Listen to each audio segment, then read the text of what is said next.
You never know. Like playing Trunk and not reading the patch notes is like living a risky life. I probably shouldn't do Spider. So here's the thing: this character has the spells to not die horribly to Spider. It has a damage. Um, However, what I don't have for not dying horribly to Spider is the survivability. 97 HP, 16, 11, 5 defenses. Like, it is almost cartoonish. It is way different from what I normally play. But when I was starting in Crawl, that's what I decided that it was going to be my thing. I won two Deep Dwarfs, Spriggan Enchanter, and then I won a Deep Elf, and then I was hooked.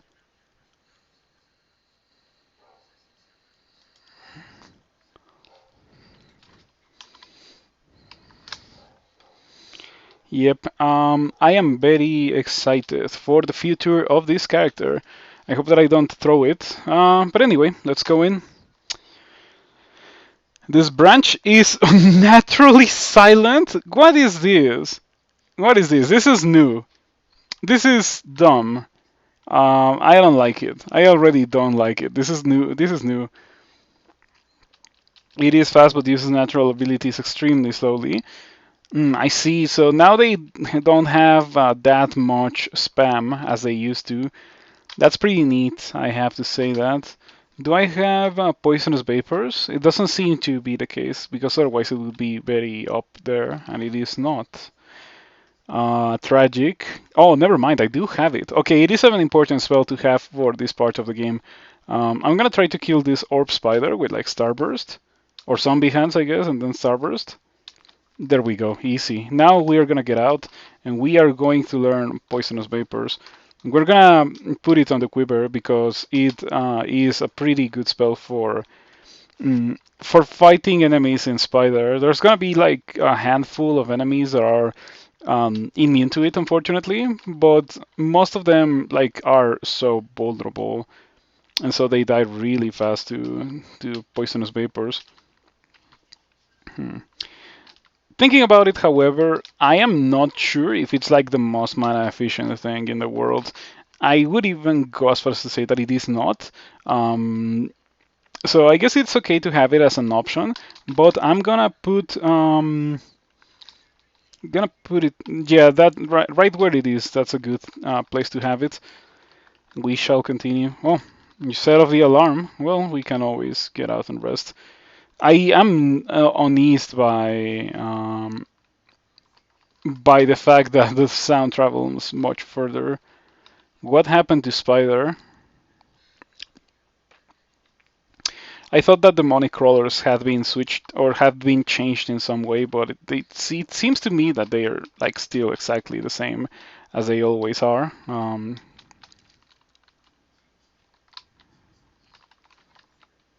Okay, and this is the kind of situation why I have poisonous vapors, so I can poisonous vapors all of these guys. Maybe also flame wave. Yeah, as long as I am not like at low HP, we are fine. Okay, let me get out and regen my mana. I want to be extremely careful when doing this because it would not be the first time that I go in and or that I jump back into a game that was parked at the start of the mid game and I kill it like immediately as I start. Like it wouldn't be the first time, it wouldn't even be the second time. And I don't want it to happen this time around because deep elves are like especially fragile, much more fragile than my usual characters. Hello, Jakaru. Good to see you around. Thank you for stopping by.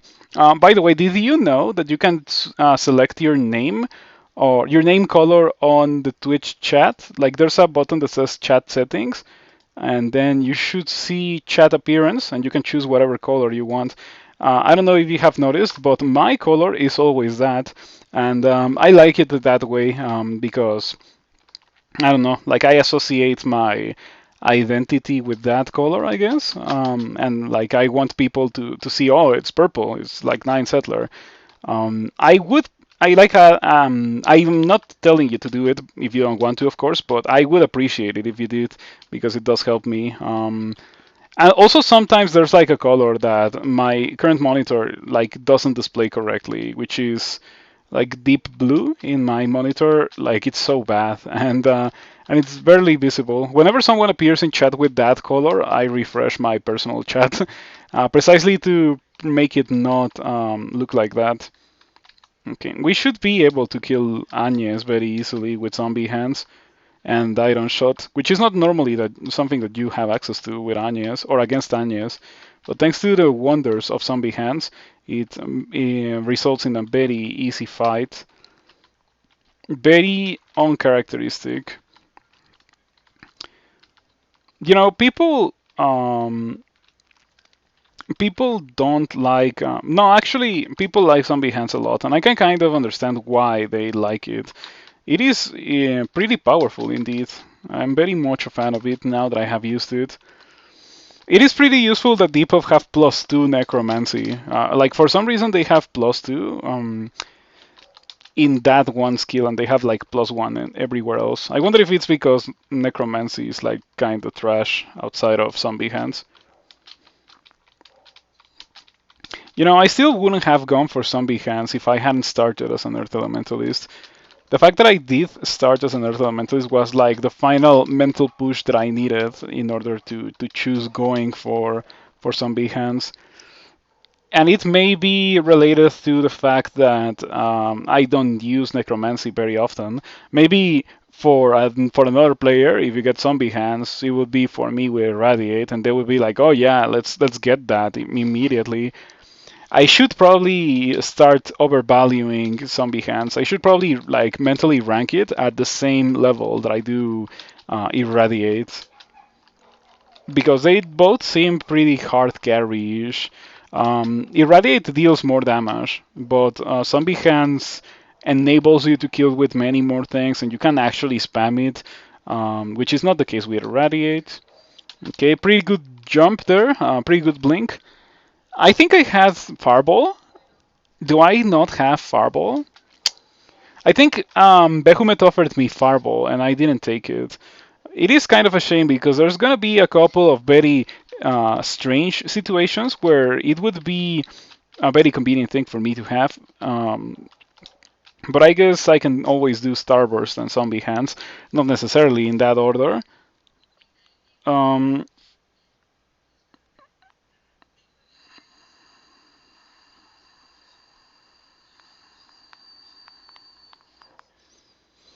Hold on a second, give me just a second. Thank you for your patience.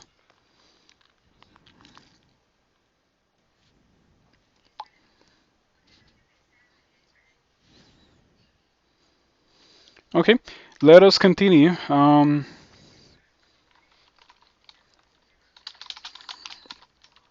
I was thinking that this was gonna be way worse, but I don't know if there was some change to Spider or something. With now the fact that the branch is silent now, I saw that message and I was like, what? But it doesn't seem to be like nearly as bad as I thought it was going to be. And for that, I am extremely grateful because, dude, that would be pain. Like, having that in conjunction with an open level is like not okay, right? Or at least that's how it feels to me. It is already way too difficult without having it be silent.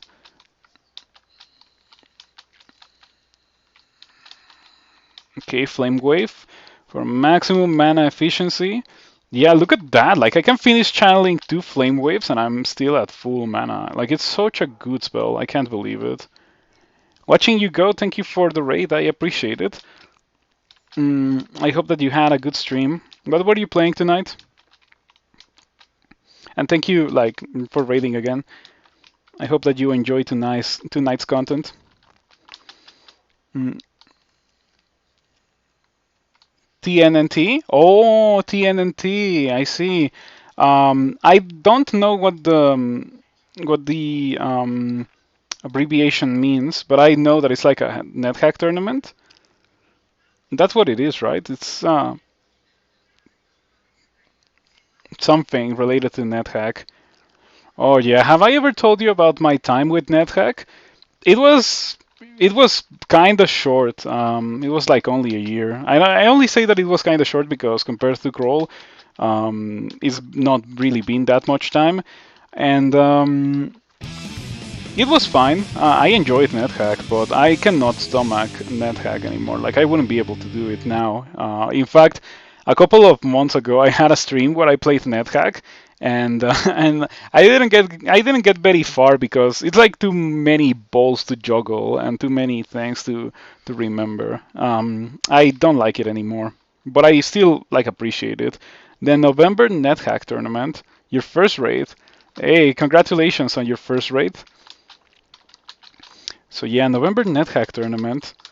When I played NetHack, there was June NetHack, and that was pretty much it.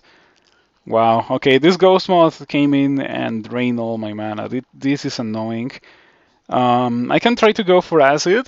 It's 76% chance to hit. Sorry for that. 76% chance to hit. Let's go for it. Okay, we actually do get a hit. It's not like Fire Emblem, where like 76% might as well be 10% or less. Okay, that's not looking good. Yeah, there's more enemies and I don't have a lot of mana. Fortunately, what I do have is Pass Wall, which I don't really use very often, but it allows me to escape that kind of very inconvenient and awkward situation. So yeah, what do you do in the November NetHack tournament? As I mentioned, when I played NetHack, there was no tournament in November. I kind of vaguely remember you NetHack, um, but I only participated like once. I think I participated maybe twice, and I didn't really do well in the second time I played because I wasn't into NetHack that much anymore. But I do remember having fun and like, yeah, it was a good experience. There are clans and custom achievements plus special levels and custom mechanics. Apart from the custom mechanics, it sounds reminiscent of net or of crawl tournaments. In Crawl, the tournaments happen once every new version of Crawl is released. So right now we are in the middle of the development cycle for 0.28 Trunk. I can see it by doing this. Um, Version information. There we go. Yeah, 0.28 in the middle of the development cycle. So it's gonna take a while, but this is going to release as a stable version probably around January or February, maybe March if it goes for like way too long, uncharacteristically long, and then it's gonna be there's gonna be a tournament, and I'm gonna do like a 10-hour stream or two 5-hour streams or something along those lines, like I do at the start of every tournament, and it's gonna be fun. Yeah. So Coral tournaments are super competitive. Yeah, there's people that actually like take time off work to play a crawl tournament, and those people are usually the ones who win.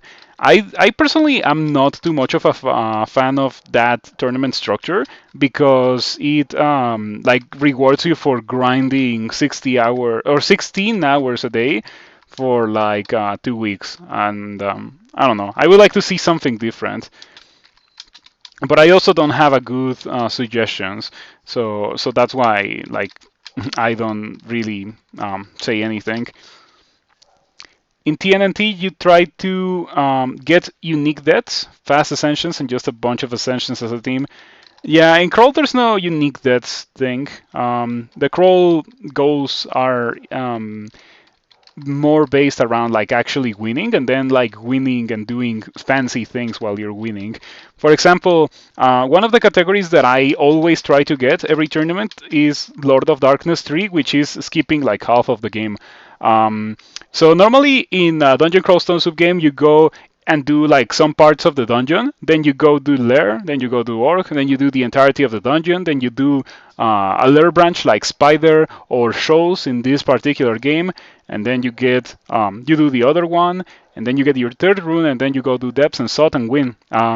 In a Lord of Darkness 3 run, you don't do lair. and you don't do orc, and you don't do bolts either. So that's like a significant amount of loot and experience that you're leaving behind, just as part of the challenge. And it is pretty um, interesting and fun. Like it's really an experience very much unlike what you normally get while you're playing Crawl. So it is something that I cannot really recommend to beginner or even intermediate players. It is really hard.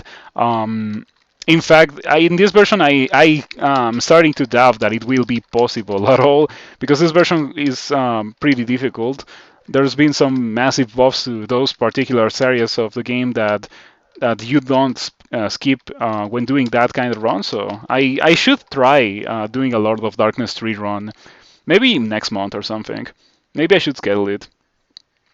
Behemoth, yeah, Behemoth is pretty crazy good. I have always been a fan of Behemoth. Behemoth is amazing.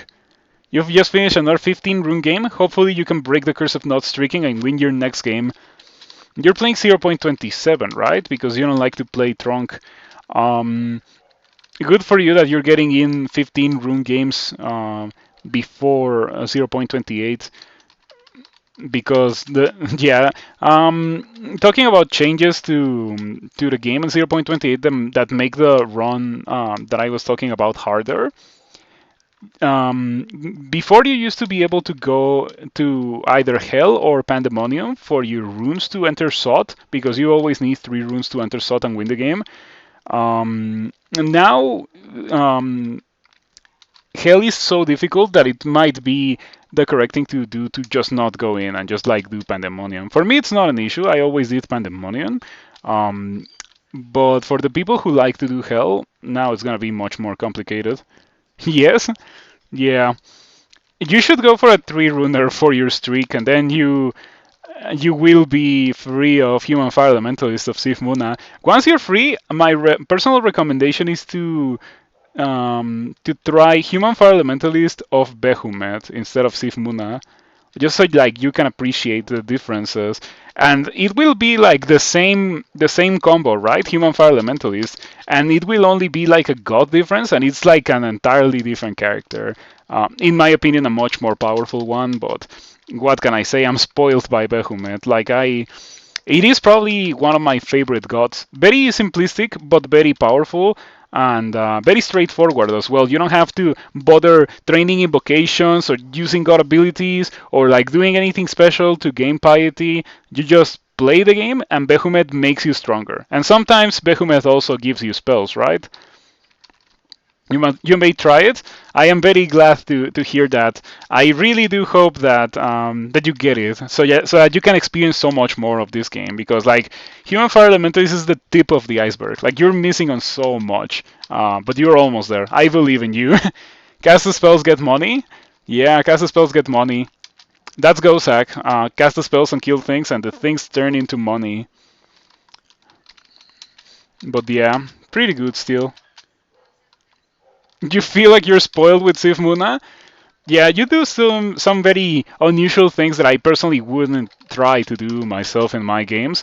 But maybe it is because the things that you do are things that are enabled by Sif Muna, and I just don't like Sif Muna, and so I don't do those things. Okay, this is obviously looking kind of bad being marked. At least I am at full HP, so maybe we can get away with it. Okay. The Boulder Beetle closely misses you. It's good because that could have dealt a lot of damage. Cast the spells to get more spells for Behemoth or blow up things to be able to blow them up faster or better. Or more fancily as well. Yeah, this character has Flame Wave, but it also has a Starburst. It also has Refrigeration, so if I really want to, I could go for a Fridge. I just haven't been using it because it's not really a crazy mana efficient spell, in my opinion. Okay, that Ghost Moth got pretty crazy. Like, I thought that things were gonna be super bad after that Ghost Moth appeared, but it didn't drain my mana, so I was able to kill it. I got so lucky. You just go with Ghost with every character? What can I say? That's kind of a wise decision. Also, Ghost doesn't. I guess Sif Muna theoretically also doesn't limit your character in any way whatsoever. But Gosek like gives you a bunch of options that Sif Muna doesn't. Mm. Like for example, with Gosek you can get shops and you can get whatever you need from the shops. You just need enough money to be able to pay for them. Um,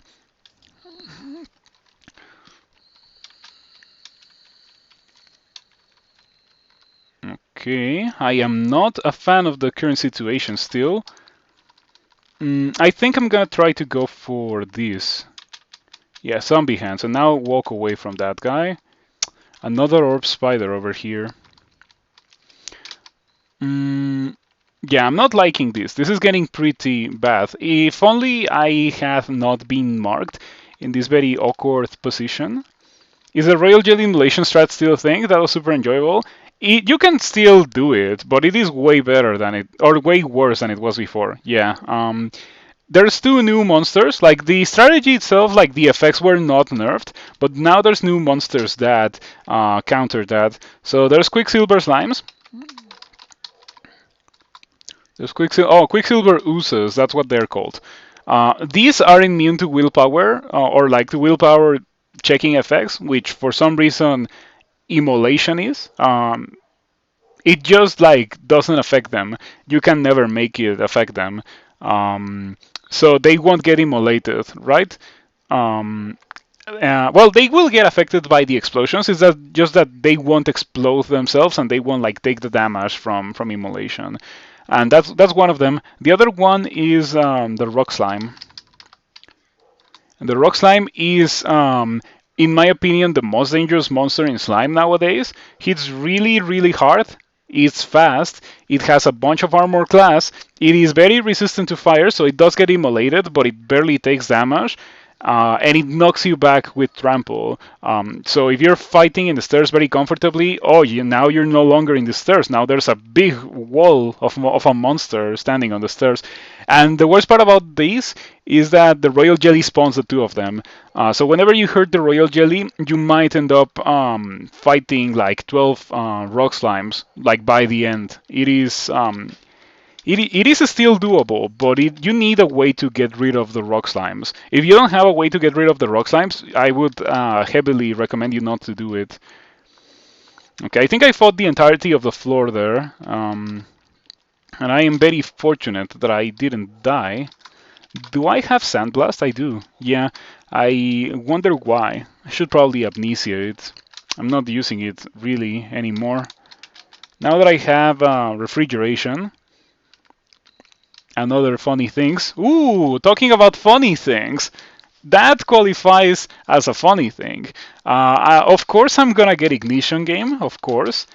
Yeah, we're probably going to start training for it right now.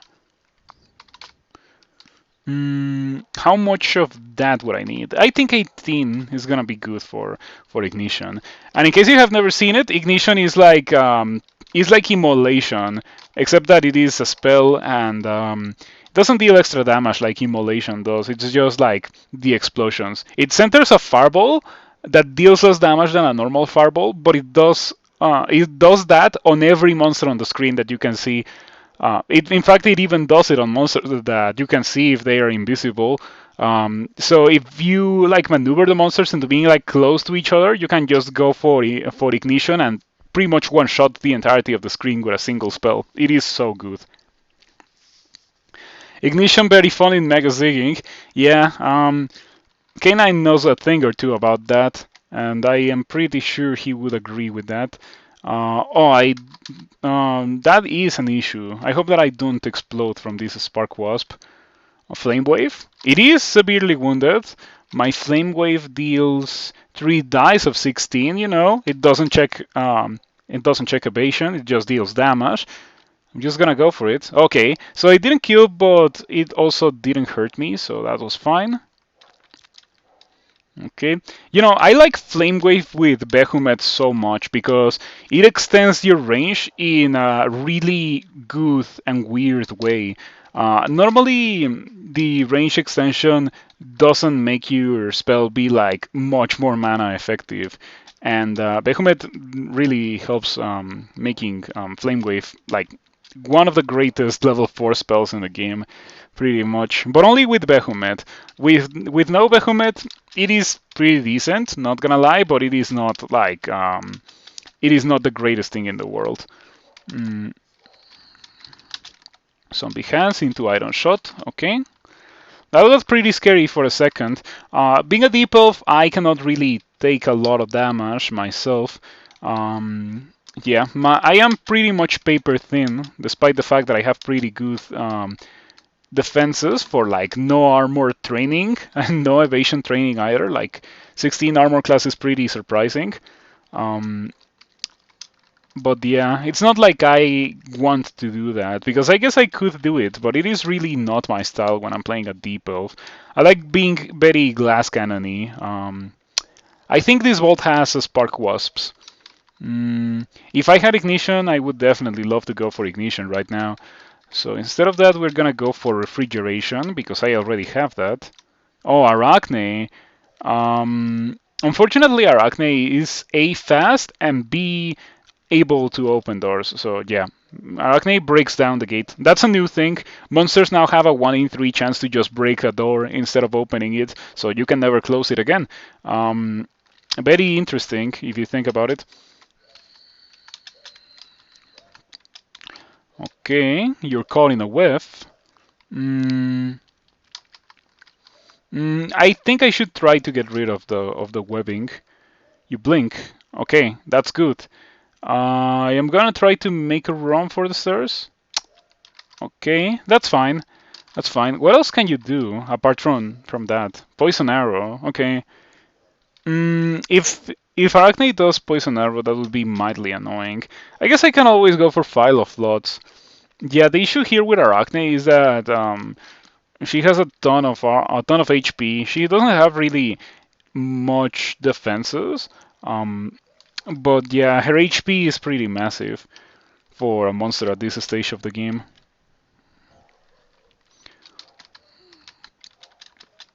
Okay. Do you have like a polearm or something? Staff of Poison. Tin of Tremor Stones? Okay, I think I have. Oh, never mind. Now I have 10 evocations. I was under the impression that I had 0, but not anymore. Yeah, I decided to train some evocations when someone said 0 evocations, and yeah, and then I realized, yeah, maybe I shouldn't have 0 evocations. Maybe having 10 evocations is okay. I haven't gone higher because oh, this is a bit of a complicated situation. Blink. All right, there we go. I haven't gone higher because I have like amazing spells that I want to train instead of getting evocations that are not as amazing.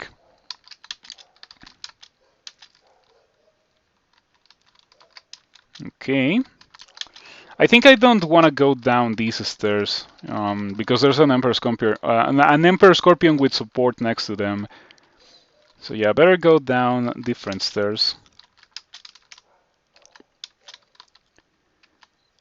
Okay. Pretty good so far. You killed 10 Panlords on your last orb run. You felt the game really trying to kill you at the end. I think my most recent win, which was the tiles run that I did on Monday, um, didn't have any Panlords. I think it didn't have any Panlords, or if it did, I didn't kill any. Um, I think I saw a Seraph, and I didn't kill the Seraph. Mm, but yeah, the Seraph tile, I don't like the fact that some monsters have tiles that are bigger than the normal tile. I'm not too much of a fan of it. But what can I say? I am a console player, not a tiles player, so there's gonna be a lot of artistic decisions that I'm gonna disagree with when I am playing tiles. It is just a normal thing. Okay, you block the Orb of Destruction with 5 shield, very convenient. Now I saw an annoying monster down there, a moth, a ghost moth. I need to drink invisibility to not get my mana drained. Unfortunately, I take 32 damage and get ensnared immediately upon going downstairs. Did you enjoy the Tiles experience overall? I wouldn't play Tiles of my own volition. Because it's like asking me to drive a bicycle with one leg. That's what it felt like. It's like something that I am familiar of, and I am like I know how to do it, but it is like unnecessarily challenging for no good reason. On the other hand, I do have to say that I did enjoy it. I had fun because I had fun like flaming the tiles and stuff. Like that was pretty enjoyable, and I think that not only me but also the people in chat enjoyed that. So I did enjoy the tiles experience, but it is for sure not something that I would like actively choose to do again on my own. Shaper, How's thank it you so much going? for the 10 months. I greatly appreciate the extended support. I am very glad that you have stuck with what I have done for so long. Thank you so much. And I have to say that it is pretty nice to see that Shaper like jumped onto the stream with like very little real knowledge of the game. Like she was pretty decent before, but she was not like so good at winning as she is right now. And I feel pretty nice because I feel like I had a part in that. Yeah. Now, if only it was when it came to something more relevant than a game. But entertainment is also kind of an important thing in life. Mm, okay, that kind of sucks. I am at 5 mana and my iron shot is 6 mana. You absolutely helped. Thank you so much. I really do appreciate it. Mm, how do we get rid of this ghost moth? I guess Ice Blast? There we go. Okay.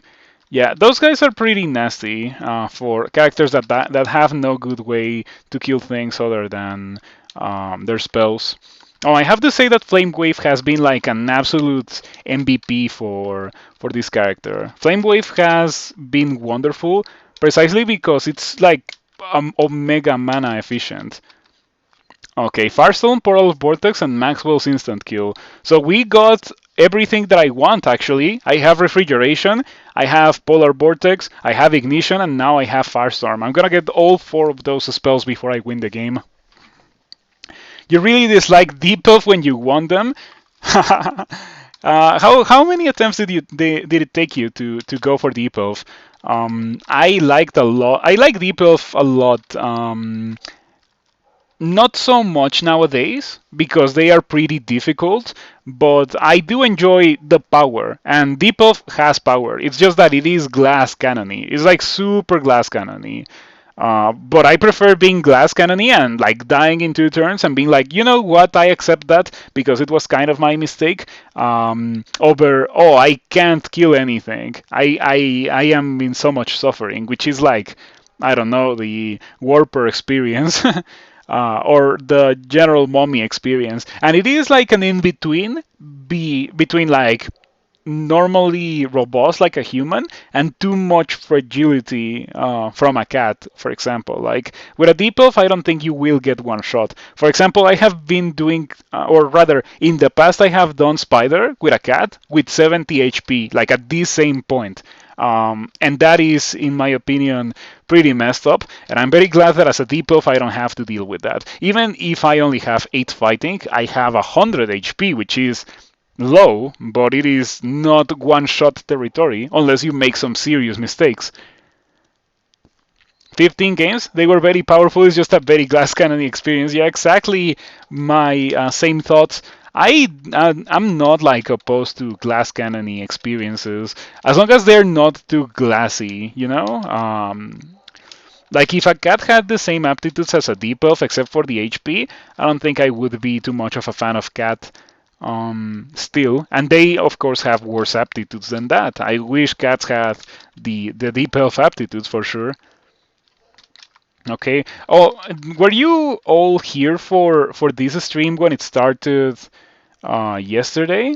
Because I killed a shadow dragon and a storm dragon and a fire giant and a vampire knight and I killed a shard shrike.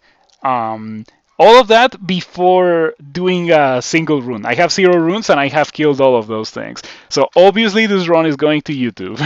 Yeah, I already exported the first part of this run. Unfortunately, the Spark Wasp hit me really, really hard there.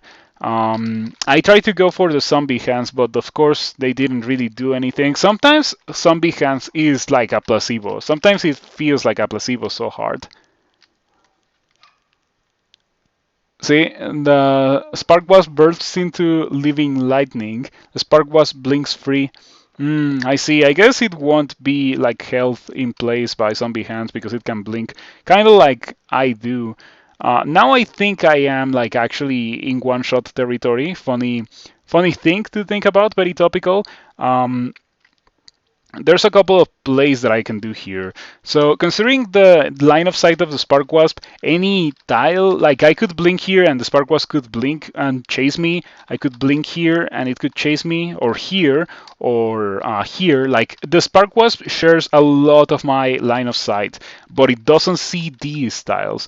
So if I blink here, it is very risky because I'm revealing a lot of tiles that I have not seen.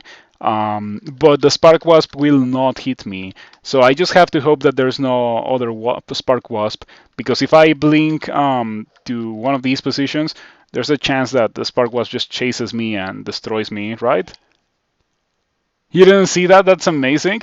You can exclude the wasp to see what it can see too. Yeah, I was just doing it out of memory because I guess 10 years of experience, but just to like properly showcase it.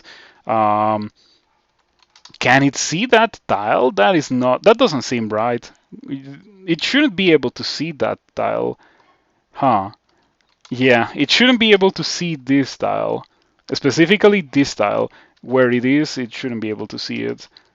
But I'm not sure. Yeah, who knows?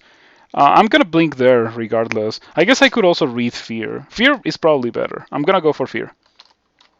Okay, we fear the Spark Wasp. So now we are free to bail. Um, should last for like 5 turns or something. Well, a bit more than 5 turns. I can make it to the stairs. Yeah, there we go. Ooh, okay. I made it to the stairs, but the Spark Wasp is now like gonna be very annoying. Lightning Rod can kill ghost mods. Do I have that? I have only a tin of tremor stones and a file of flots, much to my dismay. I am really looking forward to acquiring more experience evocables because I do have some evocations that I would like to make better use of, but it is not the case just yet. Hello, Bicross. Good to see you around. Thank you for stopping by. Mm, so I tried. I think I'm gonna use a potion of resistance here, just to like die or not die to be more precise to this Spark Wasp. Not die to this Spark Wasp. Oh yeah, of course they still do ridiculously high damage for some reason, even if you have the resistance. Okay. Flame Wave again. It is almost dead. Let's just go for Flame Wave. Now the Wolf Spider is like a joke. The Spark Wasps are really where the danger is. I have had experiences in the past with Spark Wasps on stream as well. Like this is after I started playing all of my crawl games on stream, um, where I had a troll with like 180 HP come in here with resistance to electricity and get literally. Well, it was not one shot because the Spark Wasp did leave me at 10 HP, but I was able to beat it. And there was a second Spark Wasp in this exact same bolt, and it killed me. So yeah, I recognize this bolt, and I will pretty much always remember it because of that. I have mana, might as well put it to use. Okay, I need that thing to get over here. It is too far away for that. Oh, come on, it ran out of mana. Okay, it is zombie-handed, and it is almost dead, so I'm just gonna wait like a turn or two. Okay, there we go. Zombie hands. Zombie hands FTW. I miss that door. Like I would close it every time I get out. Like every time I'm here, like I would just it's broken and can be closed. Sag. Do I have Sag? Let's see here. If I don't have Sag, I need to add it. It's too powerful of an emote. Like, I need it in my chat. Sometimes it feels very appropriate. Mm.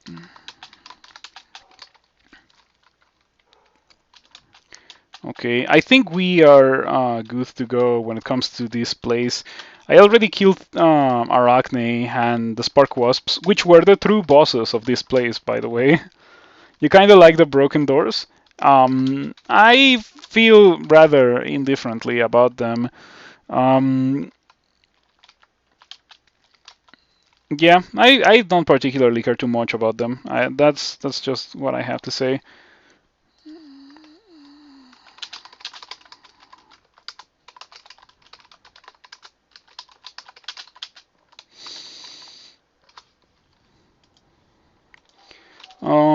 So how are we going to get rid of this ghost moth? It's all the way over there, and yet again I cannot close the door to prevent it from draining all my mana. But at the same time, I cannot make it to the stairs without it draining all my mana. This feels like a very lose-lose situation, and in addition to that, I am barely outside of the range of Iron Shot. Once, well, it's not that I haven't been picking up once, but I have been using all my charges of acid. Ice Blast is not going to be very good because it resists resists cold. So I'm not too sure about it. I'm just going to walk towards it and Iron Shot. Okay, 5 mana. Enough for Zombie Hands, actually. Zombie Hands it is. And I guess we're going to have to finish it off with like Tin of Tremor Stones. Worst case scenario, after all of that, it is almost dead. Oh yeah, these guys suck for characters that don't want to melee. Which, by the way, I'm kind of doing this to myself. Kind of doing this to myself, but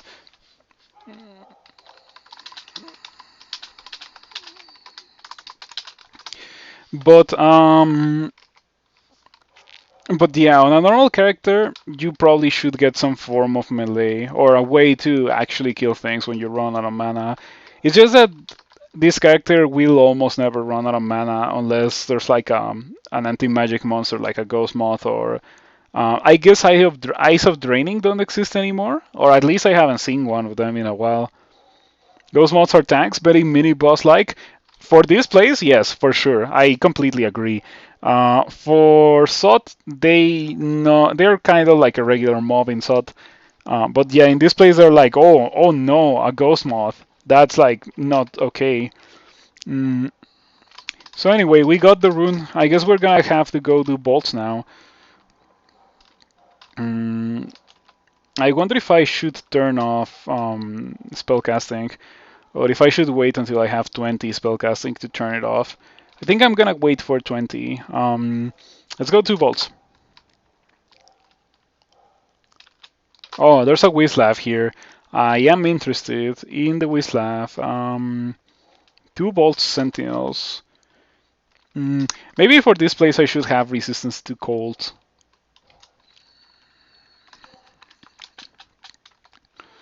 Okay. There we go. I am powerful. I feel very powerful indeed.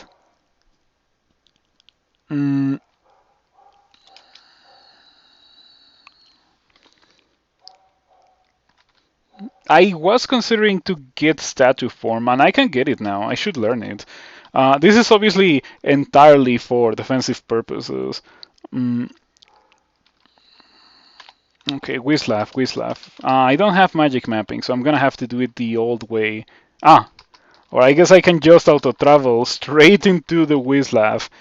That's pretty funny, you know? That kind of thing doesn't happen very often. This exact same bolt, Big Dauntless got it on his own game today. We are going to go in the Roulette of Golubria. This one is difficult because there's an Eldritch Tentacle, a permanent one in the middle, but we shall see how that goes. You got Sigatubi's Fleshworks into your last game for Wizlav. It is pretty good. I like Fleshworks a lot because it has a coin flip chance to give you the Hat of the Alchemist, and then you just win because it's that good. Are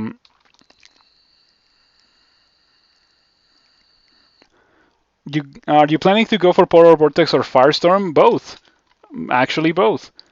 Mm, this shouldn't be so difficult. I think this character can perfectly do it. It's just a matter of not overspending mana, and then we should be fine.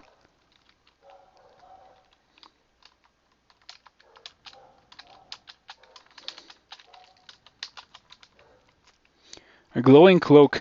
Yeah, Galubria's roulette always has a couple of very good cloaks, potentially even like Randarts. So I'm kind of excited for them. You got the Hat of the Alchemist in your game. Like it's really fantastic. Okay, Iron Shot is doing wonders here. Yeah, distressingly furry cloak and also a scroll blinking. And apparently a small granite ring. I don't think it is a Randart. Okay. Am I done here? No. I remember that this bolt used to be like way different. The Roulette of Galubria used to be like a couple of pockets that you were teleported into whenever you enter a transporter bolt. Or whenever you enter these transporters and you landed in like small arenas. And now it is way different. Yeah, I think the changes were like pretty recent too. I don't know. I feel like the current version it doesn't really keep the spirit of the old Roulette of Golubria. Yeah, I don't know. I don't know. Okay, what's my success chance with Ignition? 13%. Let's go for it. Okay, there we go. Big damage. I didn't even need to do that, I have to say. I have many other things that I can do, including um, refrigeration, but I wanted to cast Ignition there. It felt like the right time to cast Ignition. Okay, I don't care about those. It's too late in the game for them regardless. Here we have some deep wall and the floor. Stone wall. I wonder if you can blink past this into there. When you get this Wizlab now, you map out where the transporters go on graph paper. That is crazy. I don't think I've ever done it. I just always brute force it. Um, but yeah, eventually this blink should land me in, I think. I could also just drink a potion of flying to get in, but I can save up the potion if I blink in. Um, okay, one more attempt. One more attempt. Oh, there we go. I just had to say one more attempt. Was that really necessary? Like, it's just a preview. Um, Weird. And okay, now it's gonna be complicated for me to get out. Oh, it wasn't. Alrighty, so how do you get in? I did say that there was not enough roulette, but it seems that there is roulette now. Okay, we have a wizard and a smoke demon. We should be able to kill these. 5% banishment is okay. The fireball is not okay. Funnily enough, it's usually the other way around.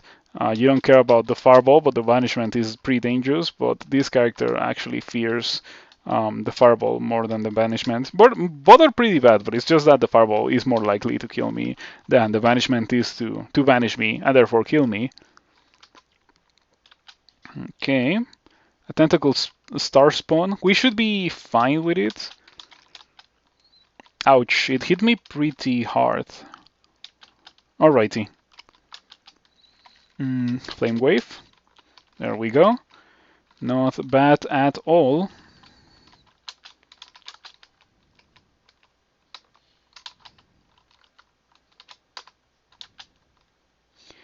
I'm very much liking how this is going. I feel like some are ridiculously difficult, some Wizlabs. This one doesn't seem to be so ridiculously difficult. You need to set up a host alert so you can announce your presence. I don't know if I should. Um, I think I have host and raid alerts, but they only trigger when it's like above a certain threshold to avoid like hate rate spam and stuff like that. You never know when they're gonna get creative with that. Um, Wait, are you immune to fire? Oh, very resistant to fire, so let's just go for Iron Shot instead. But anyway, thank you for stopping by and thank you for hosting. Diatastic, I appreciate it always, always do. Immune to everything, resistant to electricity, fire, and cold. I think. Oh wait, I was going to flame wave to kill this imp, but the imp is immune.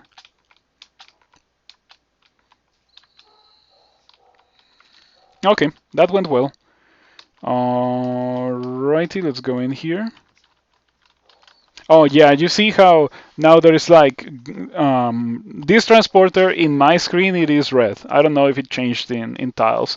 I cannot tell if it changed in tiles, but in console it is red. Um, does Behemoth extends the range of Flame Wave? It does. A funny thing, I was actually talking about it, and in my opinion, Behemoth turns Flame Wave into what's quite probably the best level 4 spell in the game, mana efficiency wise. Because you can cast it and then you can cast it again for one more mana, for 1 mana, and like just recast it and recast it and recast it until you kill everything. And normally, like I have encountered that whenever I've done channeling Flame Wave, I have enough mana to cast it again and then some more. So it is like pretty strong. Unfortunately, this is a very complicated situation. The Eldritch Tentacle took up a lot of my mana. Hmm. I used Blink, but there was no cooldown. Was that Reverter or something? No, it was not. Maybe I just have too much power. Yeah, power 100%. Okay, I'm gonna retreat here, or retreat from here, rest to full HP, and then come back in. You totally slept on Flame Wave this game? Are you a worshipper of Behemoth that had access to Flame Wave and you just decided not to use it? In For this character specifically, this was not even a Fire Elementalist to begin with, but I just found Flame Wave, and well, actually, I think it was given to me by Behemoth.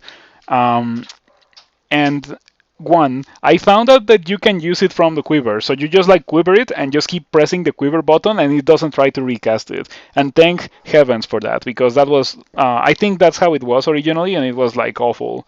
And now it works how it should work if it is to be a spell that you can have on the quiver. That is one thing, and the other one is that Behemoth extends the range and extends the duration. So like you can cast it for one more turn and it has more range, and it is crazy good. Um, so yeah, the two of those things combined have made this character into a pretty powerful character. It is very resistant to fire, so what we are gonna do here is maybe try to go for constriction. I don't know if it can be constricted. Okay, it can be constricted. That's pretty sweet. So now Starburst. You're immune to fire or something, right? Yeah, you're immune to fire. Very inconvenient.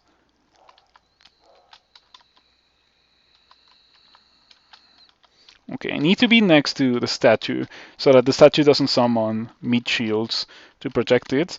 Cloak of Stealth, we shall leave that on the floor like it's dirty.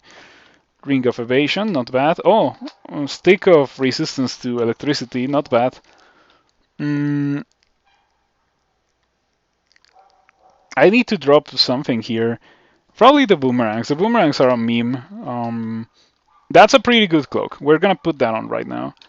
Yeah, I don't need poison resistance, but I do need willpower. Always two sources of willpower. Oh, this is a better cloak than the one that I just took off. So we're gonna drop this, and we're gonna pick that up. Yeah. I like how the Roulette of Golubria has cloaks because they're shrouds, right? So there used to be a spell called Shroud of Golubria that is now gone from the game, but you still have shrouds in Golubria's Wislav. Mm, what am I going to drop here? Probably the Ring of Poison Resistance. No, I shouldn't. I shouldn't because I may need that in Sot. Is that not a spell anymore? It was a charm, and charms were all removed from the game like in 0.26 or something. So yeah, they have not been in the game for a while. Um, I personally don't mind that much because the really good charms like regen and haste and deflect missiles had already been removed from the game before the charms school altogether was removed. So like it was like a husk of its former self. It went from literally being the strongest thing that you could get on any one character, so powerful, in fact, that every character that was not a Trog worshipper was like recommended to get deflect missiles and regen. Um, and then like all the things that made it good were removed, and now, well, no one ever used charms, or at least I didn't, and I also didn't hear of a lot of people who were excited to get charms.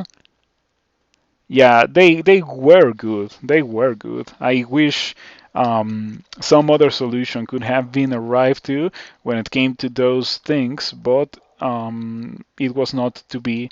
Gonna drop the scrolls of vulnerability. I'm not a fan of them. I'm not too much of a fan of them. I'm gonna pick up my resistance to electricity stick and get out. That would have been very useful for when I fought the storm dragon, and it would also have been very useful for when I fought the spark wasps. But alas, I was not to get it until right about now. Okay, alrighty. Flame wave, flame wave, because these guys are kind of dodgy. Come on. Okay, I think I killed him. Did I stutter? Let's just cast it again. Okay, there we go. Deep Elf has a fair amount of close calls, but now I have statue form. I can just cast that and get defenses. Oh, and of course, like if I have statue form, I don't need poison resistance. I don't need resistance to electricity. Yeah, that's the things that I do not need as a statue form character. Look at that 37 armor class.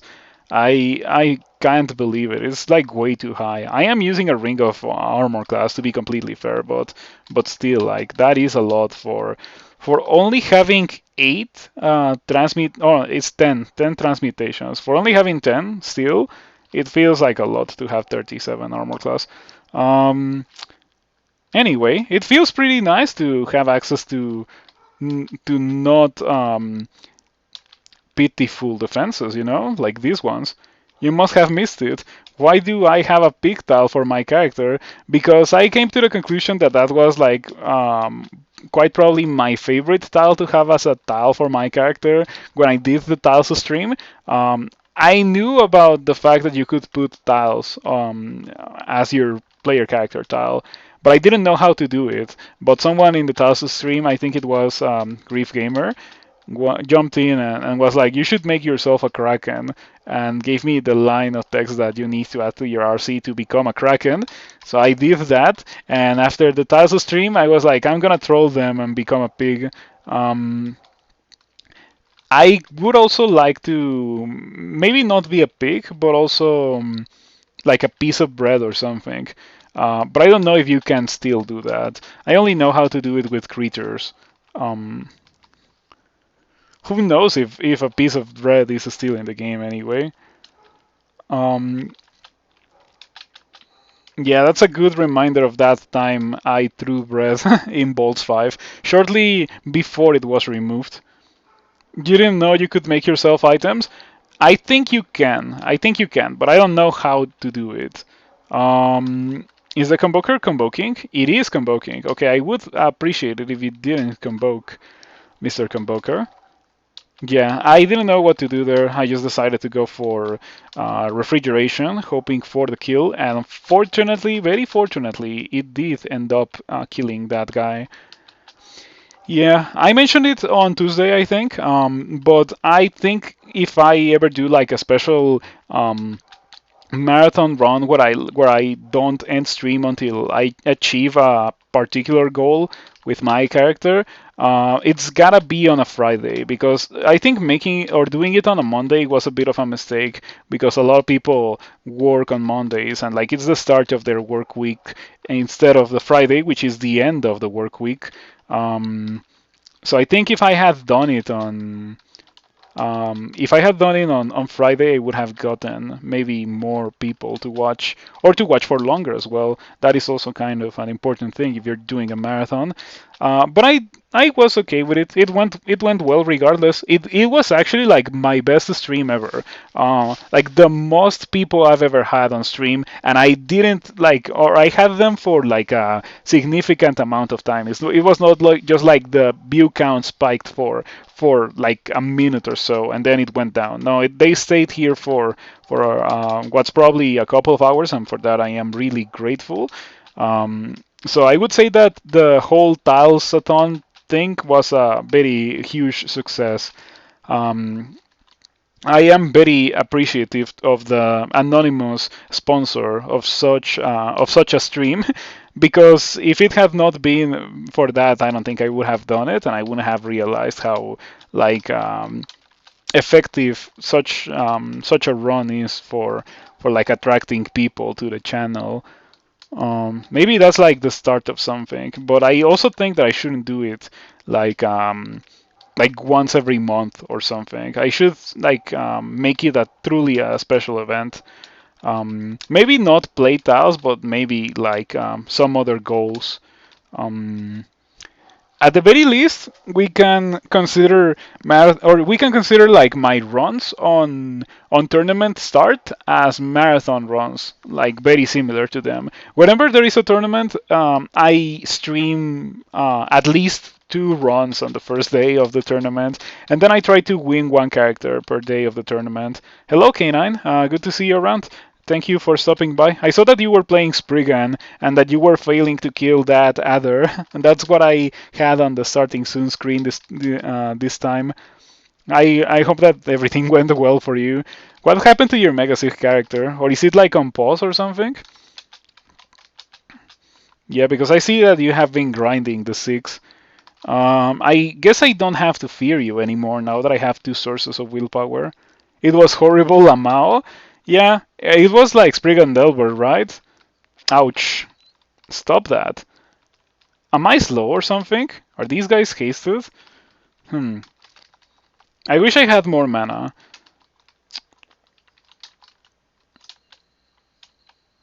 Okay. I did regain a lot of mana from doing that. Let's cast the statue form. Oh, seriously? It is at 4% and I got a miscast. Wow, that's tragic. Um, just finished number 70. Spriggan Brigand, you have decided you hate Spriggan. You probably hate Spriggan for the same reasons I do, actually. I am very much not a fan of not being able to kill things. I am okay with fragility. I have decided if the fragility comes like hand in hand with the ability to murder everything in like 2 turns, which is what I am currently playing, funnily enough. But Spriggan, I feel like it can't do that. Hey, yeah, your old record. Oh, it's 75. Your old record. You're pretty close. Sorry, you're pretty close to it. I'm always surprised. Yeah, I don't think I would be able to do that personally. The one time I tried to go for a Mega Sig, I only ended up doing 11. And it was very funny because I didn't even like try too hard to get the perfect set of things for my Mega Sig character. I just rolled with whatever I got on the first character that I played with the goal of going for a Mega Sig. I ended up getting like Robust. I think I had Robust in that character. I don't remember. Um, Let's see. Fortunately, I can ping for that very easily. Let's see. Mm, where's the bot commands channel? There it is. Okay. Last game. 9 settler. Title equals plutocrat. Oh, log. I need to ask for the log. Yeah, I want to know what mutations it had, and now I'm curious. Yeah, and in case you're wondering about what character I'm talking about, it's that one right there. with with the staff or the elemental staff before it was nerfed. It had the willpower. That item is incredible. Um, but yeah, am I was I berserk or something? Mm, no, I think. Ah, yeah, I did have Robust 3, so yeah, Robust is pretty good in my opinion. 323 HP was extremely noticeable on that character. Robust is just too good.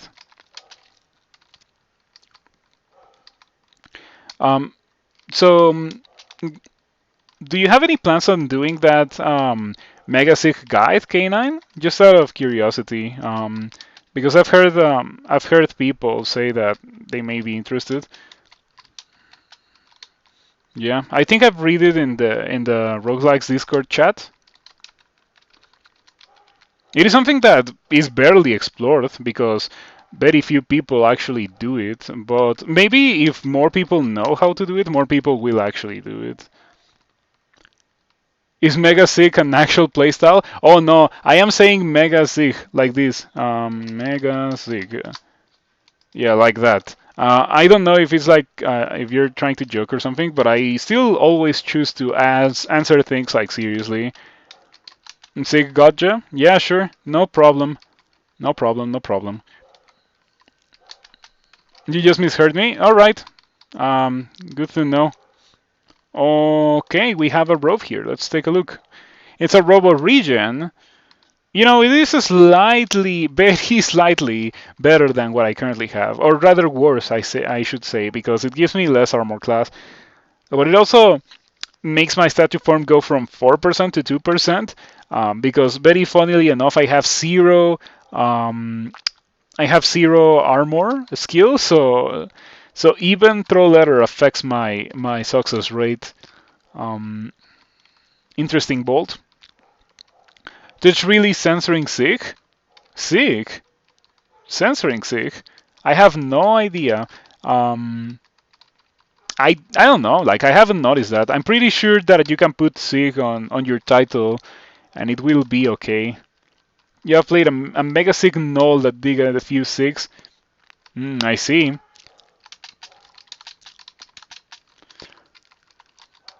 I don't think I have. No, maybe I did do a cigarette with a null.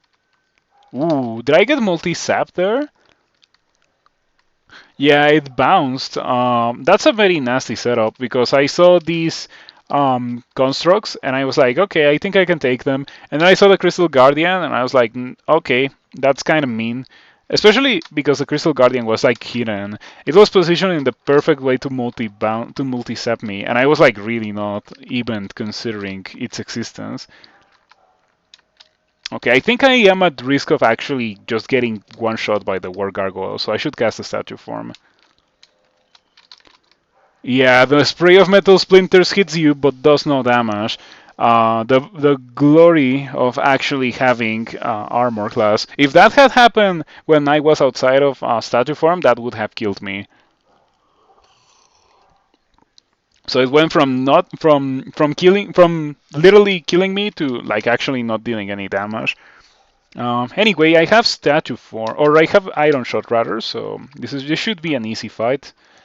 Um, Hold on, you're powerful, so that hurts a lot. This guy's really strong, you know. These are probably like among the most dangerous monsters that spawn in this place. The Crystal Guardians, and in general that entire band, like the Crystal Guardians and the Peacekeepers and the War Gargoyles, it's pretty strong. And it was only three monsters. Imagine if like multiple Crystal Guardians or War Gargoyles had spawned.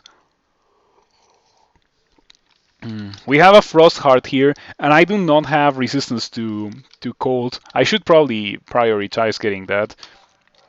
Yeah, in fact, this is a pretty nasty situation to be in right now, especially because I cannot put it on. I guess I can wield the Staff of Cold. Yeah, I can wield the Staff of Cold to not die to the Frost Heart. But yeah, that. Oh, I typoed. I typoed into attacking the Frostheart with the staff and I took 41 damage. Huh, 41 damage. That is unexpected. I was not expecting to take that much damage. I think we're gonna have to use blinking here.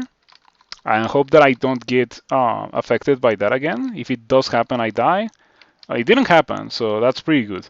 Now, I could read Fear. Fear is almost guaranteed to work. Yeah, Fear is almost guaranteed to work, so I'm gonna go for the Fear. Okay, I'm gonna on statue form because that will give me back my regen from Troll Letter and therefore make me heal faster. Hopefully, make it so that this situation is not as messed up as it seems. It also like lets me run away faster from that Frostheart. Maybe kite it into a more favorable position. And yep, this is the power of stacking regen. I went from what 13 HP to now 77.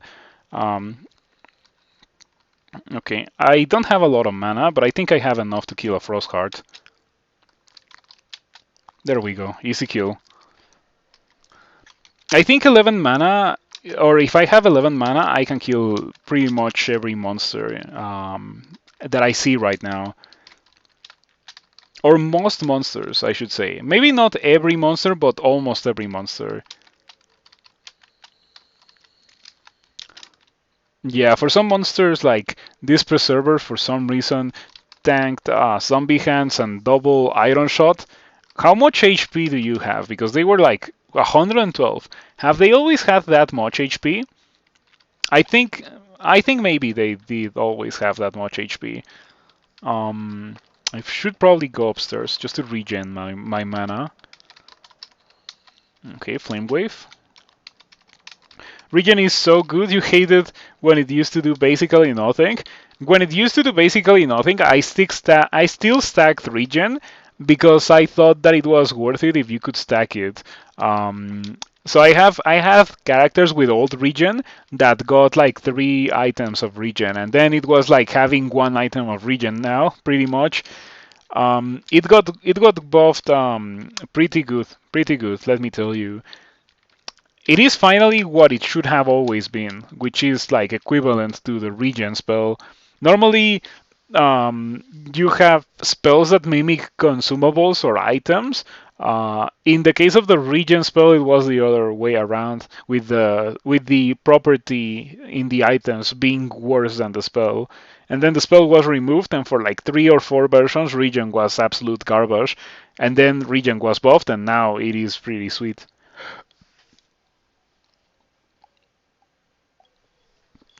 All right. I think I can already cast Ignition, and sorry, I already have access to my level 9s, so I should probably go for them. I could also go for Polar Vortex first. I wonder what's gonna be cheaper between going for Polar Vortex or Firestorm. I think Polar Vortex gotta be cheaper. It's gotta be cheaper. So we're gonna train this to like 24 or something. Rip Invisibility. Rip Invisibility. I can't believe the developers would so mercilessly kill Dilly. Yeah, I mentioned that the other day, but Dilly rage quit Crawl because of the invisibility removal. He was like, "Okay, I'm done.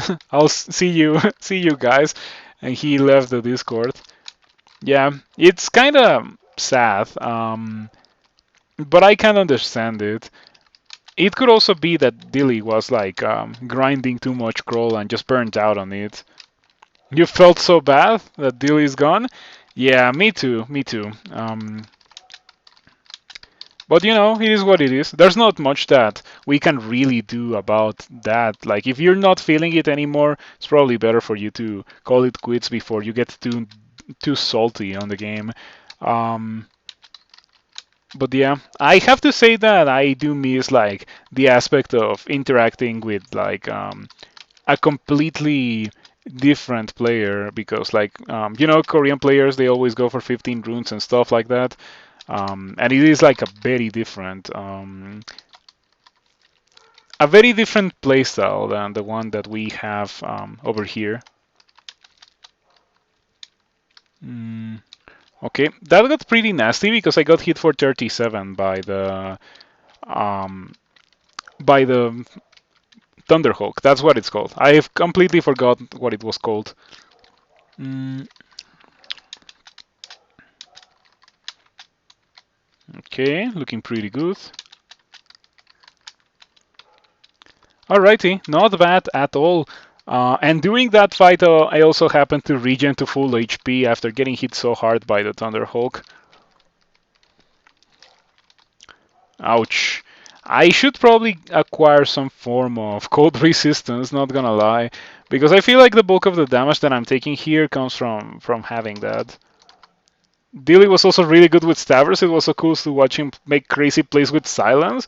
Yeah, the kind of crazy plays that I wouldn't do personally. I guess I can see how you would be like, you know what, I'm done if you like stabbers. Um,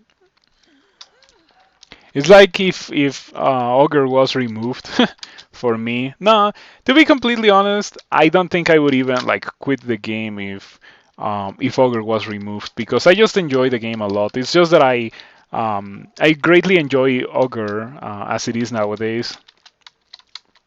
I would say that it's currently my favorite species. Zombie hands. Oh, when I played Tiles, I was so annoyed by the flashing on the screen when I cast Toxic Radiance because that character very fortunately got Toxic Radiance, Ignite Poison, and Poisonous Vapor, so it just carried me through the game. You're just salty, they reduce the Mace's skill.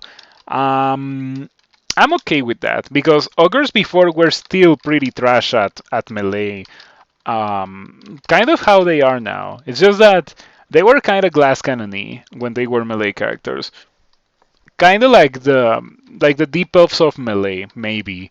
Um, the removal, or rather, well, I call it removal, but it is not quite the removal. The rework of Ogre into what it currently is enabled them to like actually be way better, in my opinion. Because now they are competent spellcasters, and before they really weren't good at anything. You would just quit or stay on 0.27, 0.28 if cigarettes were removed. I can kind of understand that because you're very well known for going for cigarettes and pretty much only cigarettes. That's like your thing. And if your thing is removed, like why stay in the game anymore? You doubt cigarettes are going anywhere? I wouldn't be so sure about that. It's I don't think I've seen it recently, but I've heard before talk of removing cigarettes. I just hope that it doesn't happen because I feel like it would be kind of whack. In general, any kind of like extra late game, extra difficult or complex content should just stay in the game because it is content that doesn't really affect the core experience. It's just like as optional as content can be in this game. It's not like Bolts or Lure where you have to go pretty much every game. It's like you're kind of doing it to yourself, so it can just like stay like that. Doesn't have to appeal to everyone. Hello, Peacock.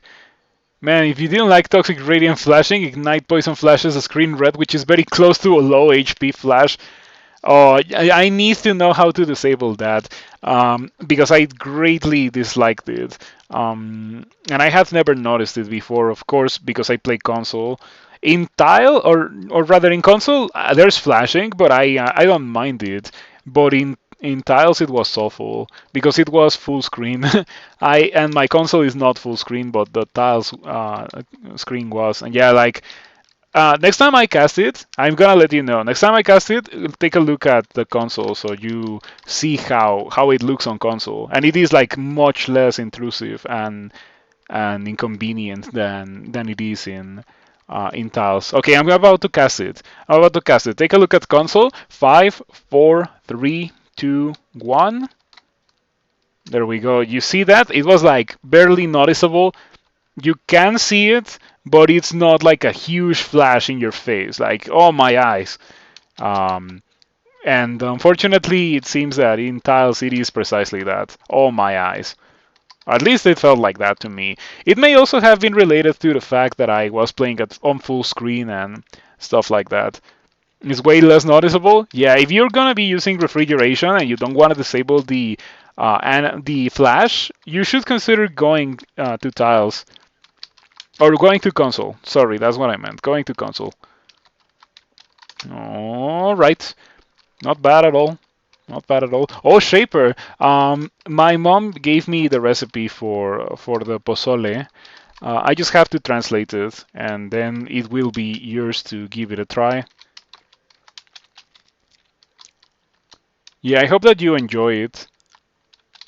I know that I enjoy it a lot. It's probably one of my favorite things to eat altogether. Okay, you're cold resistant, right? I was going for the iron shots, and they were doing pretty well, but now I cannot really continue doing them. Mm, maybe walk back, wait for Baisushen to be in aligned for Starburst and go for Starburst. Yeah, there we go, easy peasy. All right, this character is really strong, you know. I have had a fair amount of characters that just suffer against Baisushen, but not this one. What's pozole? It is a Mexican soup. Yeah, it is a Mexican soup. That's the way to describe it. Hominy? Hominy? What is that? What is hominy? I have never heard of hominy before. Um, but yeah, the soup includes like very specific corn. Oh, it is a type of corn, so that's what it's called. Yeah, in Mexico, people just call it maíz pozolero, which means corn for pozole, pretty much. That's how everyone knows it. Hominy, never heard of anyone say that before. Um, okay, you know what? Against these guys, refrigeration is gonna be the best thing to do. And then we can go for Flame Wave. That sounds way better than Hominy.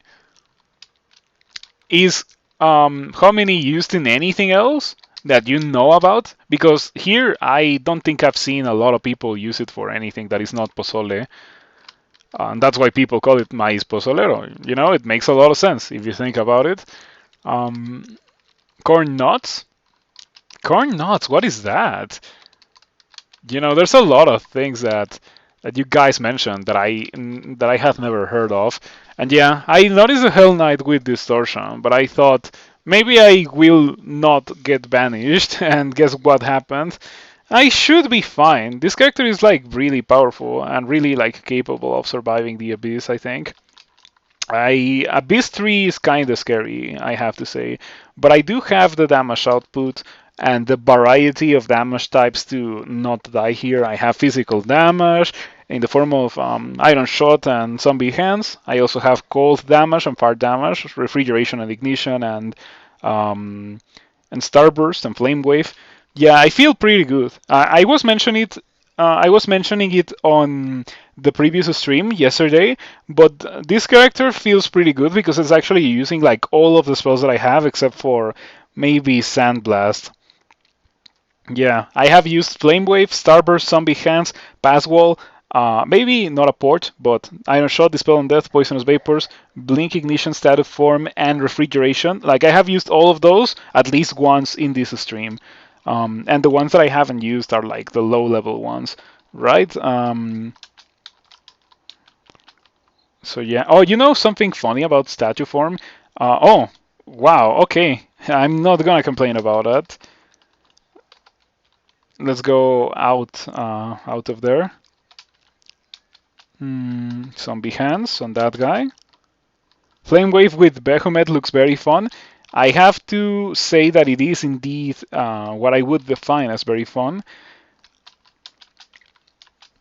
Yeah, it is so powerful. So powerful and so mana efficient. Yeah, what is Corn Nuts? I'm gonna have to look it up. Corn Nuts.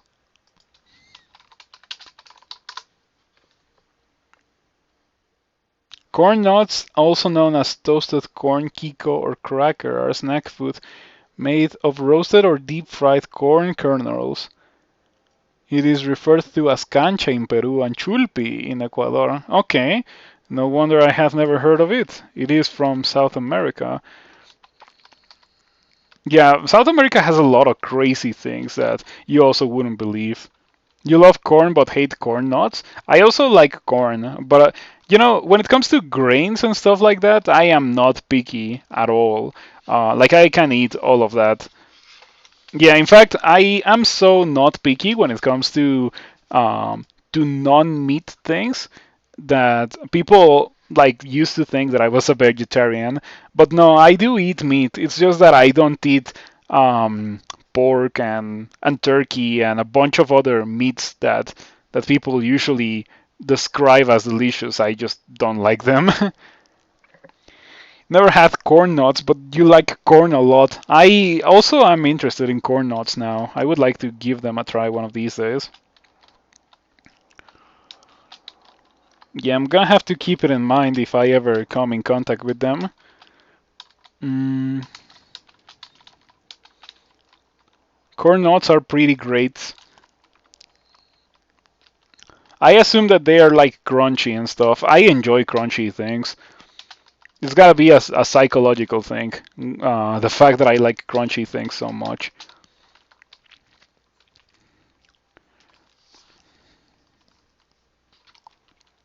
Very crunchy. Oh yeah, I like very crunchy things.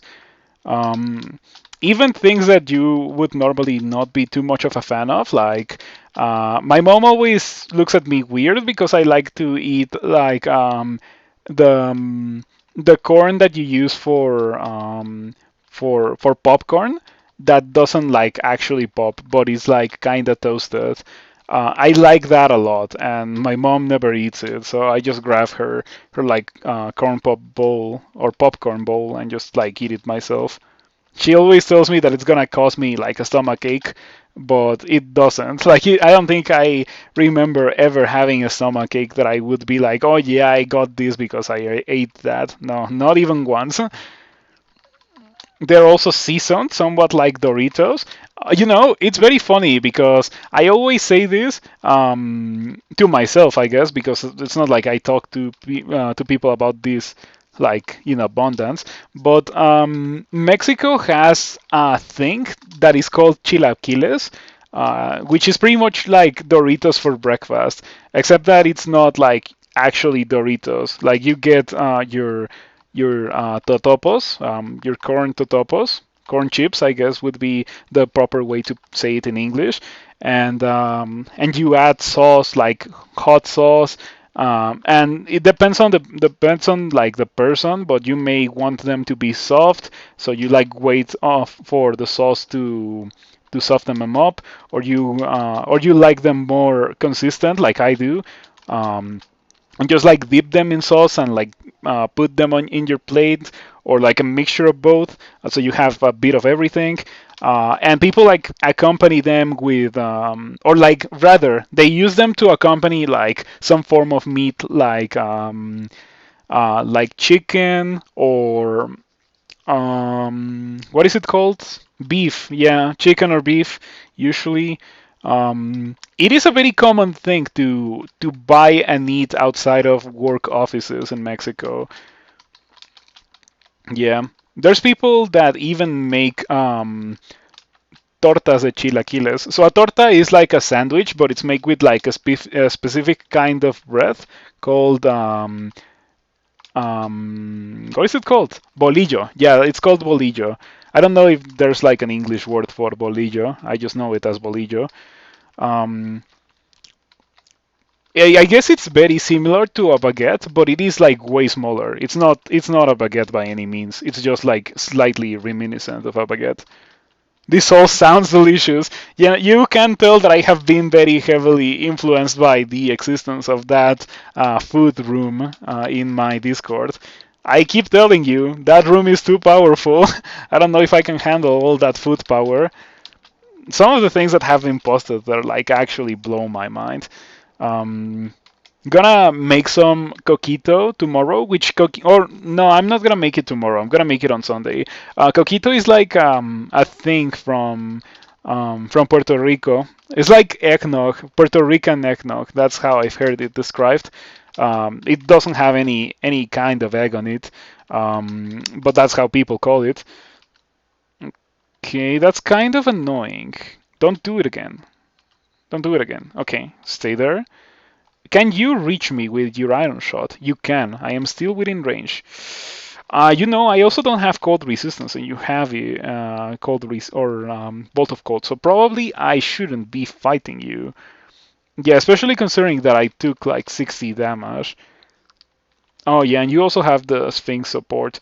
I have the damage, but I don't have the survivability. If I was at full HP and Boris was at 50% as he is right now, I think I would be able to win. But I think the correct thing to do here is to just go for the blink and um, maybe Wreath teleport as well. Yeah, sorry for interrupting the delicious food talk, but things got kind of spicy all of a sudden. Okay, there we go. It was a pretty good teleport. If I had not been in statue form, I would have been able to just walk away, but it's fine. It's fine. I have very few scrolls of teleport, but it's not like you need that many of them. And I'm pretty sure that I have some in shops, so it's not really an issue. Am I training more than a single skill? Okay, I'm not. Polar Vortex is at 22%. It is because I am with Behumet. Yeah, Behumet really makes you cast things way faster than you would think. Way faster. It is surprising how effective Behumet is in that regard. That's like one of my greatest upsides when it comes to Behumet that people barely talk about or even like keep in mind. Probably because eventually it stops really being useful. But it only stops being useful if you don't want to cast level 9 spells.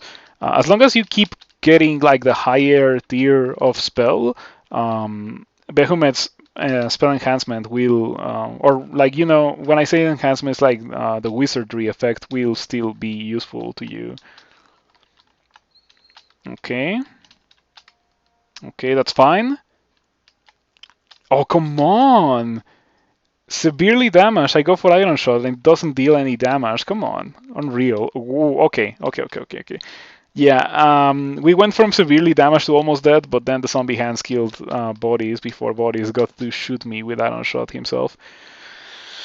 You know what? That's a pretty decent ring to have. Unfortunately, it does have eyes, which I am not too much a fan of, but I do want to carry that ring. In fact, I would even consider putting it on right now. Because the 5 intelligence, the resistance to corrosion, it doesn't seem bad at all. Also, I guess the ice enhancer is gonna be good for polar vortex, which I can already learn. Like I should learn it.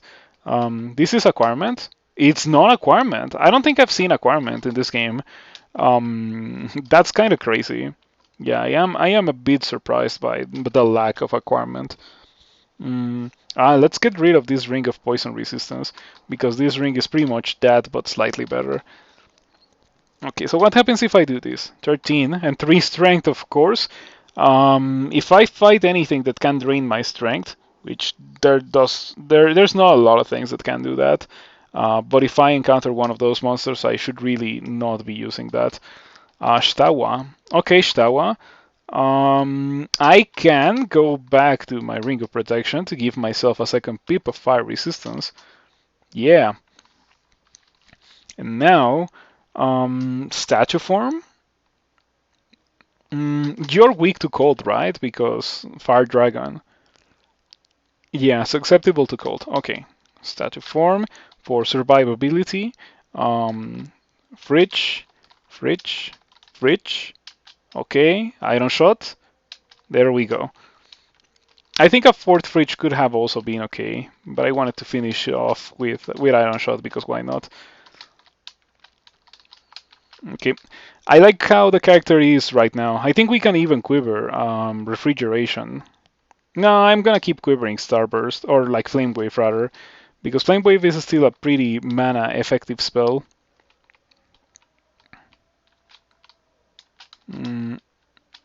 That's fine. Oh, the wizard killed the Etin. Alright. I wonder how that works. I wonder if you get the experience for the wizard killing the Etin, because I did do the bulk of the damage there. Okay, 30 damage is fine, and I think I can just go for Ignition here. There we go. That just killed everything. Hmm.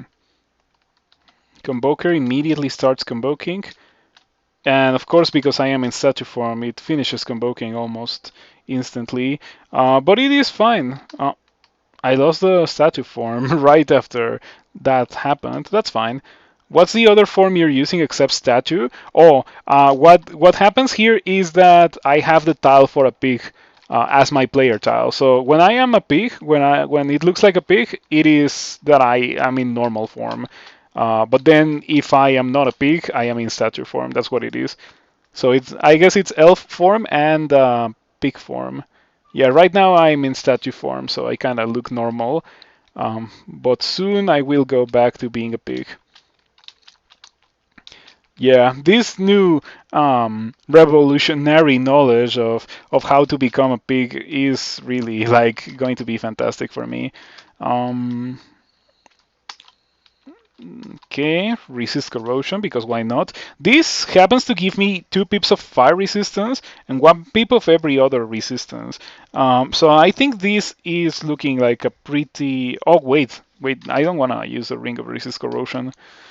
Um, or rather, I think I do, but I also like the 5 intelligence and the ice enhancer that I get from using the Ring of Ice. Normally, I don't particularly care about the enhancers, but for dice of 18, I can even make that higher by wielding the Staff of Cold. That gives me no fire resistance, but now I have 4 dice of 20.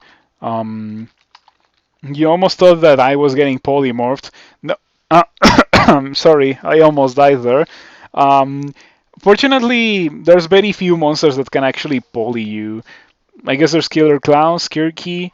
If you get especially unlucky monsters with poly ones, but no. And fortunately, in Crawl, getting polyed is not like a guaranteed death sentence like it is in Noita. If you get polyed in Noita, it's like game over. It's like actually so bad.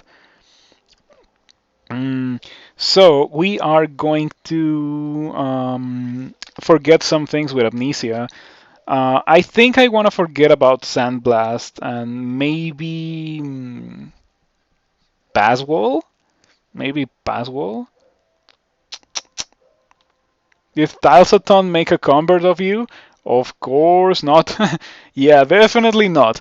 As I mentioned earlier in the stream, playing in tiles felt like trying to ride a bicycle with one leg. Like I knew what I was doing because I've done it thousands of times before, but it felt like so weird and strange. Yeah, it was fun. It was fun for sure, but it is not like I'm gonna start playing in tiles from then on. Yeah, I just roasted tiles for not 9 hours because the run went for 9 hours. But like for the better part of those 9 hours, I roasted tiles, and it was fun. I'm gonna put it on YouTube. It's gonna premiere in like a week or something. So you can watch it. The way I schedule my crawl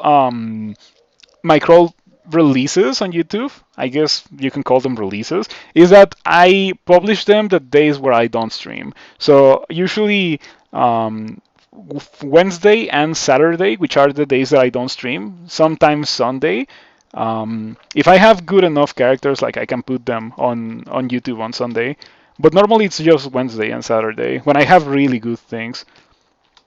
Mm.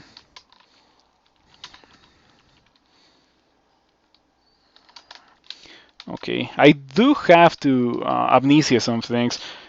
I wonder if it's better to just train more spellcasting than to amnesia things.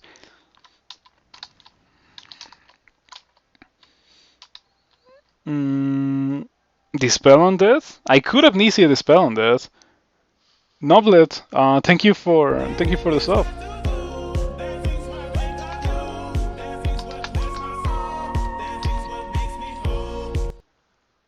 Yeah, thank you for the sub. Brand new sub, Noblet198. Um, I greatly appreciate it. I hope that you have enjoyed the content so far. And it's pretty good to see new people supporting the stream like that. It is really, really like nice. Um, but yeah, back to the game. I think I don't want to use a Ring of Armor class anymore because if I need armor class, and let's be completely honest here, I pretty much need armor class at all times. I have statue form, so yeah, I'm just gonna use that. Oh, Shaper! Thank you so much for gifting us off to Stars and Novi. Nice, nice aim there. Stars and Novi has been with me since I streamed in the mornings. I even played a set with him on Guilty Gear Plus R before Strive released like like a year ago. I still streamed in the mornings when I had my set with Sarsanobi, and of course Sarsanobi just destroyed me because I'm not good enough at Guilty Gear Plus R. Maybe in Strive I would stand much of more of a chance, but who knows? I don't think Sarsanobi particularly likes Strive. A lot of Guilty Gear people didn't really, or like old people old players of Guilty Gear, that's probably the best way to put it, didn't really enjoy Strive. I liked it personally because it's not like I was expecting them to make just the same game over and over again, which Guilty Gear XR and Guilty Gear Plus R, which was like the previous iteration of Guilty Gear, were very extremely similar, and Stripe is very different. So yeah, I would assume that making yet another game that feels extremely similar would be too much for the devs. So I'm fine with Strive. Um, I do not play it as much as I used to because every month when there is like a reset, the really good players, like the people who actually play for several hours a day every day, get demoted into floor 10, and I am in floor 10, and I am just not good enough to like actually have fun when playing against those people. So whenever that happens, like I just give it a rest for a couple of weeks. And I accidentally went into Bolts 5 there. I will go in when I have Polar Vortex. We are going to be getting to that point really soon. But until then, I'm gonna go do shoals. Yeah. And as you can guess, shoals with refrigeration, which I'm gonna quiver, and double enhancers on it, and also I guess a statue form for defenses is gonna be really really easy. And yeah, you feel a strong surge of power. That means double enhancers from the Staff of Cold and from the Ring of Ice. It is going to be kind of worrisome if I see anything that hits me with fire, but I don't think that will happen. I think we will be okay.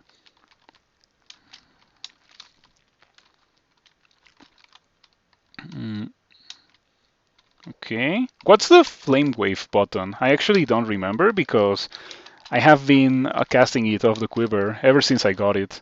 Nicola. Okay, Nicola. Fortunately for me, I have a statue form which gives me the resistance, so I won't die to you. I'm still gonna use File of Lots. I think it's a good practice to just File of Lots Nicola and make sure that you don't die horribly when fighting against Nicola. I'm taking damage here. I guess I'm getting hit. Getting hit usually deals damage to you, so it is understandable that I'm taking damage. 24? 23. 23 soul casting. Chances are good that I'm gonna go all the way up to 27 with this character. Like, after all, they have +3 aptitude. Might as well put it to use. Mm. Mlioglotul is complicated to deal with 11 mana. With full mana, I could kill him fast. Um, I used to have Mystic Blast, and I forgot about it, and Mystic Blast would be pretty good right about now. Unfortunately, I don't have access to it. Maybe if I go for Zombie Hands and then go downstairs, like Mlioglotl won't follow me. Oh, maybe Mlioglotl... The Zombie Hands release their grip on Mlioglotl. Oh, so you cannot use it like that. Okay, now I know. I'm gonna go for teleporting. Yeah, because I can kill Leoglotl easily. It's just that I can't with this amount of mana. Oh, good teleport, I guess. Should I teleport again? I only have one. I can. I guess I can buy those. Yeah, I can buy those. So I think I will go back and get them. I can also pass wall through. I can pass wall through like the place where you would normally have to dig, and I can get that loot for pretty much free. So yeah, teleport seems fine. I just have to get out and immediately go do that before doing anything else.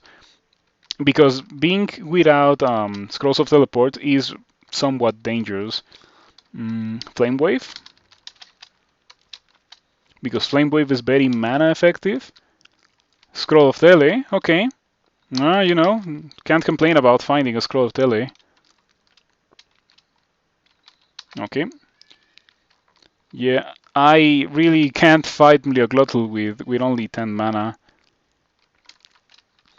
The issue with refrigeration is that it's too mana ineffective. It's like the opposite of Flame Wave. Flame Wave, you kill everything and you don't run out of mana. With refrigeration, you do very much run out of mana. Okay. Oh, being a fire mage, I have fire magic to block line of sight, so I don't need the wand of flame.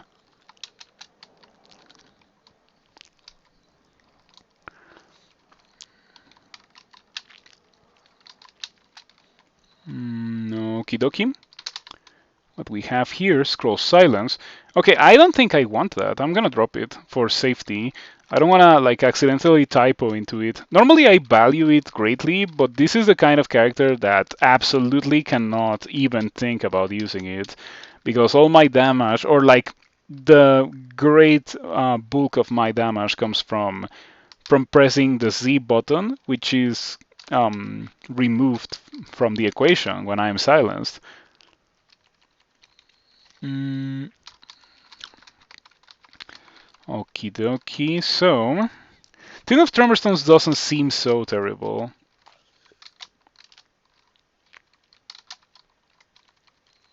Mm,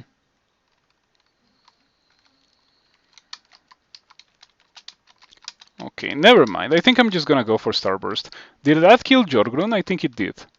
Yeah, it killed Jorgrun pretty fast. That's crazy.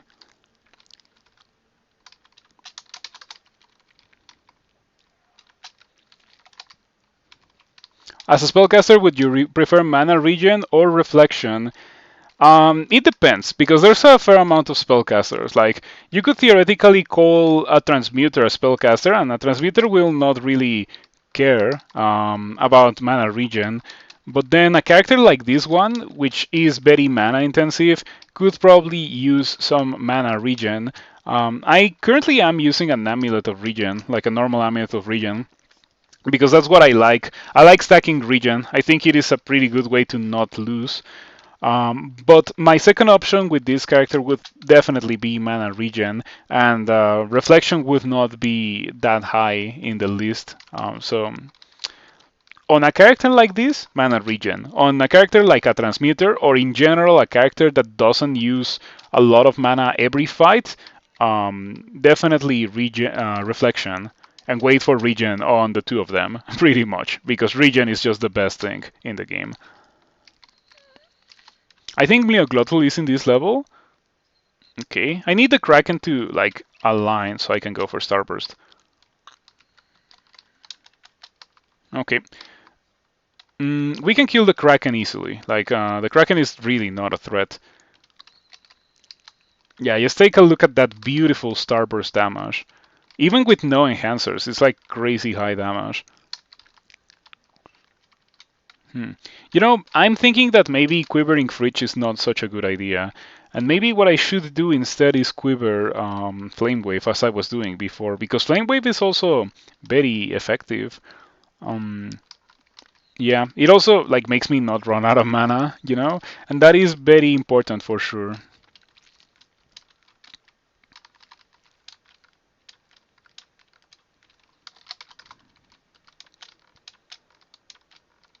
Oh yeah, Shaper. I forgot. I hope that you're still here. I hope that you are still here.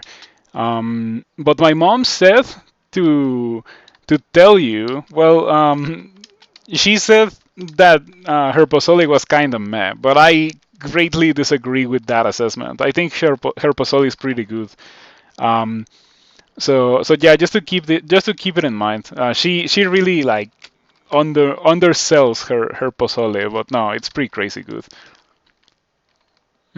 Kraken number two. Okay, we can deal with that.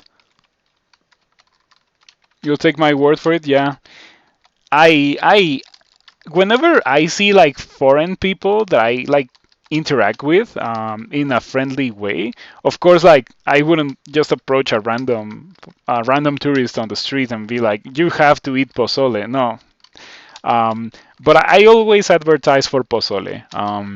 Last time I did that was the last time there was a Grand Prix Magic tournament here in Mexico City, which was a couple of years ago. I think like 3 years ago at this point. Um, and there were like judges from all over the world. So I greatly encourage them to give pozole and Mexican cuisine as a whole a try because it's so good. And there's like so much variety. It's not like all tacos and burritos and stuff like that. No, there's so much more. Especially a lot of things that a lot of people in the US have never really been exposed to because um, I have seen, or I have like come to the conclusion that a lot of the U.S. Mexican cuisine that exists and that people are exposed to is like Tex-Mex, right? Um, wow, that was a lot of damage. I assume that it is because I'm in statue form. Yeah, because the silver seared me and I don't have mutations, so it has to be because of statue form. You hurt a lot, Mr. Javelineer. Can I paralyze you just out of sheer curiosity? I can't. If I could kill you immediately with anything, I would definitely love to do it. Double willpower. I think I'm gonna go for fear and hope. Are you standing on Steam? Because it may anger you immediately. I hope that it doesn't. Fear? It worked. Okay. That was a close call. I shouldn't have fought the Javelineer like that. Shimbo. Never had Shimbo. What is Shimbo? No, no idea. Shimbo. That's actually how you're supposed to pronounce it because you know how I always say that you can read words in English and you don't know how to pronounce them. In Spanish, you know how to pronounce a word by reading it, and that is one of the things that I like the most about Spanish, that it is pretty standardized. Some places may have their own words like localisms and stuff like that. That is normal, part of a healthy language, I guess. But they also have like other words that are more standardized across the whole world of people who speak Spanish. So like yeah, it is different to speak Spanish with someone from Mexico and to speak it with someone from like Chile or Argentina. Um, but you can still understand them, you know. But yeah, what is Shimbo? Just out of sheer curiosity, Shimbo. Never heard of it before. Special chicken barbacoa from Hidalgo. I'm gonna ask my mom. I don't think I've been to Hidalgo. I am not too much for traveling. Well, I do travel, but whenever I travel only to places where I have been before. So you know, travel is an expense, and I wouldn't like to spend hard-earned money to be disappointed about the place where I would like to go. Um, so I usually stick to traveling only to meet people or to places where I've already been. I'm not too much of an explorer because of that. Maybe if I had unlimited money, I would be more of an explorer, but it's not high on my list of priorities, to be completely honest. Okay, that got kinda scary, not gonna lie. Those Javelineers are pretty nasty, but that's just how it is. Javelineers are like the one monster in here that is always like, oh, that's not good. Um, Yeah, it's funny because actually the rest of the monsters here are a joke, but Javelineers are not a joke, are very much not a joke. If I could instantly kill them, I definitely would have an easier time with this place. But when it comes to damage over turns, those guys maybe beat me. Like they kill me faster than I can kill them, which is pretty crazy if you really think about it. I have 10% Polar Vortex. I can definitely go for it right now. If I take off my throw letter and I go into like normal or like I have a robe with regen. If I wear that instead of the throw letter, I can cast Polar Vortex much more consistently. In one version, they also have Minotaurs with javelins in shows. Yeah, I think there's an ending to shows that has a couple of Minotaurs. I got it before.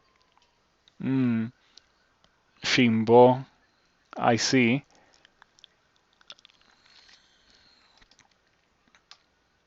Palabra de origen Otomí. So that means word from the language Otomí. There's a lot of words that have origins from ancient Mexican people. I don't know if it's correct to call them Mexican because Mexico was not like a unified centralized culture. There was just like the most powerful culture, which were the Mexica or Aztecs, and there were like satellite cultures around the Aztecs, which usually were like tributary states to the Aztecs. So the Aztecs like ask for tribute and like sacrifices and stuff like that because the Aztecs were superior in military. So it was never like total annihilation or conquest. It was just like a system of vassaldom. I guess that's how you can put it. It's funny because I'm not afraid of Ilsuiu. I'm not afraid of Ilsuiu one bit. I am afraid of the Javelineer. The Javelineer is way more dangerous than Ilsuiu. Mr. Javelineer. I'm gonna try to go for zombie hands into net to disable the Javelineer and hope for the best. I hope that I don't get hit for like 30 here. I didn't. It closely missed me. Okay, that's very lucky. You are a pre-fan of pre-Columbian American history, so all that stuff is super interesting to you. You should. It's gonna sound really silly, not gonna lie, but you should check out the Age of Empires 2 Aztecs campaign. It is obviously not like a one-to-one representation of the events that happened, but it is like a pretty good guideline of like an example of how things were. Um, yeah, I also like that a lot. I like it not to dedicate my life to it, like being a historian or an archaeologist or something like that. I like it as a pastime. It is indeed very entertaining to read and hear about that. Ah, same. Yeah, it's like super cool because it's like very cool stories and fiction and stuff like that, except that it is not fiction because it actually happened. Sometimes like history, especially like ancient history, can be very entertaining, or very entertaining and interesting and appealing in a way that just like there's nothing like that in real life nowadays. You find it super neat that Nahuatl is still spoken. Not only Nahuatl, but like a bunch of languages from back then are still spoken nowadays. Um, Unfortunately, I do have to say that I do not know any of those languages, but well, not most, but some words from those languages were kind of embraced and adapted into Spanish, specifically Mexican Spanish. Um, like there's a species of dog that, funnily enough, the Aztecs used to eat called Xoloscuincle, and they're like very small, hairless dogs. Apparently edible dogs. Yeah, the Xoloscuincles. I guess people don't really know how to pronounce Xoloscuincles, so they just like shorten it to Xolos. I guess Xolos is way easier to pronounce. Um, Oh man. this is not good, but I think we are in a good position here because the Javelineer is at least grabbed by the zombie hands. So I go, oh, why did I do that? No, I want to throw something. I want to throw my net. Um, 90% chance to hit? Excuse me, game? It is being grabbed by zombie hands. It shouldn't. Well, I guess, whatever. Okay, there we go.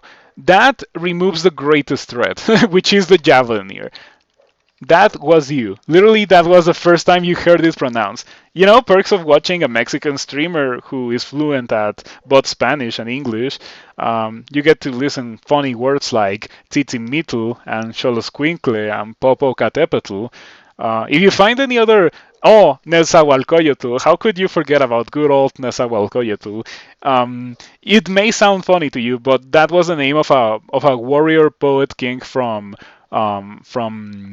Aztec, from the Aztec like society, warrior poet king. He wrote a ton of poems, a ton of them, and unfortunately the Spaniards destroyed most of the records of back then, like Aztec records. So most of them were lost, but we have a couple of them still around. So if you're interested in reading poetry from an old Aztec warrior king, you still have it accessible, very fortunately. Now, I think I want to kill the Javelineer. Like, I really do think that the correct thing to do right now is to get rid of that guy before it kills me. Even if I'm at 50% HP and like garbage defenses, I could theoretically be killed, but I don't think I will be killed by Ilsuiu. Um, 75 maximum with throw icicle. Nah, it doesn't kill because I have cold resistance. One pip of it, but I don't think it kills. Um, I just have to kill the Javelineer. Unfortunately, we got a miscast of Ignition at what, 1% miscast? Tragic. Um, what do we do to kill that guy? Yeah, Flame Wave obviously would take too long. Maybe refrigeration, but I'm not too happy about not being able to drink potions. Maybe I should just go for ignition again. I think ignition kills because this guy is standing on water. Oh, not standing on water. So maybe it wouldn't kill. Nah, it will. It will. It's severely wounded. Only has 78 HP. Let's go for it. It didn't kill the Javelineer, but it didn't break away from the net. It is also almost there and standing on Steam, so it is almost guaranteed for that guy to die. One more time. You kill the Javelineer. Okay, the fight is now winnable. Yeah, it is funny because normally you would be like, oh yeah, Ilsuiu is like really dangerous, right? No, it's the Javelineer. The Javelineer is like the real threat this time around. Ilsuiu dies like super fast and doesn't have the absurd damage output of the Javelineer. Um, so yeah, I would say that was a pretty close call. But fortunately, we managed to survive. That was you. Yeah, I like the chat. I like you guys, and I greatly appreciate that you take your time to like interact with me and tell me about cool things. It doesn't even have to be crawl related. As long as it's cool things, I am always happy to hear about them. Who knows? Like as I always say, be exposed to like new things that you may not have ever heard of. You never know where there's something really cool that you wouldn't have been exposed to if you hadn't like taken the time to hear about it. So I definitely follow that philosophy of life myself. Um, Of course, some caveats may apply. Like, for example, if you try to tell me about how slugs reproduce right now, maybe I would say that I'm not too interested. I would still probably look into it later on, but I don't know if it's the kind of thing that I want to listen. I don't know if it's the kind of thing that I want to listen about while I'm streaming. Yeah, that's what I wanted to say. Mhm. Okay, we're fine here. I'm a statue, so I don't really take a lot of damage. You know, normally I would say that going into statue form is like not really a good thing for characters that have access to all the armor slots. I with Deep Elf I don't particularly care. I think it's cheaper, way cheaper to get statue form than to get armor and the skill to be able to use the armor and not have zero evasion, and also, not have or have spells. That's also kind of important.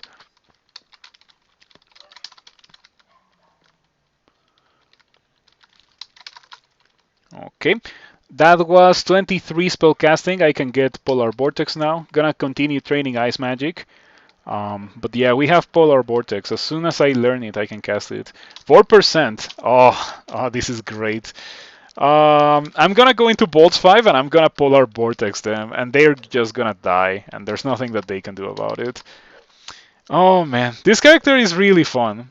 It's really fun, but very glass cannony indeed.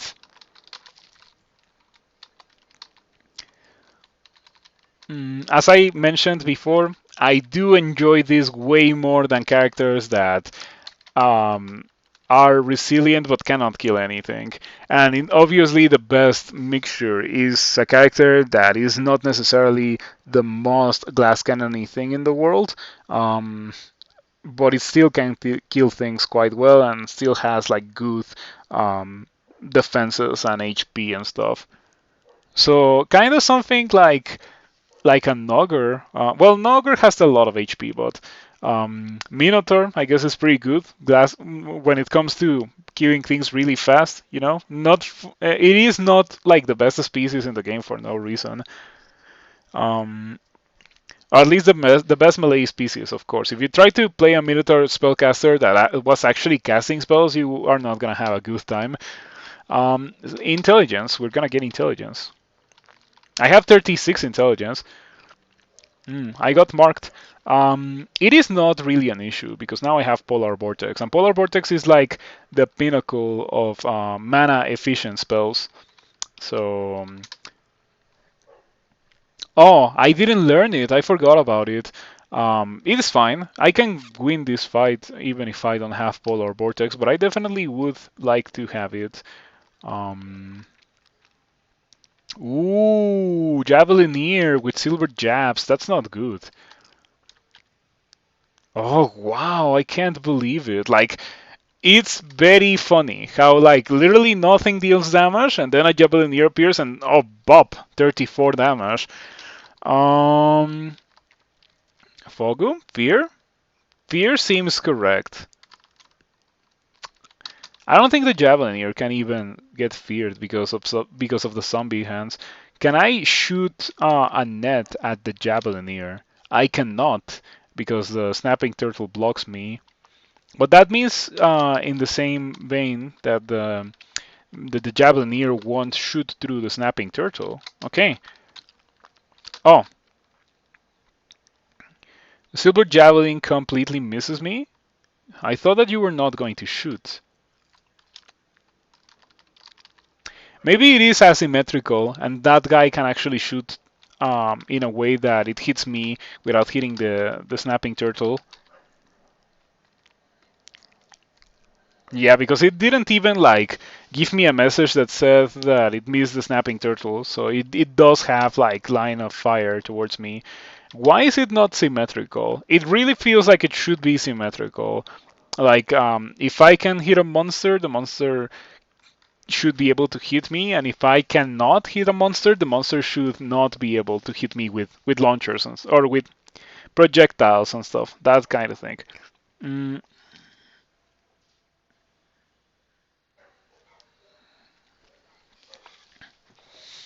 hmm.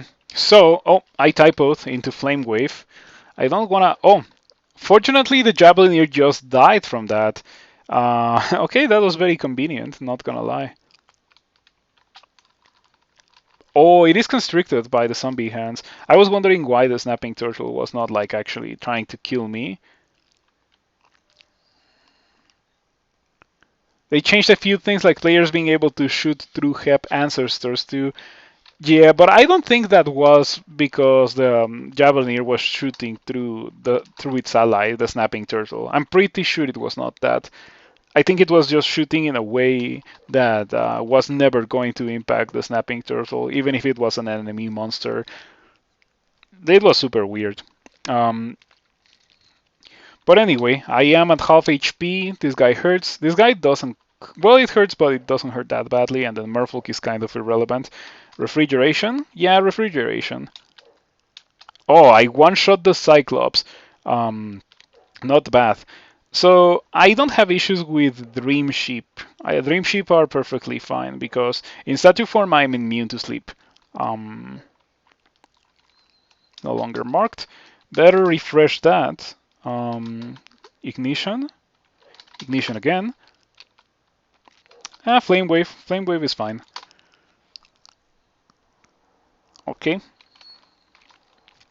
Oh, I forgot about it. Let's learn Polar Vortex right now. I think I can get away with 22.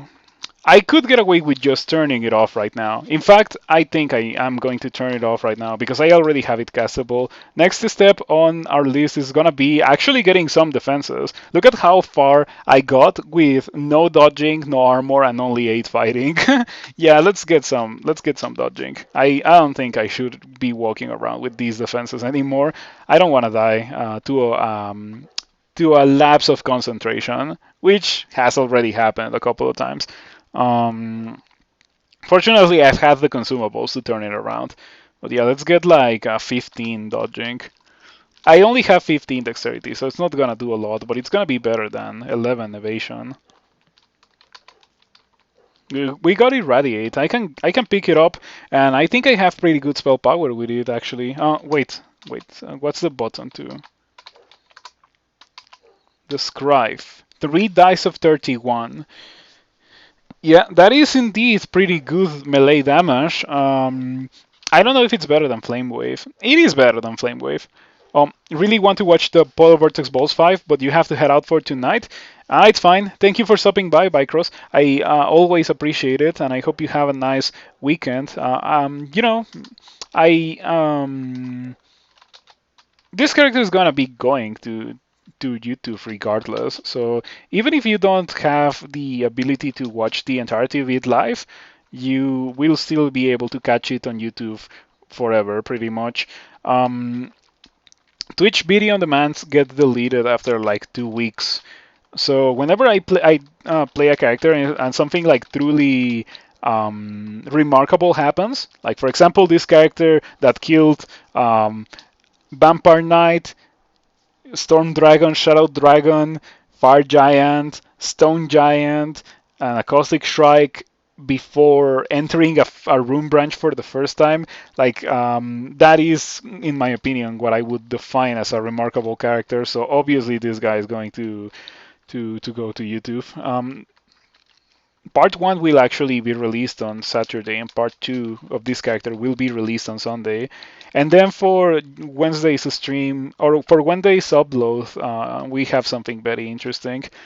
Or I have something very interesting, I have to say, because it is like a one-person thing to upload things to my YouTube. I am like small enough that I don't particularly need an editor or someone who manages the YouTube, and I also don't have the audience for that. I have mentioned it in the past, but like this is way too niche for me to want to invest a lot of time in like making highly edited videos and stuff like that. Mm. Okay, we saw a Kraken zombie there, or a Kraken simulacrum rather, but of course being a character that has access to ignition, a single cast of ignition just like one-shots that. Oh, I should probably stop walking if I have barbs.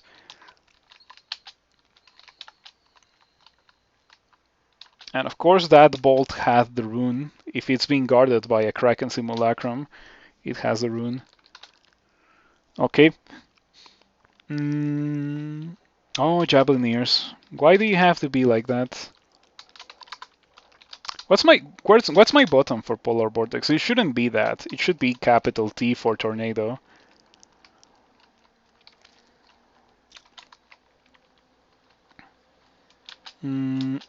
Ouch. Okay, no, this is fine. This is fine. That doesn't hit the avatar. I think I'm just gonna go for refrigeration. Yeah, it is pretty nice to have the ability to choose from like 2 or more different spells that hit literally the entirety of the screen. It is crazy. Yeah, this character is being quite nice. I have to say that. Need to drop that and never pick it up. And I think I also need to get rid of this Ring of Fire Resistance. Maybe, maybe. No, I'm gonna hang on to it. What I could consider getting rid of is the Ring of Resist Corrosion because the Ring of Ice that I'm currently using gives me that. I'm gonna drop the Enchant Weapon and Enchant Armor as well. Maybe I should enchant the Troll Letter. I could win with that. Um, Okay, all the troll letter that is on the floor is +0. It is very rare for enchanted troll letter to generate in the first place. You need to kill a unique to get it and like have the unique drop letter or find it shiny on the floor. I don't think that can, or I don't know if that can even happen. Have I done elf? Because this character can do elf. I should probably do that. Should I actually? No, I think we can do it quickly. We can do it quickly, and we have a polar vortex, so elves will die in like 3 turns of polar vortex, or 3 turns of refrigeration if I don't want to be next to them or close to them for polar vortex to do its thing.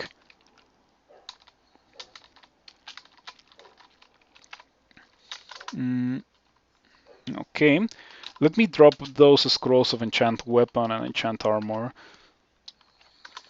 Maybe I want to use enchant armor. So here's the thing. This character has access to a really, really, really rare item in the form of this letter armor of resistance. That's literally the first time ever that I see such an item be in the game. Like I didn't know that it could be a thing.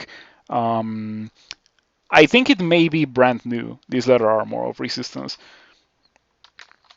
Mm, so we are going to enchant it actually. Your crypto app is actually trying to rip you off. Costs 0.01 Ethereum to buy 0.04 Ethereum. That sounds like it's trying to rip you off. You should get a better exchange. Yeah, an exchange that doesn't charge you for buying crypto. Normally, the seller is the one who gets charged. But yeah, that sounds pretty crazy. Also, it's crazy how Ethereum is so expensive nowadays. I have one whole Ethereum, but I sold it like 2 years ago. Yeah, I had to sell it when I converted it to Bitcoin mostly. But yeah, I had it one whole Ethereum, and now it would be so much money. I kind of miss having one whole Ethereum. But it is what it is. So yeah, I think I wanna enchant the scroll or the letter armor of resistance, just so I can have like a fully enchanted, extremely rare item. Just as I'm carrying that halberd of speed, which is not something that I want to use, but definitely a very flashy, nice item. And the Brodax, I am actually carrying it around for the fact that it is a scarf of resistance for your hands. I was carrying around an actual Scarf of Resistance, but I chose to drop it because I don't think I wanna ever use that, considering that my current cloak is so good. Yeah, that's a very high tier item, the cloak that I'm using right now. Mm, I think I should probably enchant at least the helmet. And I'm gonna think about enchanting the troll letter. But yeah, we shall see what we get in Elf. Mm, okay, set to form for the Zephyrmancer. Yeah, maybe this character doesn't wanna be using a Ring of Ice in here. Maybe instead of that, I want to go for the Ring of Protection from Fire. I have to say that we got the Macabre Finger necklace, and I'm not sure if I want to use it because my third best ring needs to be better than an Amulet of Regen. That's the condition for me to want to use the Macabre Finger necklace. If that doesn't happen, the Macabre Finger necklace doesn't hold much value to me. I like that item a lot, I have to say. It's probably one of my favorite amulets because it does something so unusual. Mm,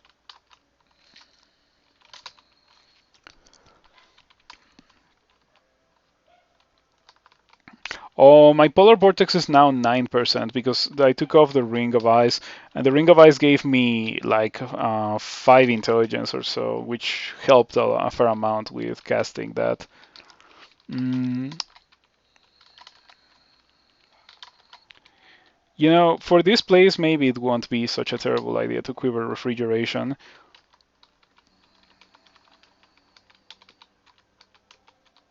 Okie dokie. This feels like a preview of the Bolt, with these many elves. Fortunately, they're all like very fragile. That's kind of their thing. Very dangerous, but very fragile. Very reminiscent of myself. It is not often, but I think Deep Elf monsters are a pretty good example of what the player character will look like if you start like a Deep Elf. Of course, it doesn't have to look like this, but it will probably be at its most powerful if it does look like these Deep Elves. Not necessarily doing the exact same things, but like you know what I mean, being very glass cannony and very dangerous, but you die in like 2 actions. Mm. It had been a while since I had played Deep Elf. I don't know if I should play it very often because Deep Elf runs take a while by the nature of the Deep Elf. Like, you have the extra time duration on the Deep Elf by, like, the fact that it is a spellcaster um, makes it take longer just by nature of being a spellcaster.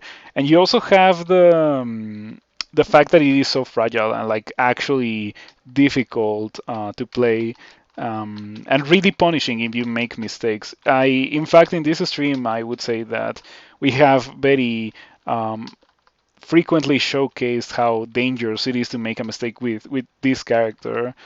Um, okay, I think I need to go for zombie hands here. Then iron shot. Yeah, that deep elf archer got pretty annoying, blinking away from me.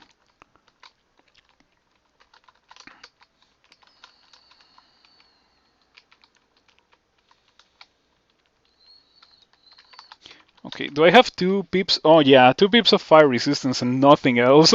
It is a very sharp contrast. Oh wait, why am I using that ring of willpower? I don't think I want that. Hmm. When did I get my... I feel like I have way too much willpower. Huh. Is it because I am a deep elf? I am experience level 21, I guess. You're terrible at pure spellcasters, and my videos, especially the Demigod one, taught you a lot. The Demigod one, um, I can remember. Like, if you link me to the video, I will remember. But I think I have at least 2 different Demigod videos on YouTube. So I would appreciate it if you can link me to the video so I can tell you more about that character.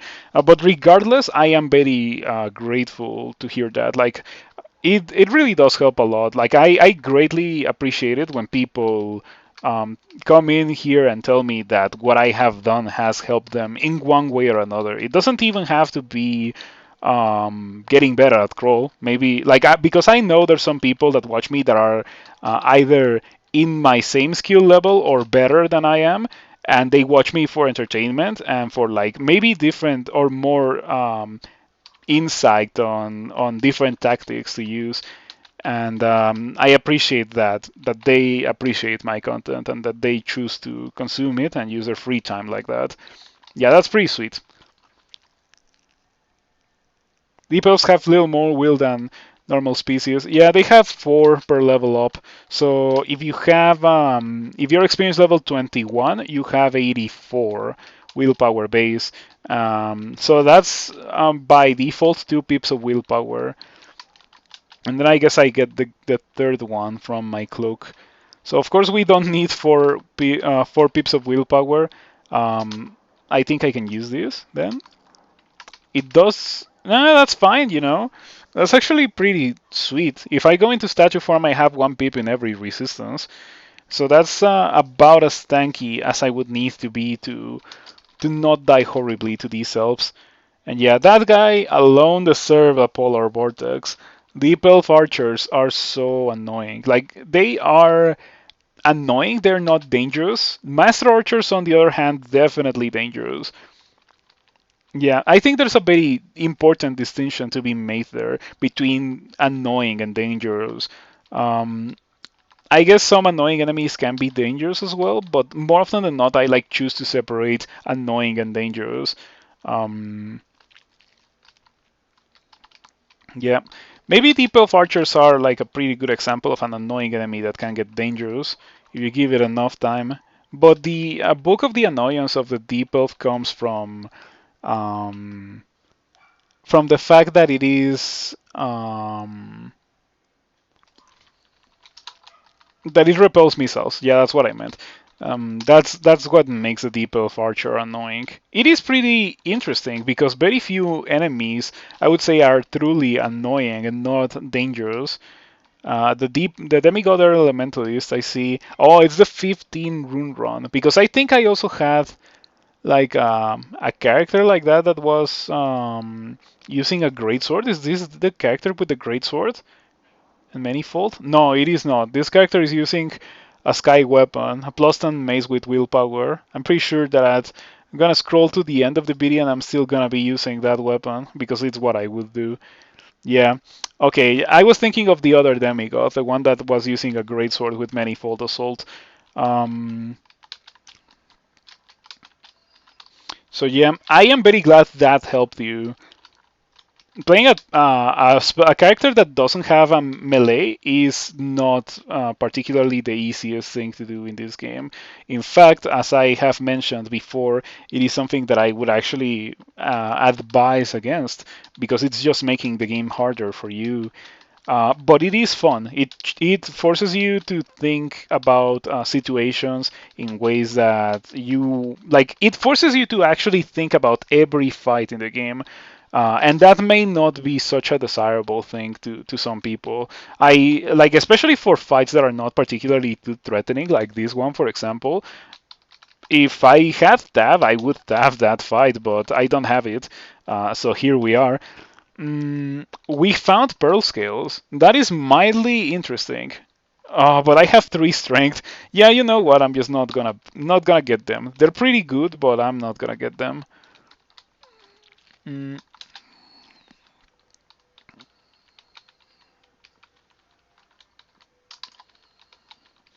okay. Funny thing, when I am in statue form, I think I'm also immune to drowning-based attacks because the statues do not breathe. So yeah, air elementals and war nymphs, I guess that was most relevant in shoals, but war nymphs do not really do a lot to my character, other than water strike. I guess water strike still hurts. Let me buy these two. Um, Okie dokie, zombie hands. Excuse me. The scimitar of protection is unaffected. Oh, zombie hands don't work over deep water. That I guess it kind of makes sense. I don't know. I don't know. That's an unusual thing to see. Like I didn't know zombie hands didn't work over deep water, but I guess now I know. It is not a spell that I have a lot of experience with, but I like it. Um, whenever it doesn't whenever it works, I like it. I guess that's what I have to say, because sometimes you cast it and things break the constriction in like 2 turns and then it's whack. When that doesn't happen, I would say that it is a pretty good spell. We have a Necronomicon here. It doesn't have Haunt. It lost Haunt. I can't believe it. That insults me in a personal level. The fact that it doesn't have Haunt. Like I was thinking about buying it because of Haunt. Um, but that just like removes any possibility of me buying that. I guess it does have Borg and Death's Door, and I think it also has Infestation. All 4 of those, or all 3 of those, are amazing for longer runs, but it's not what we are gonna be doing with this character. Uh, I don't think I have the patience to do a 15 rune deep elf anymore. Yeah, it was the kind of thing that I did a lot when I started playing the game. Of course, I had a lot of failures. Um, but I also remember that I got like actually mad at them. But it was probably like being a teenager. That's the kind of thing that will happen to teenagers. Now I don't think I would get through or truly like mad at losing a character like that. I would be more disappointed than mad. Kiku make the syllabus easy for their students experience. XP. Kiku make the syllabus easy. Mm, the syllabus. I don't know what that means. Oh, I probably should close the door. It's broken and can't be closed. Tragic. That is obviously the bolt, and it is very dangerous to be fighting three. Or like, what was that? Like three high priests? That's one. That's another one. Okay, two high priests and an archer. Um, I think I need to read a scroll of Fogu here. Walk back. Walk back. No, walking back is not gonna do it. Refrigeration. Refrigeration sounds not terrible. I'm gonna go for it. There we go. Because it just didn't miss, and it killed both the fire elemental and high priest. So now I'm just gonna walk away a bit and try to regen as much HP as I can. Refrigeration. There we go. Refrigeration. Refrigeration confirmed to be a good spell. Okay, Annihilator. I don't think I am too afraid of that guy. This character could consider getting a kite shield. I think I already have all that I need to have damage wise. Like I have level 9 spells. What at that point what do I really want to be training? What do I really want to train for? Um, Other than I guess spell power. But spell power is like training your weapon past minimum delay. Of course, the spell power is a bit more real than training the weapon past min delay, but it's still something that I would personally choose not to do. Gonna drop the Ring of Slaying, and I don't think I want to identify anymore.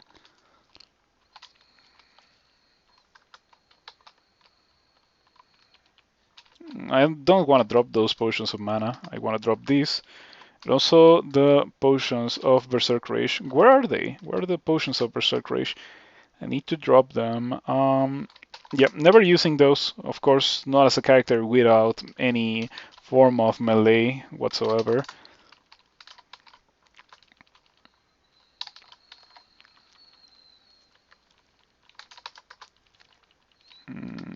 Okay.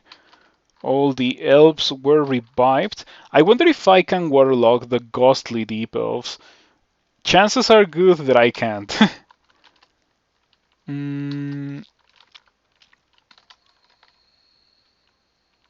Pretty good.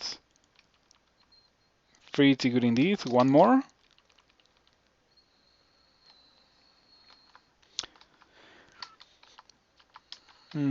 Okay. Ignition. I think I want to wait for more monsters to appear. I'm thinking immolation and then ignition or something. I don't even need to immolation actually. I'm just gonna go for the ignition. Oh, I got a miscast. All these miscasts at 1%. They're kind of painful.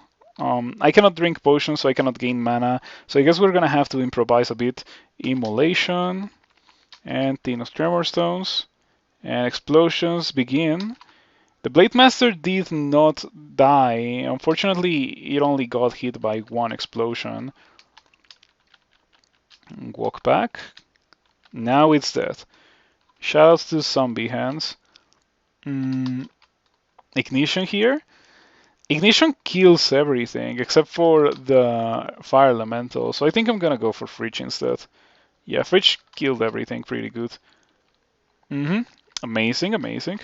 I am very much a fan of what's currently happening. And I think we're almost done, but that's just like how it is for a character so ridiculously powerful as this one. Okay, so I think I want to continue training this, as I mentioned. Oh, wait. 23? No, 21 is enough for me to cast Firestorm. Um, and also 21 conjurations. Yeah, I think I'm gonna train only conjurations first. But I did say that I was considering a kite shield. I think I have a good one. Yeah, I have fire resistance and poison resistance and reflection. The one that I kinda are most interested in is fire resistance, and my current buckler is just a buckler, so it is indeed a good idea to get a kite shield. So I'm just gonna train for it instead of trying to get another level 9 when I already have polar vortex. I better increase my survivability here. Okay, weakness to fire. Ooh, I'm sorry for you, Mr. Annihilator. Get over here so I can kill you with my fire. Yeah, it's burned terribly. Oh, you probably shouldn't have wielded that.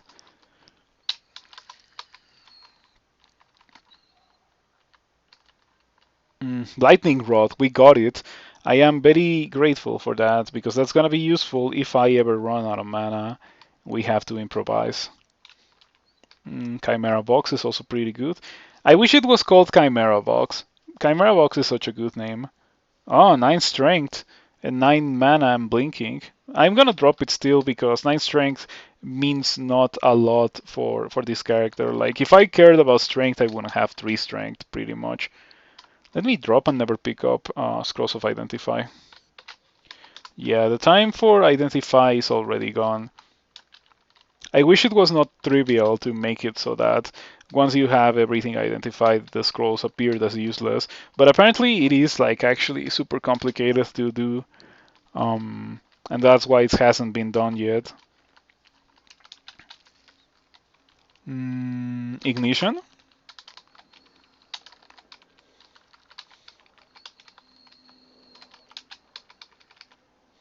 -1 harm buckler. Yeah, something makes me think that I'm not gonna be using that. I did say that I was considering harm when I started this character yesterday, but I chose not to. Yeah, I prefer to not explode. Even without using harm, I have been coming pretty close to exploding already. So that only means that if I had actually been using harm, I would have actually exploded, and that is never a good thing. 2 scrolls of enchant armor. Why is it always that the characters that where I don't particularly care about enchant armor get a lot of it? Um,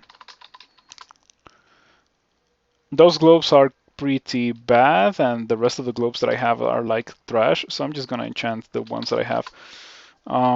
Also, I need to enchant the troll letter because why not? Yeah, take a look at that. There's so many scrolls of enchant armor on the floor. Mm,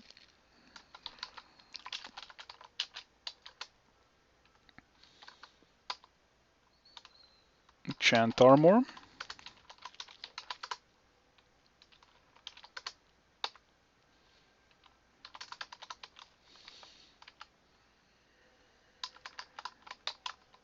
Okay, +4 troll letter. So I went to 2017 defenses, and soon I will have the kite shield. I don't know why I didn't go for the kite shield earlier. It is actually a pretty good kite shield. I should have gone for it way earlier. But anyway, now that we have done Elf, I think the next thing to do for me is probably Bolts. I could do Bolts 5. I could just go in, Polar Vortex everyone, and they would explode, and they would die, and I would be doing pretty well. I could also do Slime. Yeah, Slime also like dies horribly to Polar Vortex. Um, I think I'm gonna go for Bolt 5 because my items are kinda trash and Bolt 5 I feel like usually gives me better loot than Slime.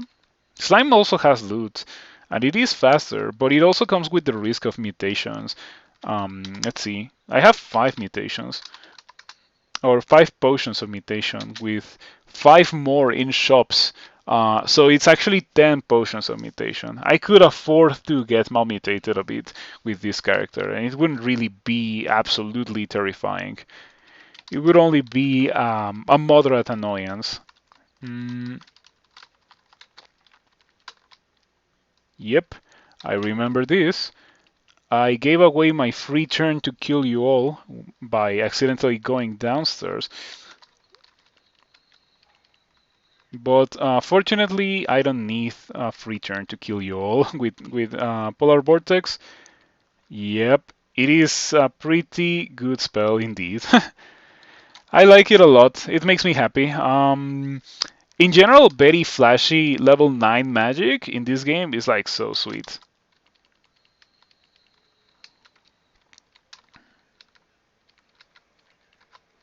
Okay. I took a lot of damage there because I didn't have resistance to electricity, and the Titan exploited that. So I just decided to go upstairs to regen. And yeah, I feel like it's a pretty good idea with this character to just go upstairs to regen every time I have the chance to do so. Ouch. What happened there? Ah, of course, I guess if I'm getting hit by a netting, I am going to be taking a lot of damage. So how do we not die here? I guess or blink to one of these squares over here. Well, I guess the ones that I can see. Probably I can see this one. Yeah, I'm gonna do exactly that right now. If I die, that would be very disappointing. Um, okay. Heal wounds. I would prefer to not have half willpower, especially within vicinity of a summoned sphinx. What summoned this sphinx? Did something read a scroll summoning? Is that what happened?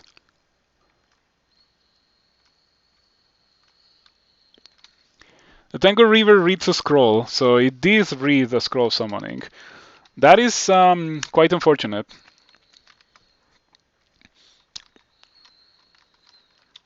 So yeah, very glass cannony. It's very easy to get absolutely destroyed for making big mistakes with a character like this one. But it is what I signed in for. So if I end up dying, it would be no one else but my own fault. In case you're wondering, I on statue forms there, so I have the regen. Because I feel like I'm gonna need the regen. I don't want to get rid of the meat shield that is protecting me from the Sphinx. Not while I have half willpower. Like I'm just gonna get paralyzed and die if I do that.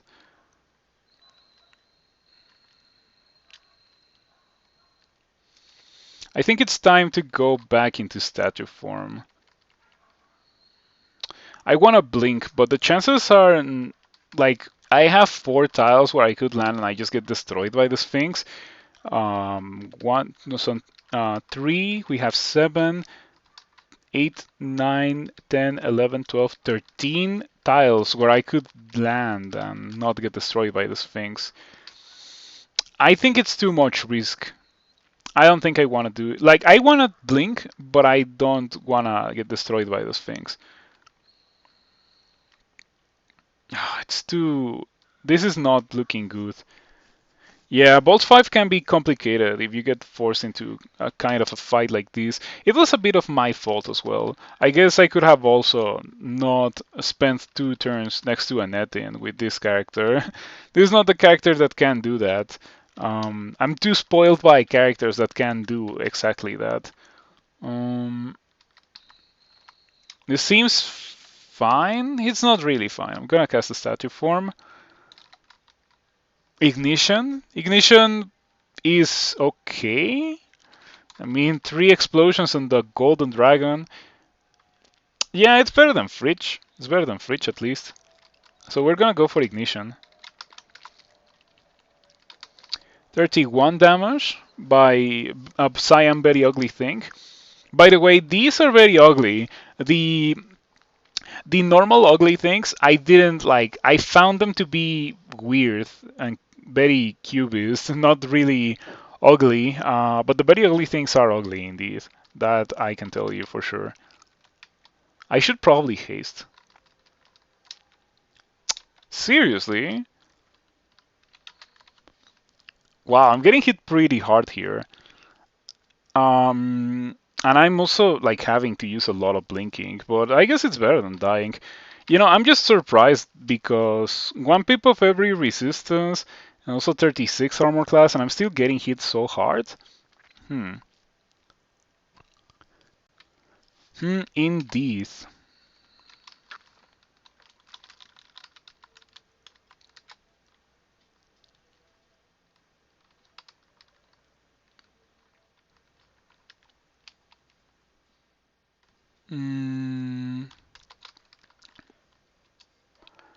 35 heal from that heal wounds. I don't know. Were they buffed recently or something? Because I feel like I've been getting some pretty cool, good rolls with heal wounds. Can't complain about it.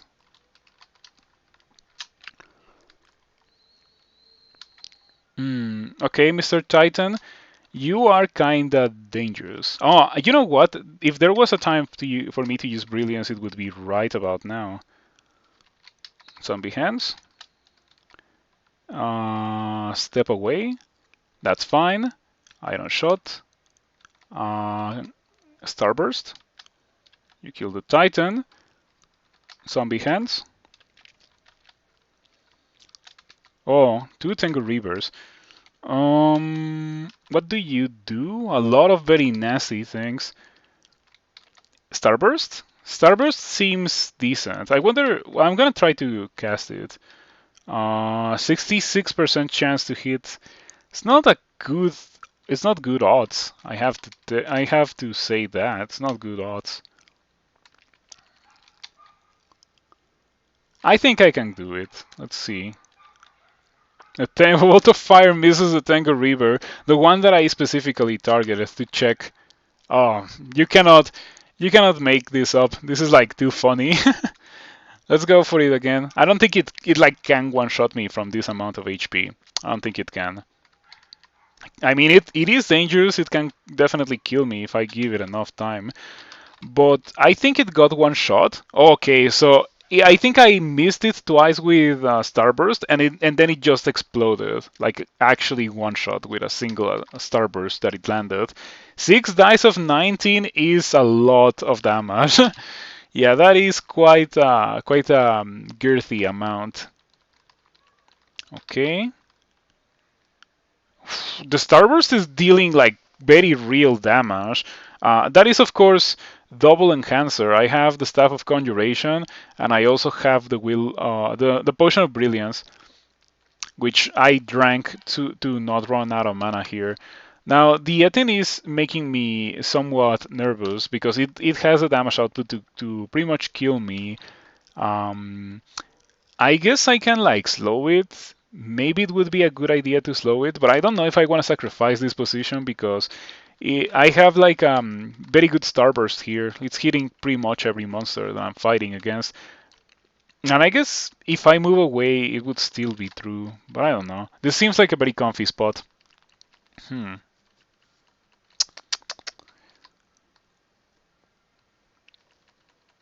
I think it is a correct thing to just go for the Curer here. Okay, that's pretty good. We got pretty lucky there. What's your chance to hit me? 38%. So I guess we didn't get that lucky, but it was still pretty lucky. I just consider lucky whenever, or I consider it to be lucky whenever a monster that can destroy you doesn't destroy you. A floating eye comes into view. That's not good. Okay, Ancient Lich. You can Crystal Spear me, and I can die. And that would be kinda bad. it is generally appreciated nowadays to not be death, you know? I have this spell on death for that guy, but do I have the time to cast it? Let's see, the Warden is almost dead, so I think I can go for a cast of Starburst against the Warden. Maybe that kills. 86%. If you are probably wondering why am I not using Polar Vortex? Polar Vortex is not good in an arena like this one because you need open space for the tornado to do its thing, and this is like the opposite of an open arena. It's like a bunch of corridors. Um, so I think I'm gonna go for Starburst here. If I get really, really unlucky, the Ancient Lich can just destroy me with Crystal Spear. I wish we could see the chances for that monster to hit you with the spell, like the 2 hit of the monster, but I don't think we can. But yeah, like there's not much to do against that. Like even outside of, or like even at full HP, it could still leave me super low with a single unlucky Crystal Spear. So. mm, no, I am going to go for Starburst. Let's go. Okay, no Crystal Spear. Invisibility, that's literally like a turn wasted. And now, in order for me to be able to use the spell on death, I need to be within melee range because it's trash like that now. Out of range, it's so sad. But I could use a step here, break line of sight, drink a heal wounds, I guess, my final one. And there we go. And now Dispel on Death. Dispel on Death. Haste, okay, Dispel on Death. There we go. Shoutouts to Dispel on Death. I pretty much never use it, but like 3 dice of 31 cannot be missed, cannot be resisted. It's like not bad damage by any means. Okay. I came really close to dying there, like multiple times. It is, you know what it is with these guys is that you need to tell immediately, like instantly. You need to tell when a fight is gonna go like super bad. If it takes you 1 or 2 turns to realize, you're probably gonna die. Um, yeah, like very clearly exemplified by the amount of damage that I took at the beginning of all that situation. Let's see if it's still here. Let's see. Well, yeah, like the turns that I spent next to the Eting, where I took like 90 damage across 2 turns, that was something that could have very easily killed me, and I just got lucky there. I think it was earlier than that.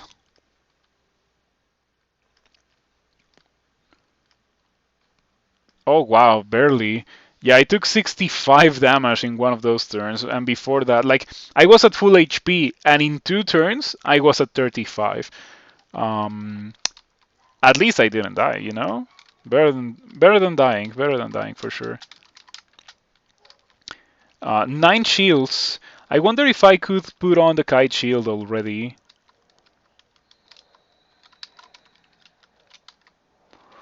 Flame wave.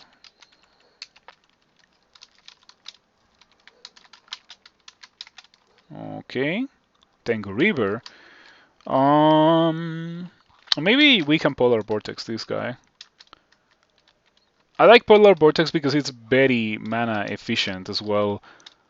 It does incredible damage over time to everything on the screen pretty much. It's not quite everything, but it is like indeed a lot of monsters. Ah, delightful. I took 62. Yeah, single turn. Let's see. The Yaktar Captain obviously shot me with the crossbow. Like Yaktar Captains deal so much damage. It is kind of crazy how much damage they deal. Well, yeah, in that situation, I don't know. I didn't think that I was gonna take 62 damage. Not with 36 armor class, but it just keeps happening, and it's not because of statue form slowing me. Because as you can see there, the Octar Captain shot me with 2 bolts, but the first one pretty much didn't deal damage. And the bulk of the damage came from the second shot and the Bolt Warden hitting me with a Great Mace. Yeah, it's like having 36 armor class doesn't really do a lot when you also don't have a bunch of HP to pair it with. Um, I cannot heal wounds anymore, and that makes me somewhat nervous. I think it might not be a terrible idea for this character to just go do slime, because we tried to do Bolts 5, it really hasn't been going well. I already used way too many consumables. Um,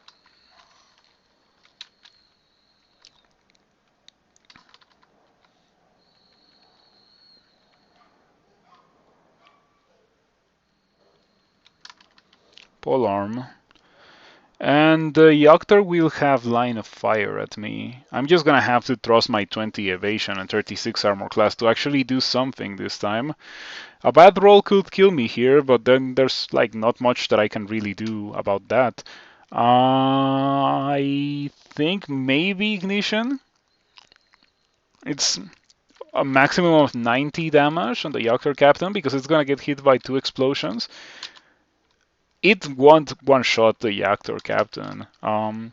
It might kill the Sentinel, which would be annoying because then I like lose damage on the Yoctor Captain. Okay, that was what I was expecting. I'm still in the Polar Vortex. The Bolt Warden dies. If I cast Ignition here, and assuming that I don't miscast it, I kill all 3 of these guys. If I don't kill the Titan, it would be pretty messed up if it goes for Airstrike and kills me. But I think it kills the Titan because the Titan will get hit by 3 explosions. Um, so I'm gonna go for Airstrike or for Ignition. It didn't kill the Titan, and it went for a strike, but it didn't kill me. The airstrike was like a garbage roll. I guess it's fair that a monster gets a garbage roll when I get a garbage roll and I fail to kill the monster, you know? Um, oh, these are some very close fights, but there's not much that I can really do about them. Unfortunately, I cannot read Fogu or anything to block the line of sight of the Titan. I don't think I have any attacks that can reach that far, other than maybe refrigeration. I'm thinking of refrigerating, but refrigeration, will it kill? Will it kill the Titan to go for refrigeration? It's severely wounded. Okay, we have science for this kind of situation. So if you're in the chat and you wanna participate, I'm gonna open a poll for like a minute, and I'm gonna step away, open a poll, run an ad, and we shall see what happens. Well, not really a poll. I think I'm gonna do a channel point prediction instead. Start prediction. Will this Titan die from fridge? Yes and no. It's gonna be like a minute. Now maybe we can make it 2 minutes so I can take a bit of a longer break. Okay, so will the Titan die from refrigeration? Um, the Titan is severely wounded, and refrigeration deals like 3 dice of 14 or something. 4 dice of 18, so it's way more than 3 dice of 14. 4 dice of 18. You can go ahead and submit your prediction. In the meantime, gonna run a bath, gonna wake up, gonna step up away, gonna stretch my legs a bit, and I will be back in like a minute.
Okay, thank you for your patience. I hope that I didn't take too long.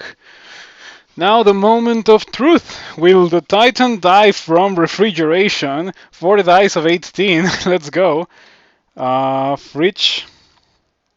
It died! I can't believe it. I really thought that it was not gonna die. Let's be completely honest here. I really thought that it was not gonna die. Choose outcome, yes. No one went for no, but yeah, I personally would have gone for no with my luck. Like I wouldn't have been surprised if it hadn't killed. So I guess congratulations, you didn't really lose anything. And the Bolt Warden over there is like, doesn't matter. I can just end transformation to regen and to run away faster from that guy. I can retreat into the corner of the level because I've cleared pretty much everything here.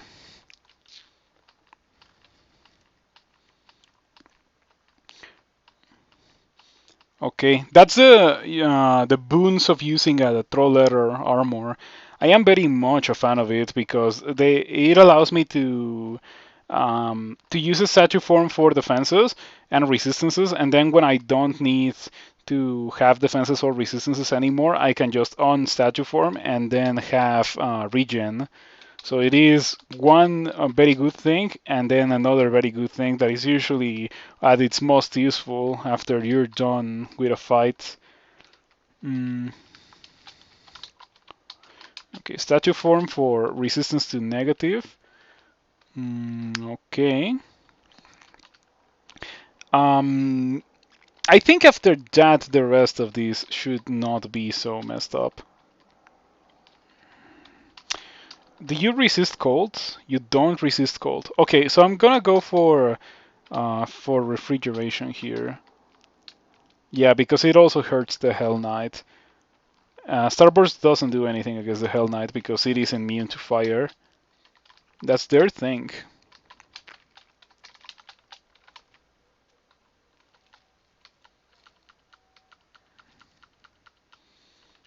Hmm. Atropa. Oh, that's not good. Atropa makes you confused? Is that what it is? Huh. What? Datura is the one that makes you berserk. Yeah, fortunately that guy didn't have a Datura dart because that would have been messed up.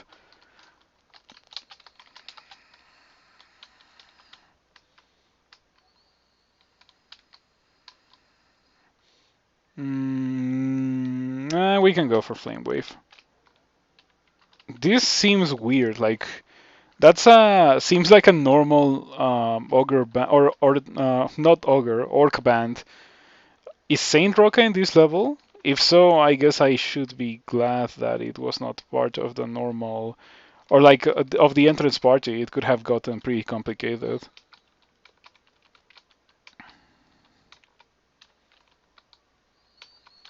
One more.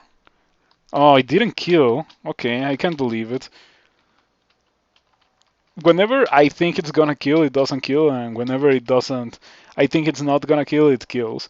It's very funny, but um, there's a Twitch channel, I guess, called Sajam, and that guy has a game show that he always does at the end of every month, last Friday of every month. That is called Will It Kill?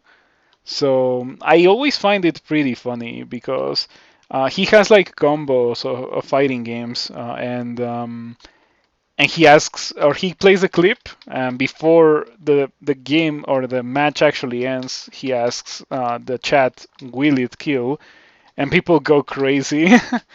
um, I never do well.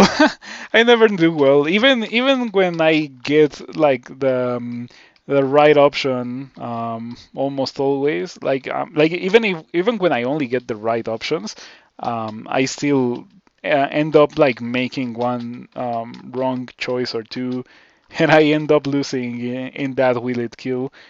Um, but it is a pretty fun thing to do. Like I watch it all the time. Whenever he does it. If you're interested in fighting games and you don't know about Sajam, you should go ahead and give him a follow.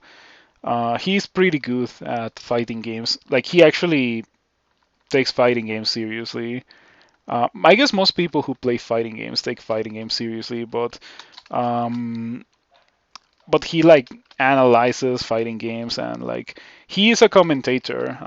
Before COVID, his main thing was being a commentator, um, and he will be commentating Red Bull Kumite, which is this weekend. So if you want to see some good old high-level fighting game competition, you should check out Red Bull Kumite and Seijam. I think Seijam will be commentating for Guilty Gear Strive.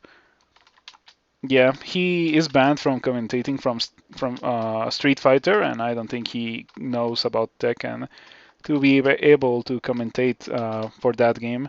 So only Guilty Gear Strive, I think. Mm, I found the Warlock's Mirror, but I don't really care. Like people, I feel overvalue Warlock's Mirror. By the way, this is a pretty cool scimitar with a pretty funny name. X. It's just called X. I don't think I have ever seen that before, but I'm gonna take a screenshot of it. I'm gonna post it on the roguelikes Discord. Mm, the people of the world need to see that.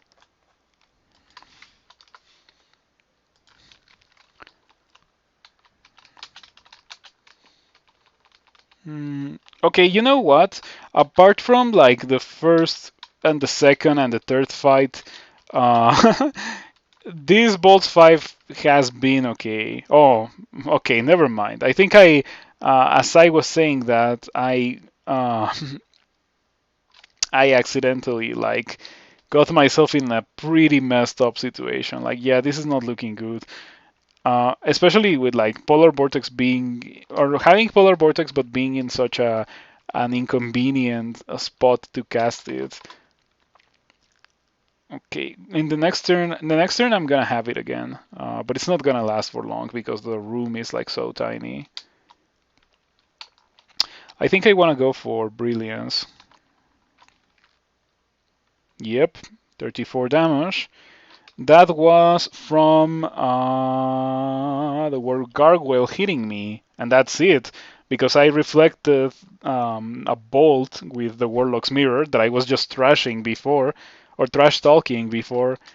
I'm still not a fan of the Warlock's Mirror, I have to say. Whenever I have the chance, which is gonna be when I get out of here, I will upgrade from the Warlock's Mirror into something better.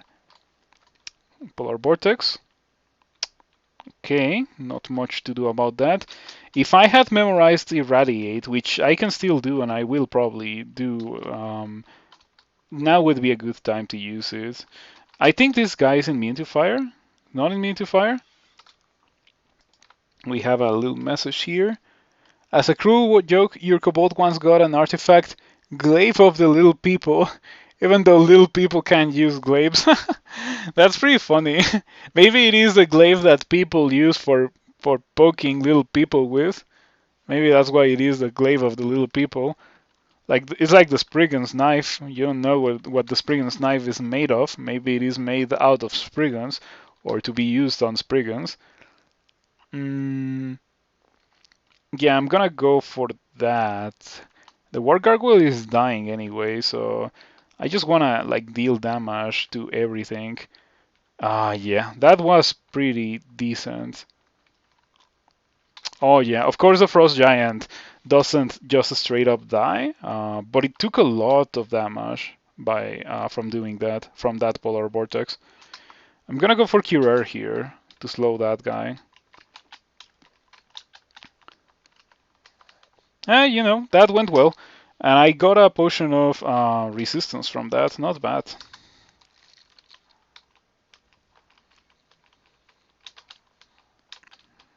I did use a potion of brilliance, but I don't particularly care. I have so many of them that I don't think I'm gonna use them all.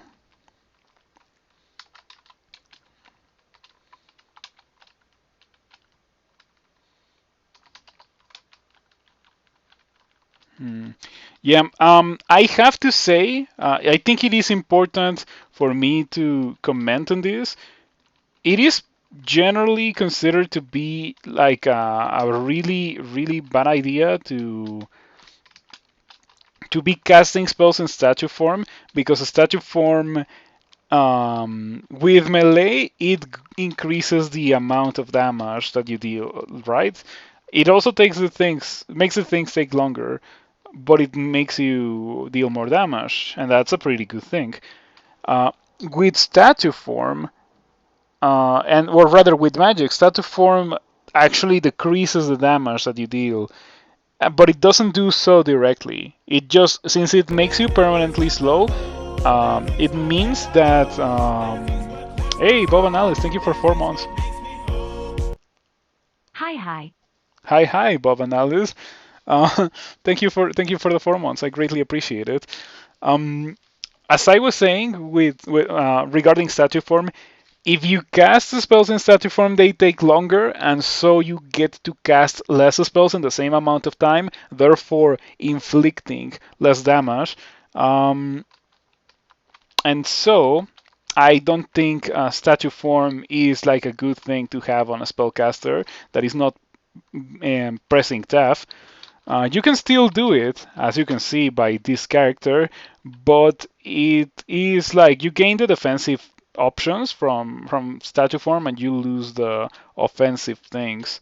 Overall, it's probably more downside than it is upside. But I would still recommend you to consider it as an option if you don't want to or don't think you can get armor. Like this character with 3 strength and 36 intelligence sure knows better than to go for pearl scales, which I have access to, by the way.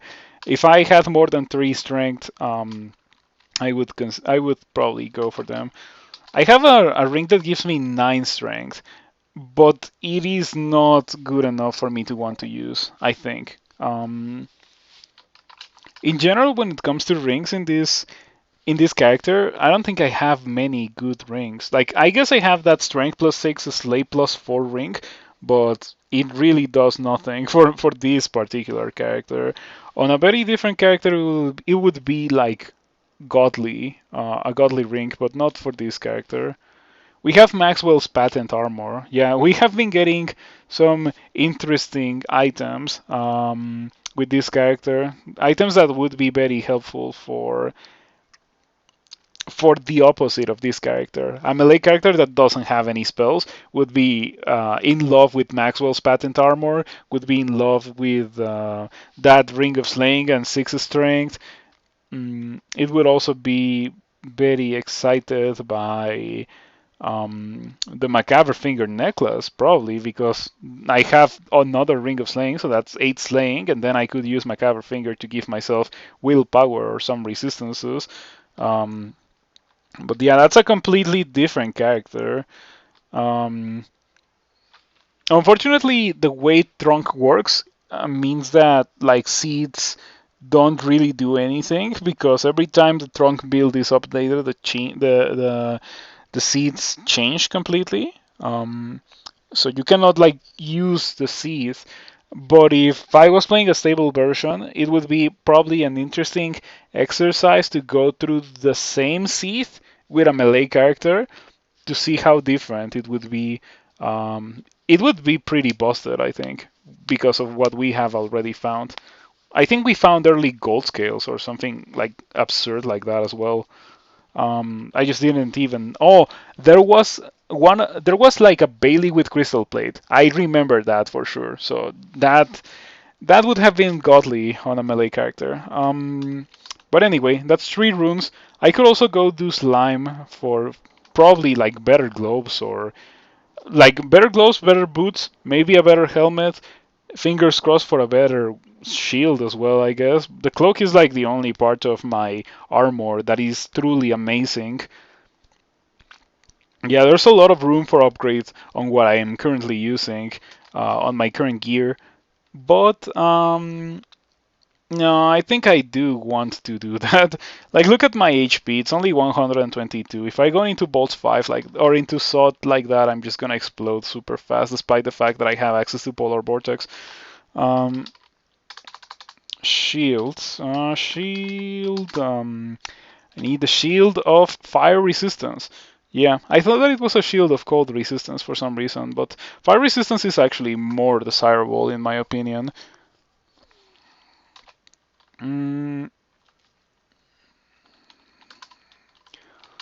so we're going to drop the Warlock's Mirror because I don't particularly care about the Hex Reflect effect. Hex Reflect effect. Um, and we're gonna be picking up the Kite Shield. And I can cast everything except for Polar Vortex. I don't particularly care too much about that. If I cast a Statue Form, I can cast it again. So that's fine. Let's go do Slime. I have resistance to corrosion. Yeah, these resistances actually look sweet. I like this. I just need a bit more HP. If I had like 200, I could go do Sot and win the game like that. Um, let's go do Slime real quick. Slime. I have 3 runes, right? Yeah. I wouldn't be surprised if I forgot to do like a rune branch or something. Wouldn't be the first time that happens. Oh, this bolt now has. Oh, never mind. I don't think it's the same bolt, but sometimes you get an entrance to slime, and it's like Azure jellies, and this time it was not Azure jellies. It was like actually really weak jellies.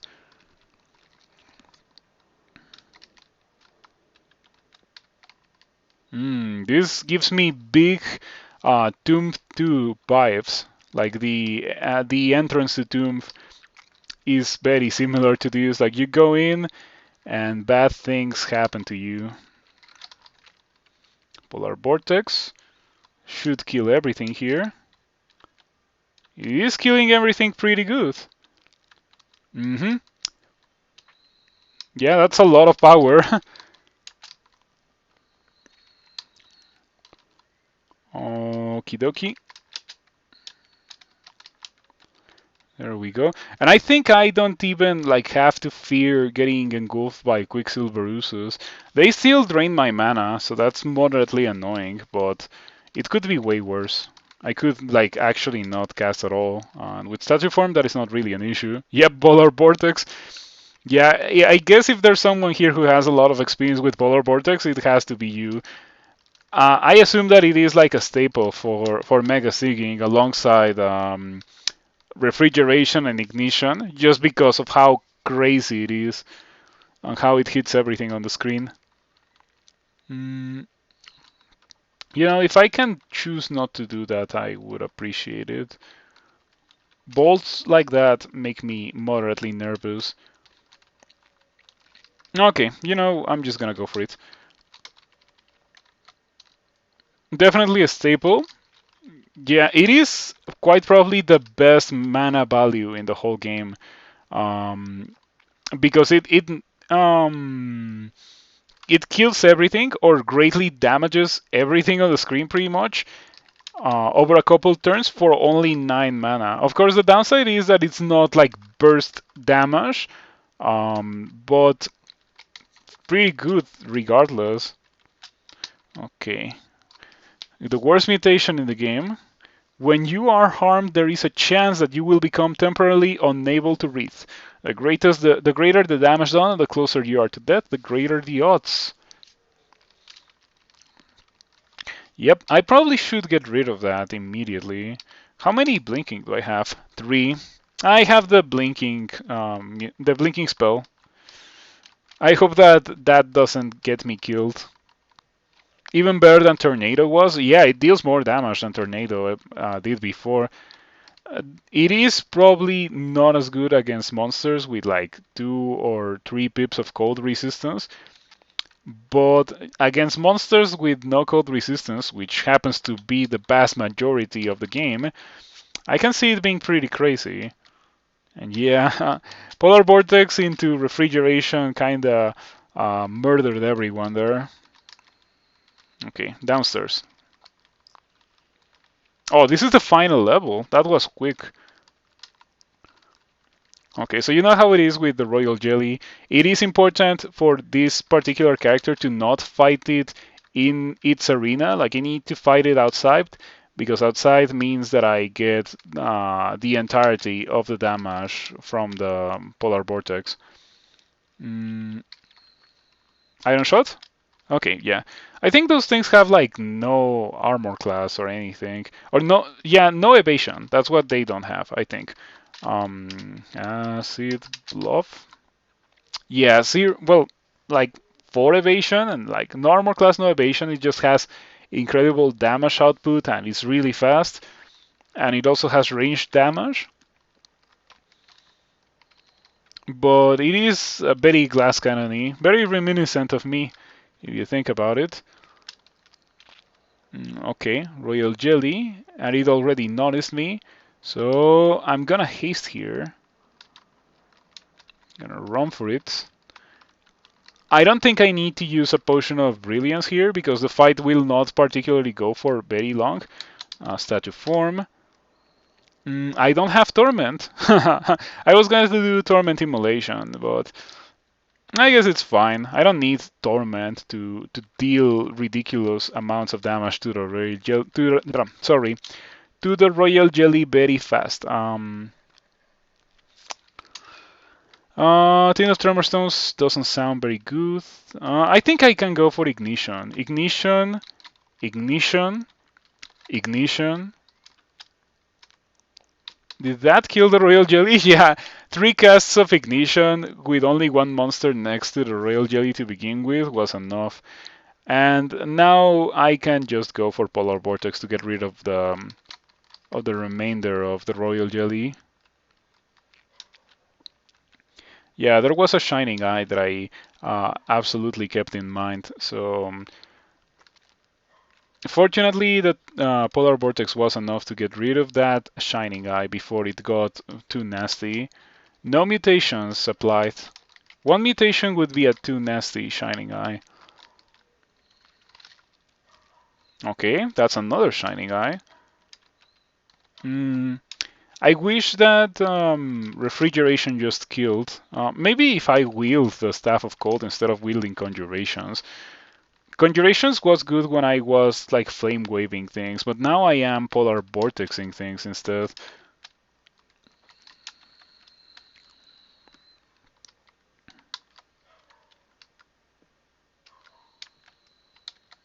Okay, I think that's fine for a while.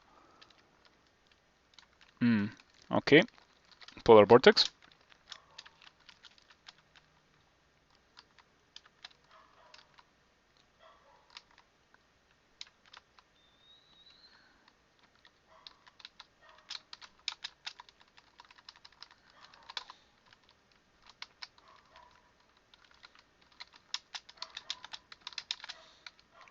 Okay, surprising. That Quicksilver Ooze has been kind of annoying. So yeah, I tried to go for Iron Shot against the Ooze, but the correct thing to do probably was just to go for the Polar Vortex. I think we are already at a point where I should just Polar Vortex everything.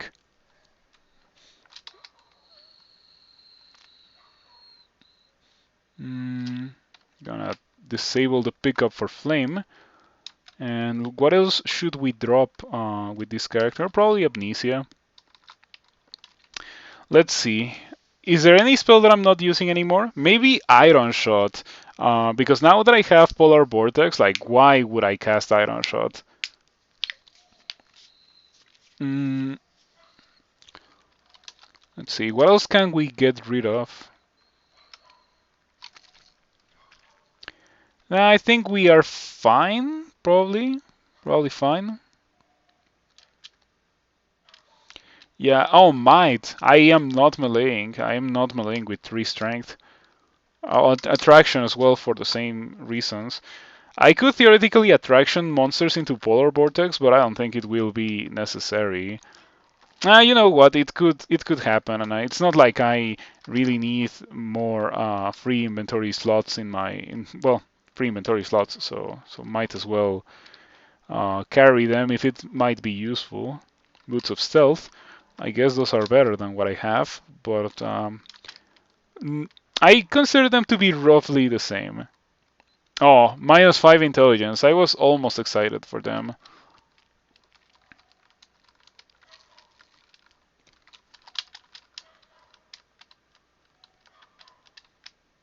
Okay, that's funny.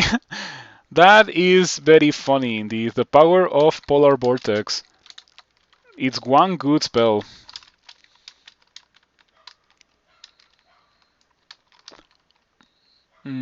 I am super close to being able to just turn on fighting and maybe try to get Firestorm. I still keep it in mind, like it could be a thing that I can get. It's not looking very likely, however, but it could be a thing that I can get. So what was here? No, nothing that I care about.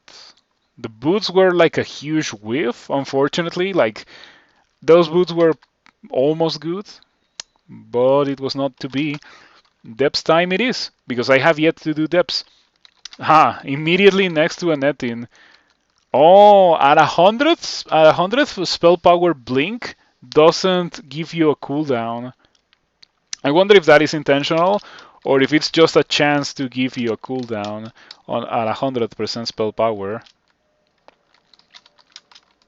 Regardless, I am very glad that I have 100% spell power on blink.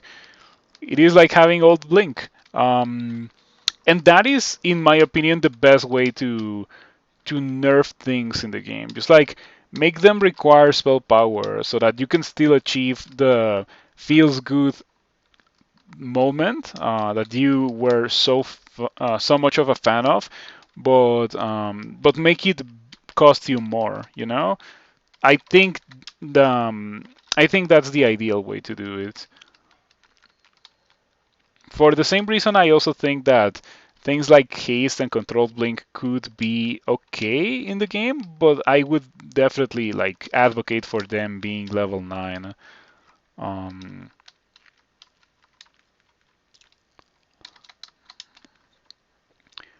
but I don't think they're gonna happen. Like if haste or well, if haste was ever to return to the game, what school would it even be? Like, there's no more charms for it to be um, for it to be put in.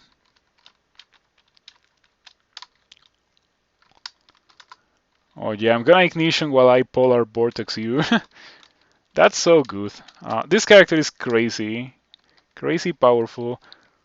It would be even better with Firestorm, but I don't need it. Like I can win with what I have right now. Arguably air or hexes. Yeah, but invisibility, which was, I always associated charm with buffs and hexes with debuffs.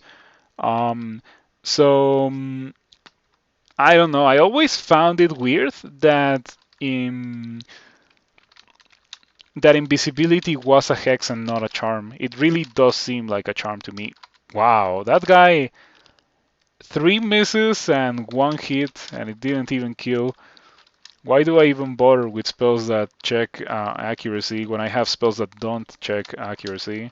Or that don't check evasion? Yeah, I'm starting to feel that I should just try to Polar Vortex literally everything. It is especially good in Depths now because Depths has a bunch of open areas.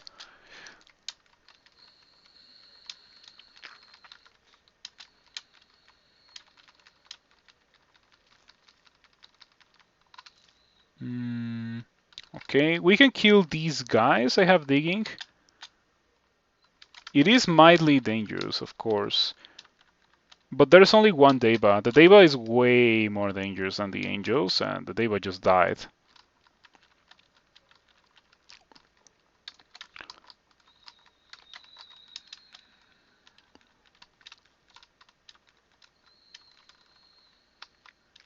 Okay, something that I have always found pretty funny about Tornado and now Polar Vortex is that it makes monsters and you go through walls. Like it doesn't make a lot of sense to me, but that's just how it works.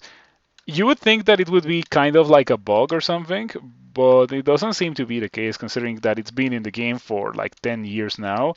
I think Tornado was implemented in 0.8, which is the version where I really got into the game. I think my first game was 0.7, but I after that first game in 0.7 where I died in like D1, I didn't even get out of the entry bolt and I died. um, and I think after that I went back to NetHack for a bit, but I was starting to lose the love for NetHack by then. One of the SIG entry bolts has a bunch of ice in a cage. It's so hard to not get mutated. It's very tough. Really? Yeah, I know. Like instead of the angels that I got here, ice. But is it really hard not to get mutated when doing that? I have never like noticed it, and I thank you for saying mutations because I completely forgot that I had the worst mutation in the game. Thank you for reminding me in a very indirect way. I appreciate it.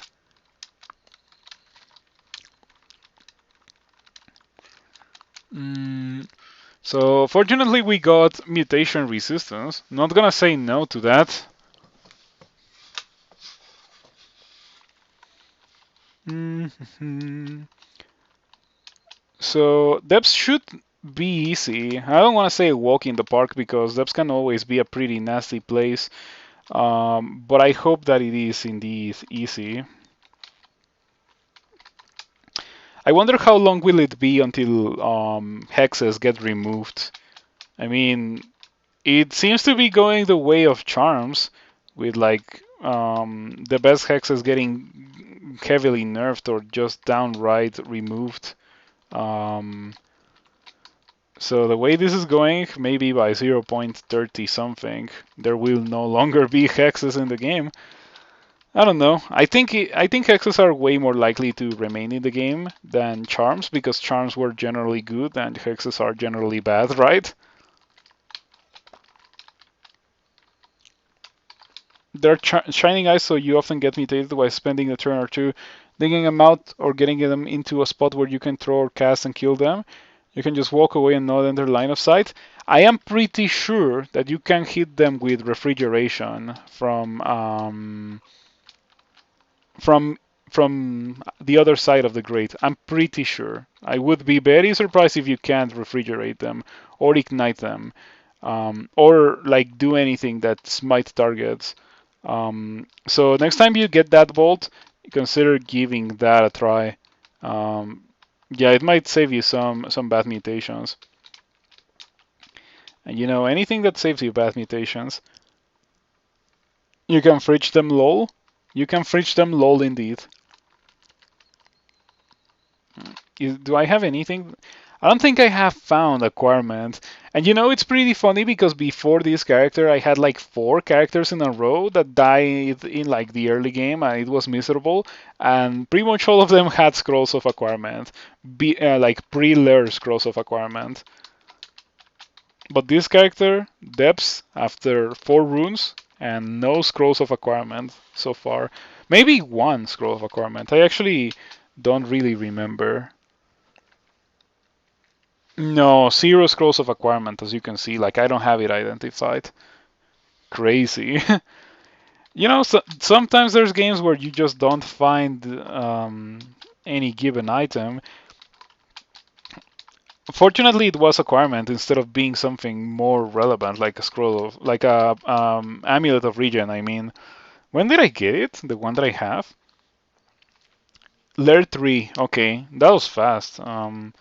I think I had mana regen as well, and I found mana regen, and I decided maybe we're gonna try mana regen before trying this regen thing, and or rather instead of this regen thing. And I went for mana regen, and like I took it off. I took it off after like 2 fights because I was like, no,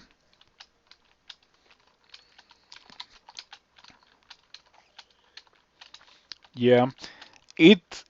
I hope that it is not too good, that regen is this good, because I feel like every amulet is just a stepping stone towards um, towards Amulet of Regen. Like it's something that you wear in the meantime while you're waiting for your Amulet of Regen, and that is probably not what the development team actually wants from amulets. But it's it's because the other amulets are not as good as Regen. I wouldn't say that Regen is too good. I would say that the other ones are not good enough. And if changes were to be made, I would like to see other amulets being as good as Regen instead of Regen getting nerfed. Theoretically, that is. This feels like somewhere where I shouldn't be in. Of course, this is a very nasty bolt. Um, and the Quicksilver Dragon killing me for 36 was like pretty whack. I'm gonna read Fogu here. Wow, okay. 2 turns ago I was at full HP. I guess that's what happens when you don't have resistances. But yeah, the combination of that Titan and the Quicksilver Dragon is like super nasty.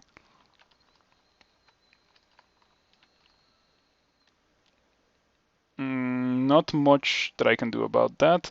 I wonder if this tornado is hitting things outside of my line of sight. I actually have no idea.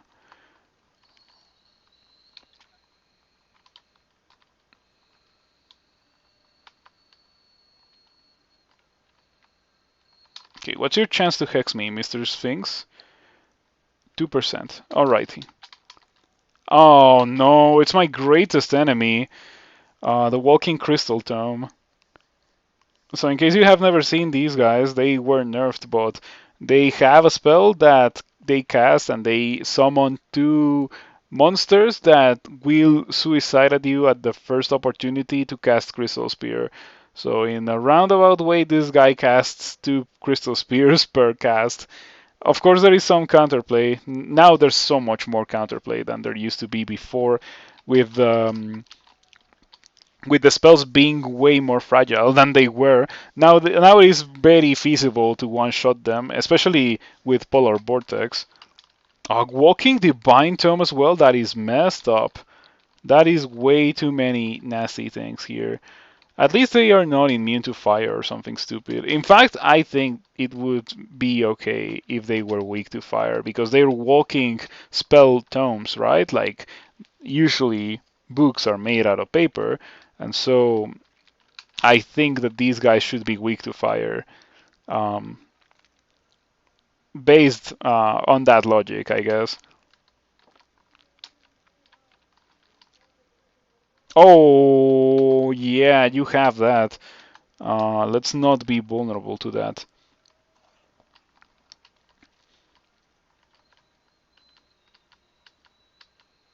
Okay. Yeah, that was pretty nasty, you know? Oh no. Okay, am I? No, I think I'm fine. I think I'm fine. Yeah, it's too late in the game for a single monster to just make me think, oh, I think I'm dead. Mm,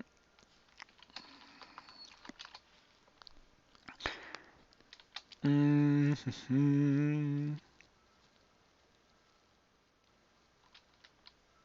Thinking about statue forming, the statue form just like completely removes um, the threat that ISO poses. Like goes from 5% chance to sleep me and therefore pretty much instantly kill me because that wakes you up immediately, but it deals a lot of damage. And it brings that threat to 0%.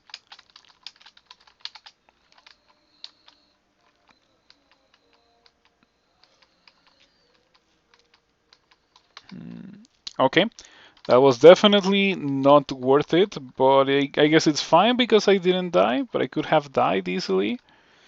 Still, any situation where you're thrown into a fight against a single crystal walking tome is like unreasonable. You probably shouldn't do that. That's just what I think. Oh, that's enough shields. Yeah, I didn't set a stop. I always do, and I forgot this time around. But yeah, 17 shields is more than enough. More than I will ever need.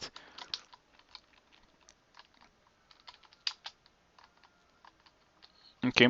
You know, in statue form, I have pretty respectable defenses. 36, 20, 14, 2 pips of fire and cold resistance, immunity to poison, triple or 3 pips of willpower, and then 1 pip in everything else. You know, not bad. Not bad at all. Those are some resistances to work with. Oh, Luis. Very frequently, it seems that Luis has been spawning in depths. Fortunately, this time, like I have a character with 3 pips of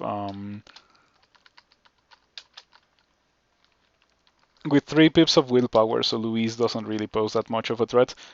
It's this bolt, dig for victory.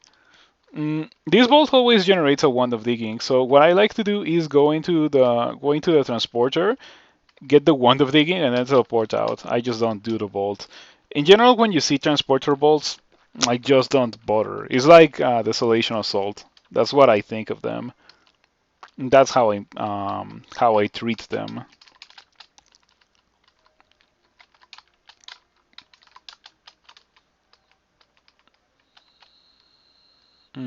I got marked. That is not particularly good.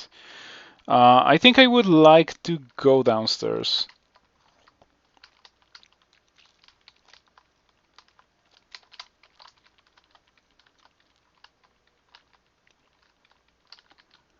Okie dokie.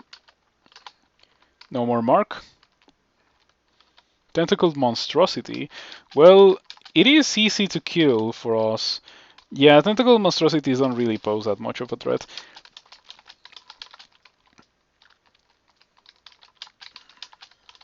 Yeah, funnily enough, I think the worst part of the game for this character was the mid game when I was like getting pretty much one shot or two shot by Merfolk Javeliniers in Lair. Well, not really one shot because obviously I'm still alive, but two shot or three shot by Merfolk Javeliniers in Lair.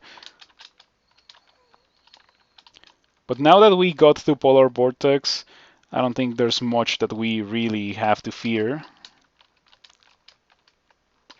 Ah, excellent.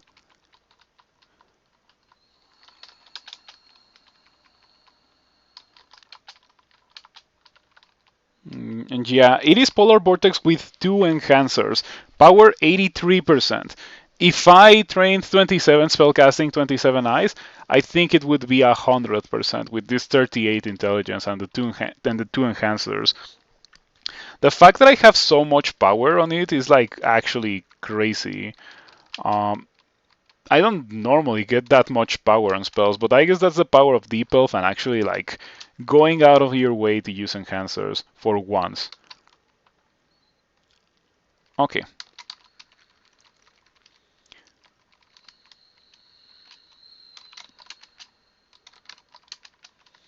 What's my success rate on Polar Vortex? Well, in statue form is 3%, but outside of statue form it should already be decent enough. Like 6 or 7%, I think. Let's see what it is.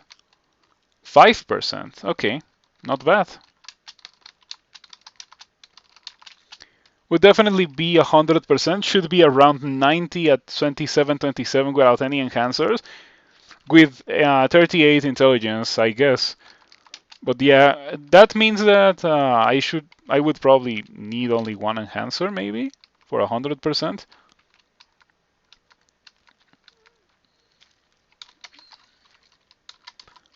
Oh yeah, I completely forgot, but now Depths only has 4 floors. I am glad that the purple draconians don't take off your polar vortex. That would be super nasty.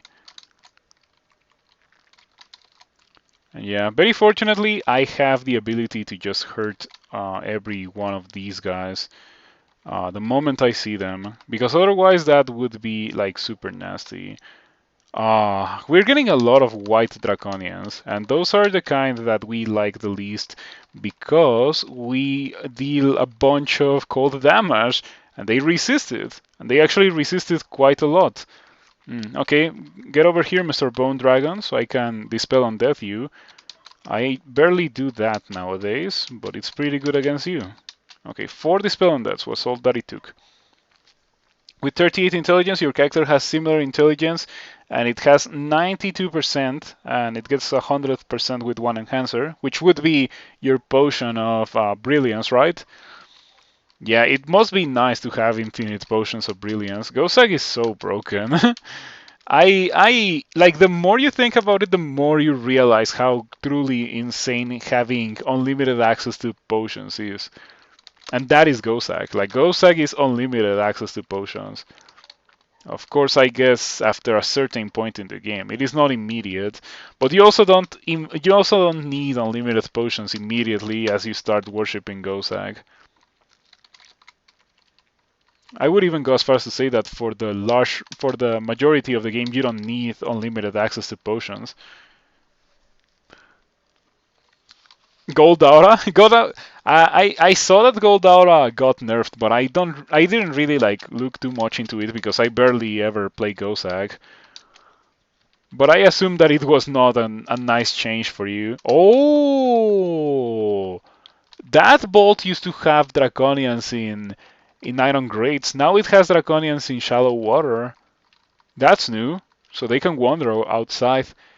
And were they specifically cased to be white draconians? It feels like that because maybe people were using refrigeration too much against them. Wow, that's a nasty bolt change. I mean, on one hand, I like that there's no more Iron Grate in there because Iron Grate is kind of annoying. Um,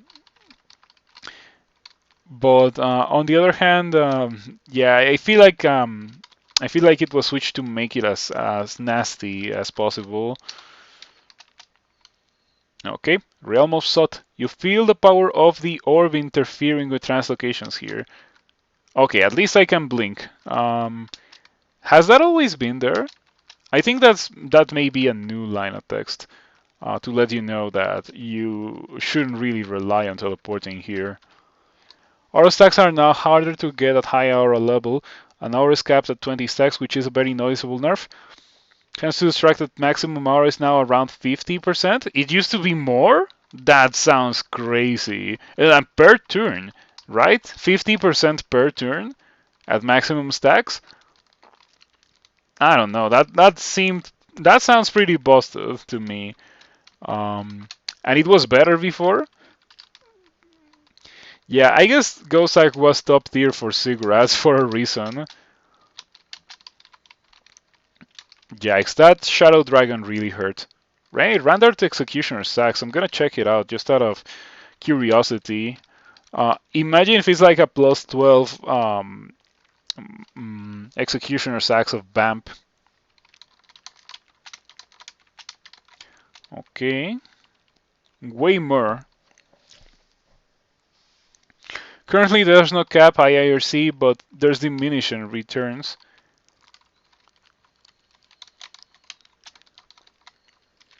Wait, don't die.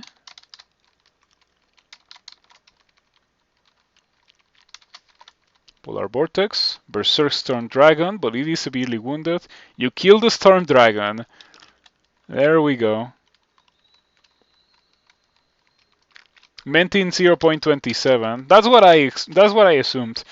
0.27 is technically currently, if you really think about it.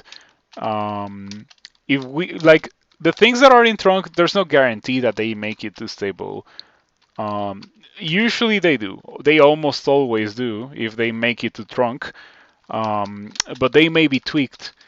It is very rare for something that makes it to trunk to get removed or reverted completely.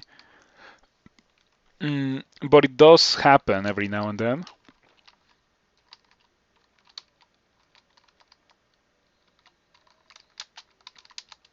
Probably I should have some resistance to electricity for this Black Draconian.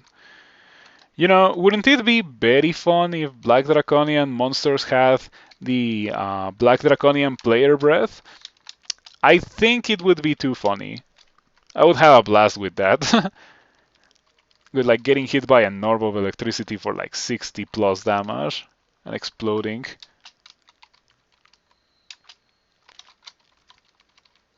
Okay.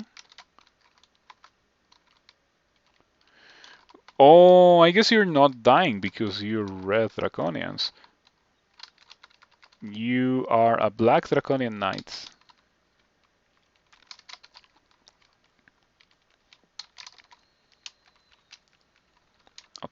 Not bad at all.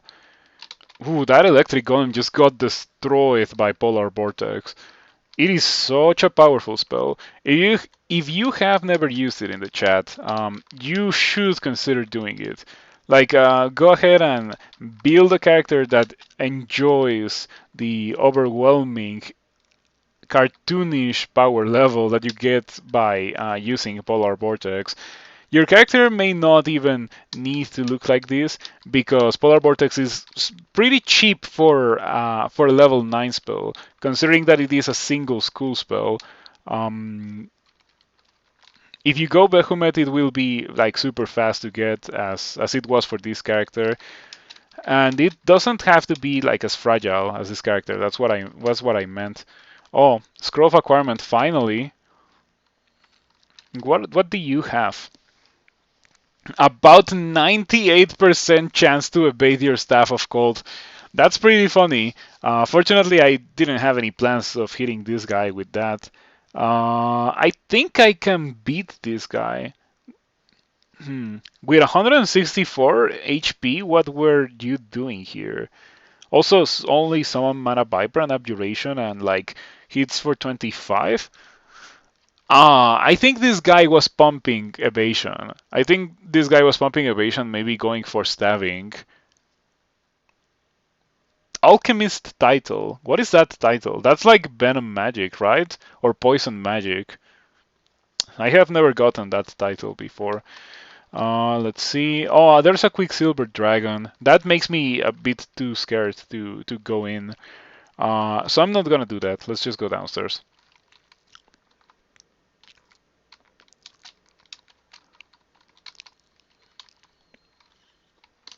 Okay, paralysis for the Death Cough, always pretty good. I think I accidentally used Condenser Vein, but it doesn't matter. Okay, I tried to paralyze it, it didn't work. That's why I don't like hexes, too inconsistent.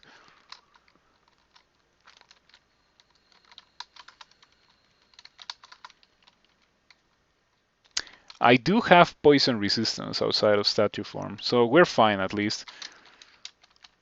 Alrighty.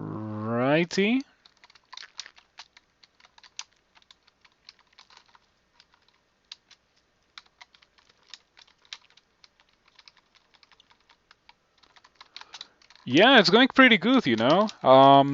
This is my first attempt at Deep Elf Fire Elementalist. After I decided, hey, I want to play Deep Elf Fire Elementalist. It is funny because my human fire element, or this is not a fire elementalist, sorry for that. It is an earth elementalist. My humans have not been doing well. Yeah, but the Deep Elf Fire Elementalist or Earth Elementalist did extremely well, which is really funny because it is, by all accounts, like a harder thing to play, more fragile, much more fragile, um, much more glass cannony. Hmm. Maybe I am just like more comfortable with playing things that are glass cannony than things that are kind of more robust but weaker, but like a human. But I like Ogre a lot. An Ogre is way more robust than a human, I guess. At least than a human spellcaster. Yeah, I remember playing Ogre Fire Elementalist and actually like doing well because of Foxfire. So I wonder why the human was not doing well. I probably should File of Lots this guy to prevent it from Crystal Spearing me and like robbing me out of an easy win. I ran out of mana. I don't have resistance to electricity outside of statue form. I guess we're gonna be doing that and meleeing. Yeah, 5 strength, 0 staves melee, because why not? Like that guy was almost dead, and I knew that the extra damage, because I do have the extra damage. I do have evocation skill and ice magic, obviously. So I knew the extra damage was gonna kill there, even if I was not able to attack particularly fast. Don't do that again, Mr. Quicksilver Dragon. Quicksilver Dragon plus Cursto is like nasty. Because it will remove my statue form and the Cursto will torment me. Rinse and repeat. You know, normally I play characters where I'm like, you know what, I don't want to do SOT, let's just dive it. This character is not having that issue. Would you recommend Sublimation of Blood for low mana situations? I don't use it because you know most of the things that I don't use are things that I had a bad experience with when I was a new player, and so I decided this doesn't seem so good, so I'm not gonna use it. And Sublimation of Blood and to a certain extent Necromancy in its entirety are something that I am not too much of a fan of. When it comes to Sublimation of Blood, it used to be called Sublimation of Flesh, and you could use chunks to gain mana, and it was kind of okay back then. In fact, I didn't like it very much because when you used it without a chunk, it consumed mana and dealt damage to you, but there was no guarantee that you were going to recover the mana that it used. I don't know if it's still the case, but since I don't really like to get a lot of necromancy. That means not a lot of spell power, and therefore not a lot of mana restored. And that's why I personally don't get it. But it might be useful for you if you find yourself often getting into low mana situations and also having high enough power in necromancy for it to actually be worth it. Mm, Polar Vortex, because why not?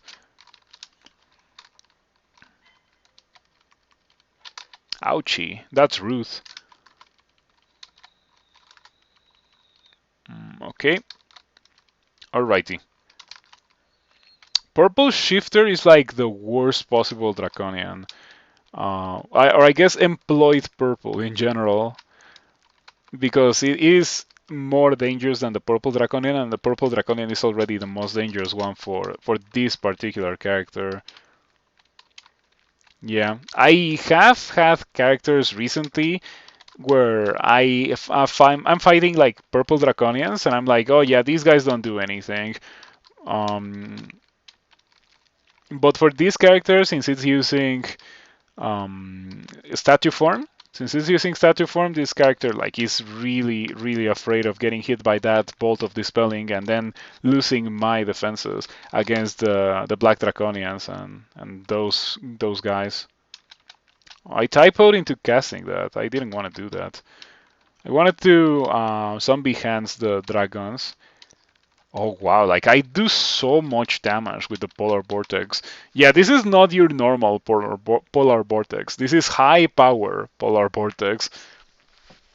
I mean, normal Polar Vortex is still pretty good. As long as you can cast it and not kill yourself in the process, you're doing like extremely well when it comes to Polar Vortex. But if you can cast it and have it deal crazy high damage per tick, you are in for a treat. Yeah, I maybe should be in statue form for dealing with these Iron Dragons. Other than the Iron Dragons, like the other ones didn't really worry me. There were like 3 Ice Dragons, and they just died immediately.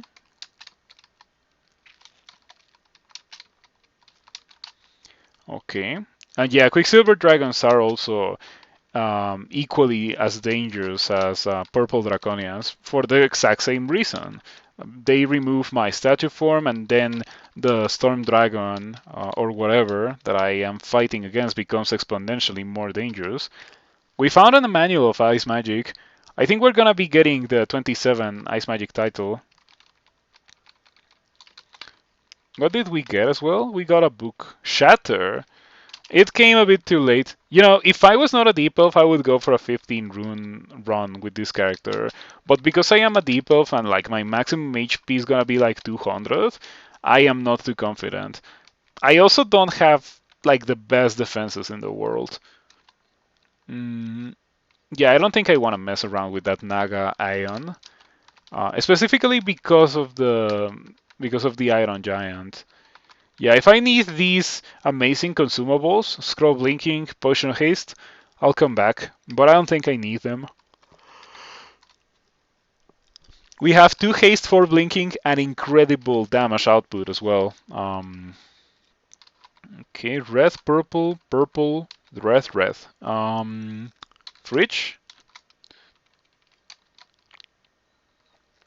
I'm thinking of going upstairs because this can go bad really fast.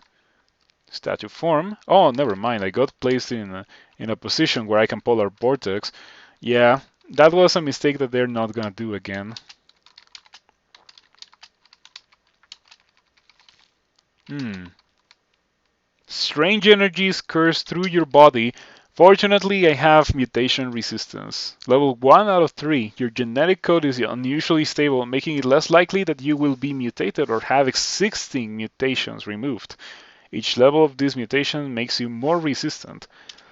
At level 3, you are almost entirely set in stone. You can still lose them with mutation explosions or like with contamination explosions, but that's like the only way to lose mutations after you have level 3 of mutation resistance. Now, Orb of Fire. I do not have 3 pips of fire resistance, only have 2. And I only have 2 potions of resistance. I'm thinking of scenarios where I would like to have those potions of resistance. There's not a lot considering my current skills. Well, my current resistances in statue form. I was thinking, well, what if you fight a purple draconian? The purple draconian is going to make it so that you know, so that you are not in statue form anymore, and the electricity things deal a lot of damage. And then, like, if I use resistance there, I'm just gonna get dispelled again. So it's pretty much the same thing. So I think this is an excellent situation for me to want to go and use a potion of resistance. Zombie hands obviously cannot grasp orbs of fire, so considering how they are made out of fire and capable of impressive pyrotechnics, we are going to go for good old polar vortex. Fingers crossed for it one-shotting. Hey, strong will. I can't complain about that. It didn't one-shot, but it came pretty close to doing exactly that. I'm gonna go for Fridge. Fridge kills. I was actually not expecting it to kill. I was thinking it's gonna be almost destroyed, but apparently having good spell power does help every now and then.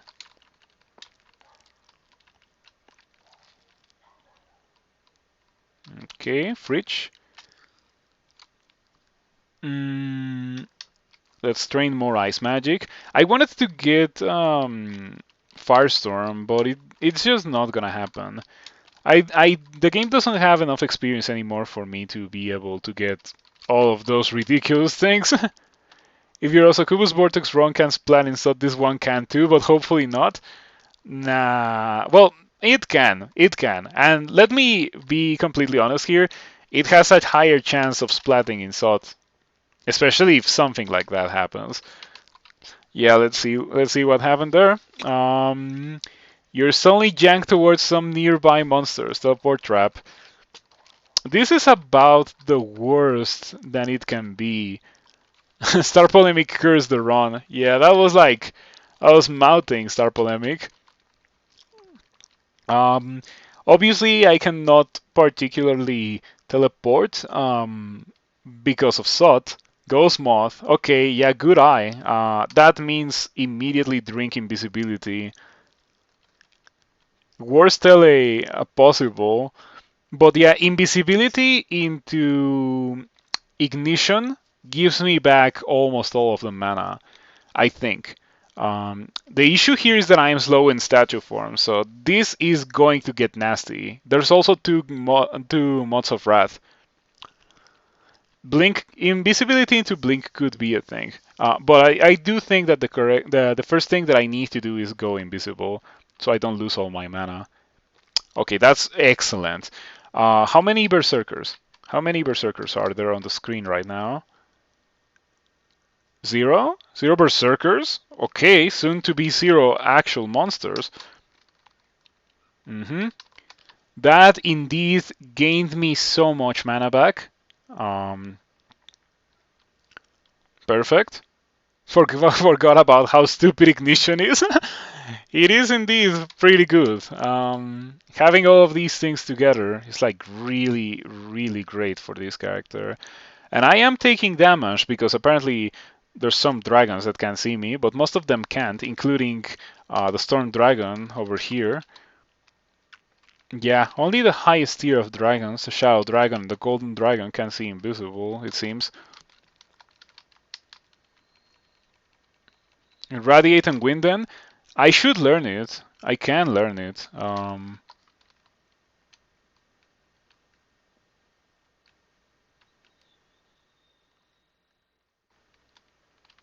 Really fly into that cloud of flame? Sure, why not? What's the worst that could happen? Okay.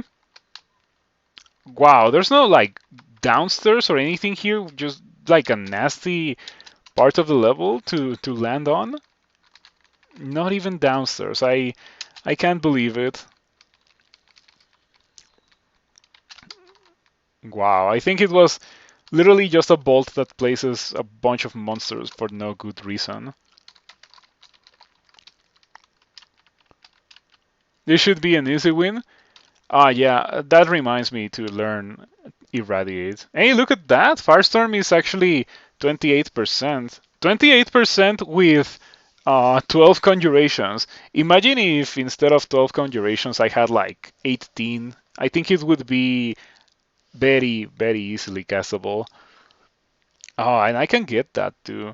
But I think I want to get the 27 Ice Magic because I have access to the manual. Give me a second, I need to close the window because I'm kind of like freezing here.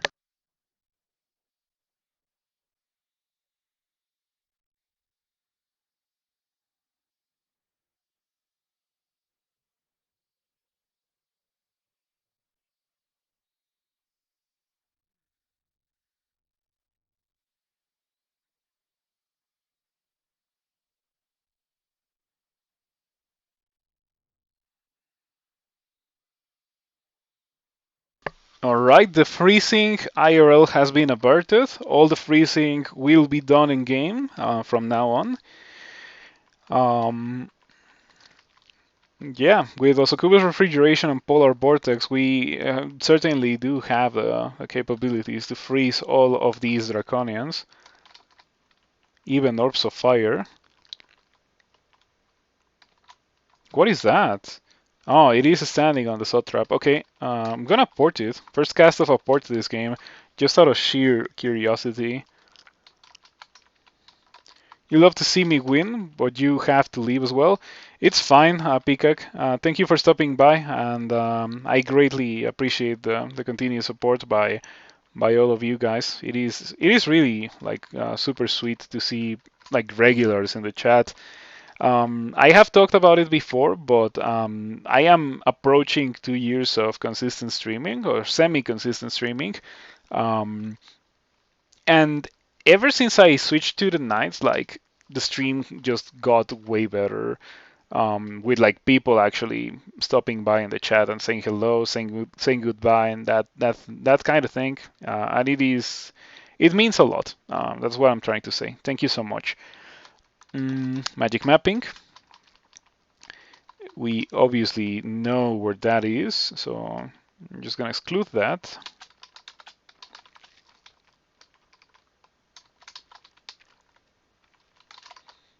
Okay, these guys just die to Polar Vortex. Everyone here just dies to Polar Vortex.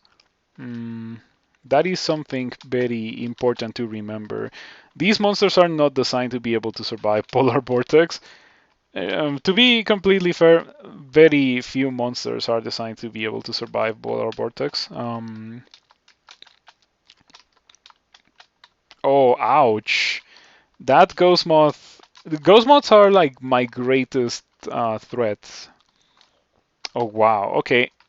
That's the second one that has generated here. Is this some kind of nasty bot or something?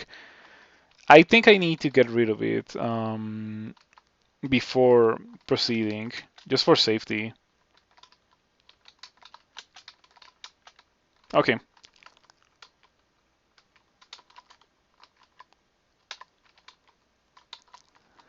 Mm, we have an alarm trap and a sot trap and a very nasty layout on the other side. Oof, this is a rough sot 5 because of that very nasty layout.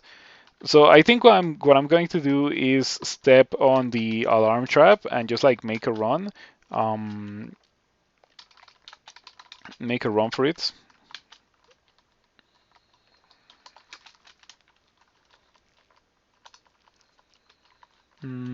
But yeah, I think even if I was to get theoretically overwhelmed in here, it wouldn't really be an issue. But yeah, I think the most important thing in order for me to be able to do this is to not fight anything here. This is just like too many ridiculously bad traps, like net trap, dispersal trap, alarm trap, and here's the thing: getting alarm trapped here is like way worse than getting alarm trapped outside, because outside I can easily take maneuver and manipulate that into my advantage. In here, if I got alarm trap, it would just be like a blink party, and I would die horribly. Or no, I wouldn't die because I would immediately blink into one of these. Um, but yeah, it's like a super bad layout. So if possible, I would like to avoid fighting in that layout, but or in that particular long. But this one has like a salt trap. So yeah, much to my dismay, the only way to do this is gonna be jumping into the alarm trap. Of course, I need to be like as powerful as I can before I jump into it. Haste. One haste left. Jump in, make a run for it. I need to break line of sight of the salt trap as well as soon as I can. Okay. Now I need these guys to get over here. I could fight them here actually. I'm gonna drink resistance. I'm gonna drink brilliance. I didn't drink it immediately so that I wouldn't shorten the duration, but I didn't wanna play games with haste. Um, if I see a Moth of Rat, I'm gonna drink invisibility as well. But for now, I'm good. Mm, free duration. Free duration. 2 orbs of fire. I'm fine. I'm fine. 3 orbs of fire. 4 orbs of fire. 5 orbs of fire. I am still fine.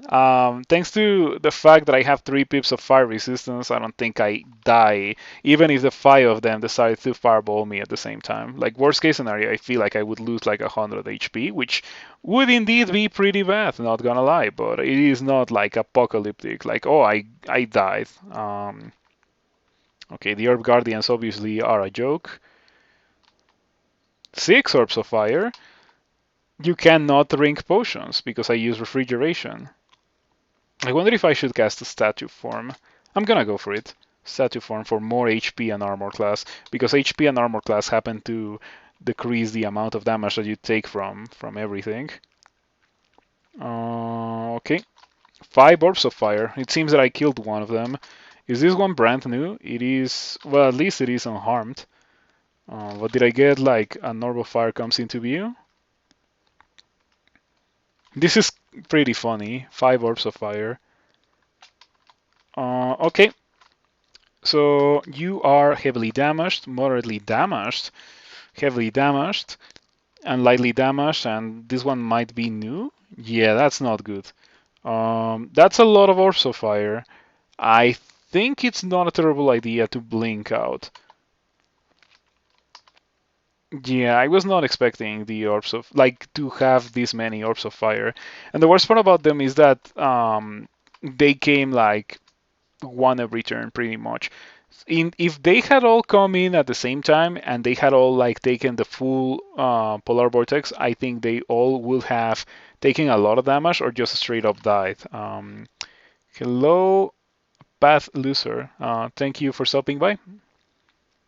Good to see you around. I appreciate it. Mhm. So we have a pretty nice deep elf today, and we are about to throw if I don't blink. So we're gonna blink here. That's fine. The winds around you start to calm down. I'm starting to get kind of nervous about this. It's looking not good. Then it changed from Purius. How's your run going? It is going well, but I am in the process of throwing it all away by fighting 5 orbs of fire at the same time, which I probably shouldn't do. Let's read another blinking so I can get out of here.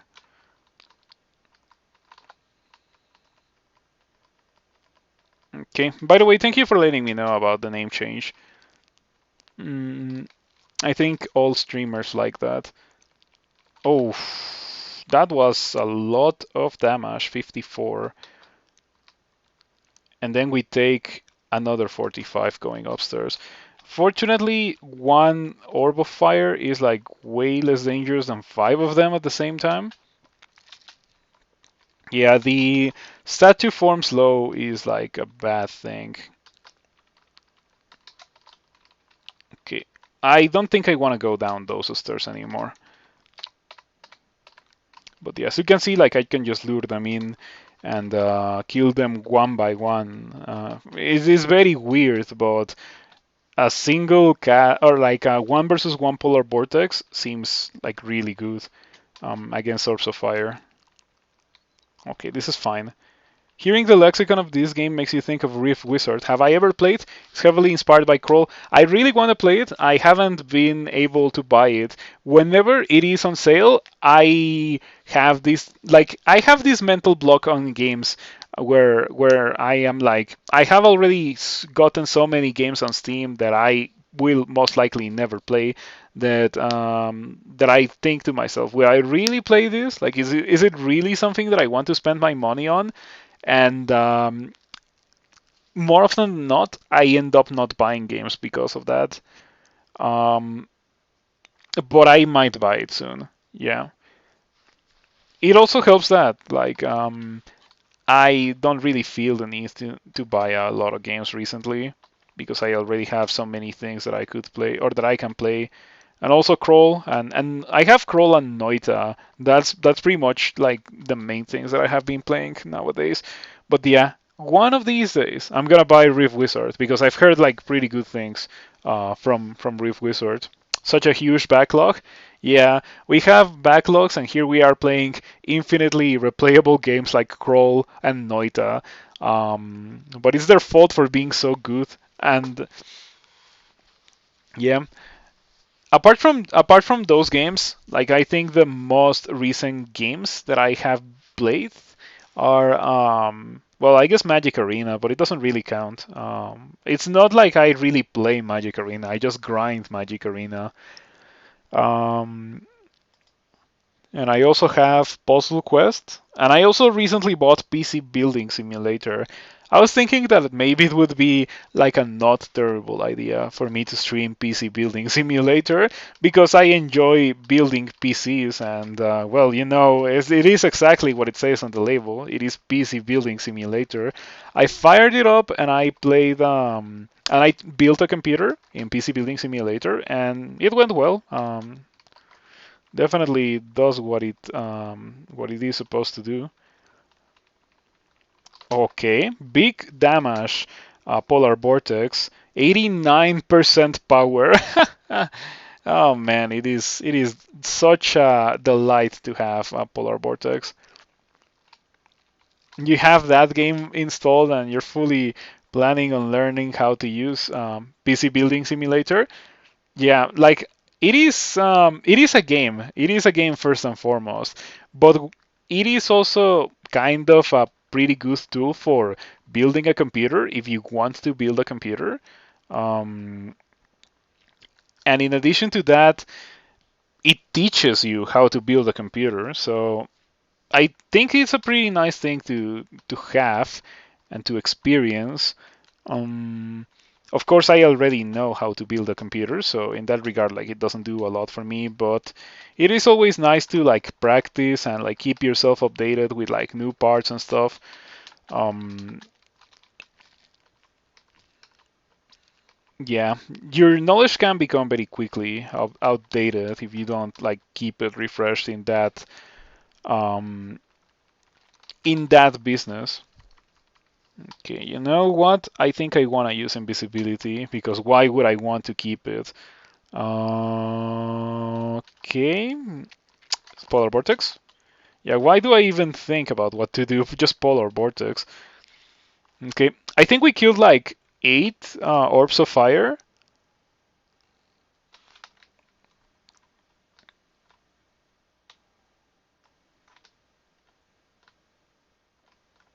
No, I greatly exaggerated that. That was like six, 6 orbs of fire. Oh, finally better boots. Oh, I was expecting. I don't know. I don't know what kind of boots I was expecting.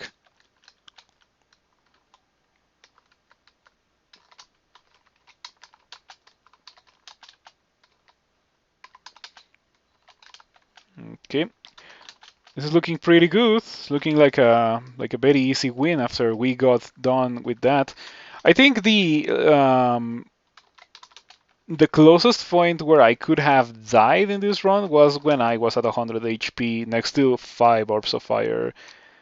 If I hadn't chosen to use all the scrolls of blinking that I ended up using, I would have died there, and it would have been kind of whack because I would have been able to escape knowing that I had scrolls of blinking, right?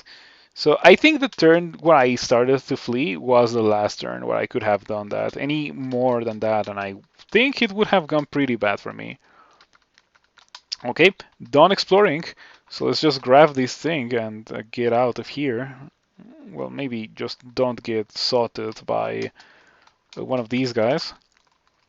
Okay. Mm, there's a teleport trap over there, so I think I'm just gonna pick this up. I'm just gonna make a run for the teleport trap. Bath teleport landed me next to a trap. Ooh, that is not very exciting. Yeah, we're getting some nasty, nasty teleports. I think I'm gonna do the good old manipulate your line of sight with a scroll of Fogu and then blink past. Okay, so I need these tiles of fog to go away, and when they do go away, I'm gonna be able to blink past.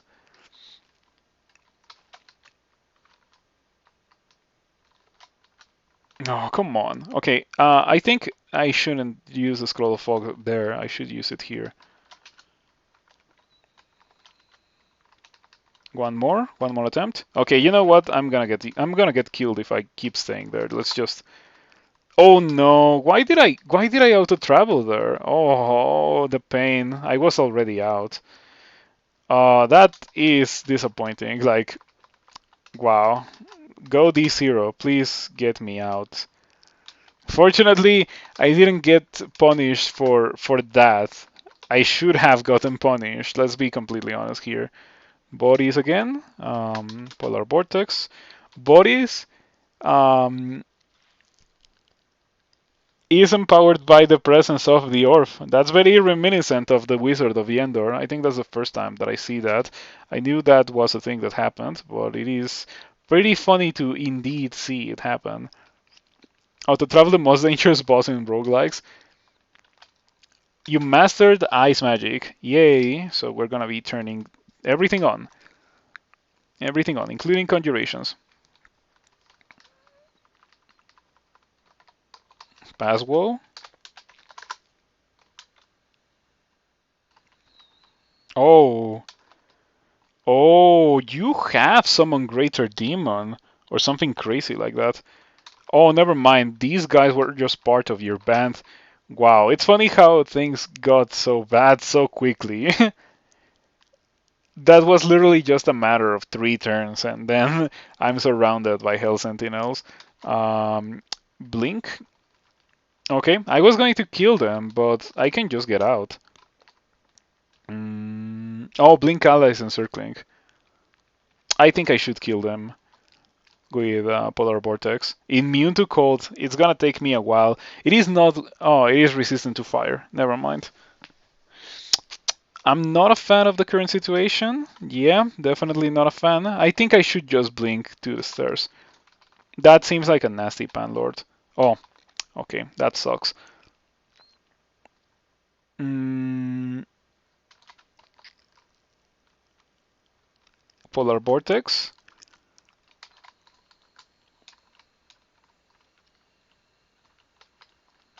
Okay, let's go upstairs.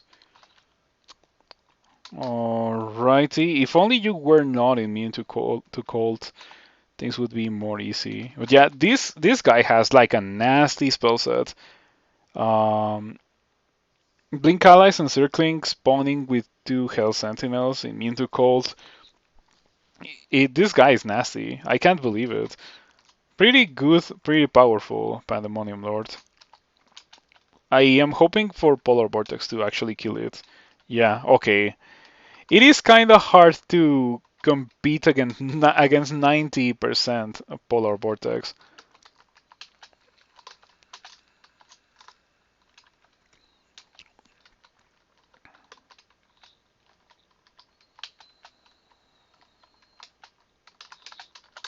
Okay. I keep casting Iron Shot, and now that I have like been playing so much with Crystal Spear, or not Crystal Spear. Crystal Spear is even worse than Iron Shot. But now that I have been playing so much with Polar Vortex and Refrigeration and Ignition, which I particularly didn't cast a lot in the Orb run, well, it just feels so underwhelming. That's the only way to put it, underwhelming.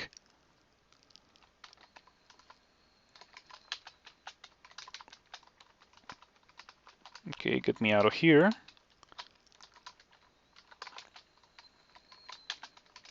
We are almost there, D9, soon to be D8. Oh, a Tsitsi Mito. This could get kinda nasty. Oh, Polar Vortex didn't kill the Tsitsi Mito. It is very resistant to cold, I guess. Maybe Starburst? Hey, there we go. Yeah, sure. Like, what at this point, what is gonna threaten me?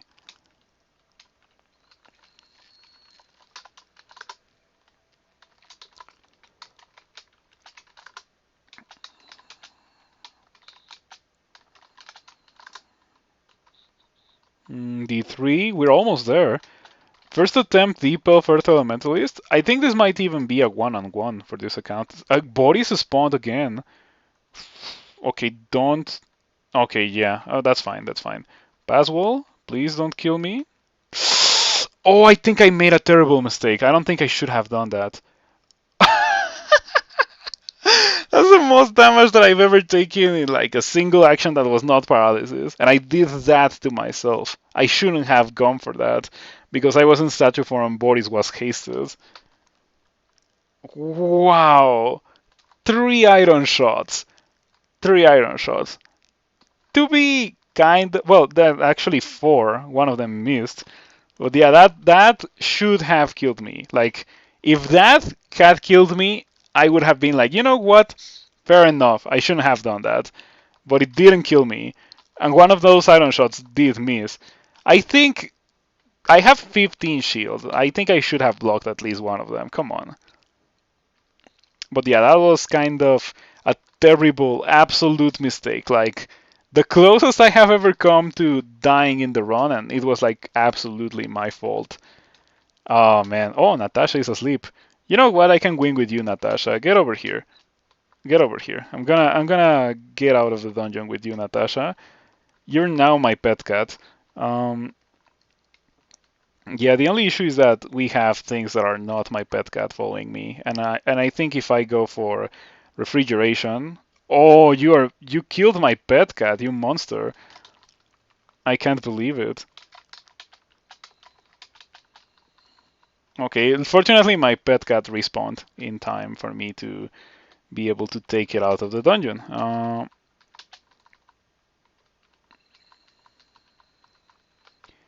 Okay, we got a Tormentor. So now I need to position myself in a way so that Natasha doesn't get hit by what I would have to use to kill the Tormentor. I can say, sorry. I guess I can just use Iron Shot. That's what I wanted to say. I guess I will take my pet's pet out of the dungeon as well. Okay, that was funny. I can't believe that I am almost through at the end. Wow, I am so disappointed by the fact that I chose to do that. Like I actively chose to do it. I could have not done it, but I did it, and I almost died because of it. Oh man, that was just like sometimes the game gives you choices, and like you can choose to do like staff yourself pretty much. That's what it felt to do pass welder. But fortunately, I was good enough that I didn't get punished for making that terrible decision. That was fun. That was a pretty exciting character. It, of course, took me 7 hours. It only took me 7 hours because it was Giga Fragile, because it was also like the paragon, the pinnacle of damage. Like, this was a 3 room character. Well, I guess it was 4 rooms, but you know what I mean. Like, it was not extended. And it was casting Polar Vortex at that high spell power. Like, that is not something that you get very often.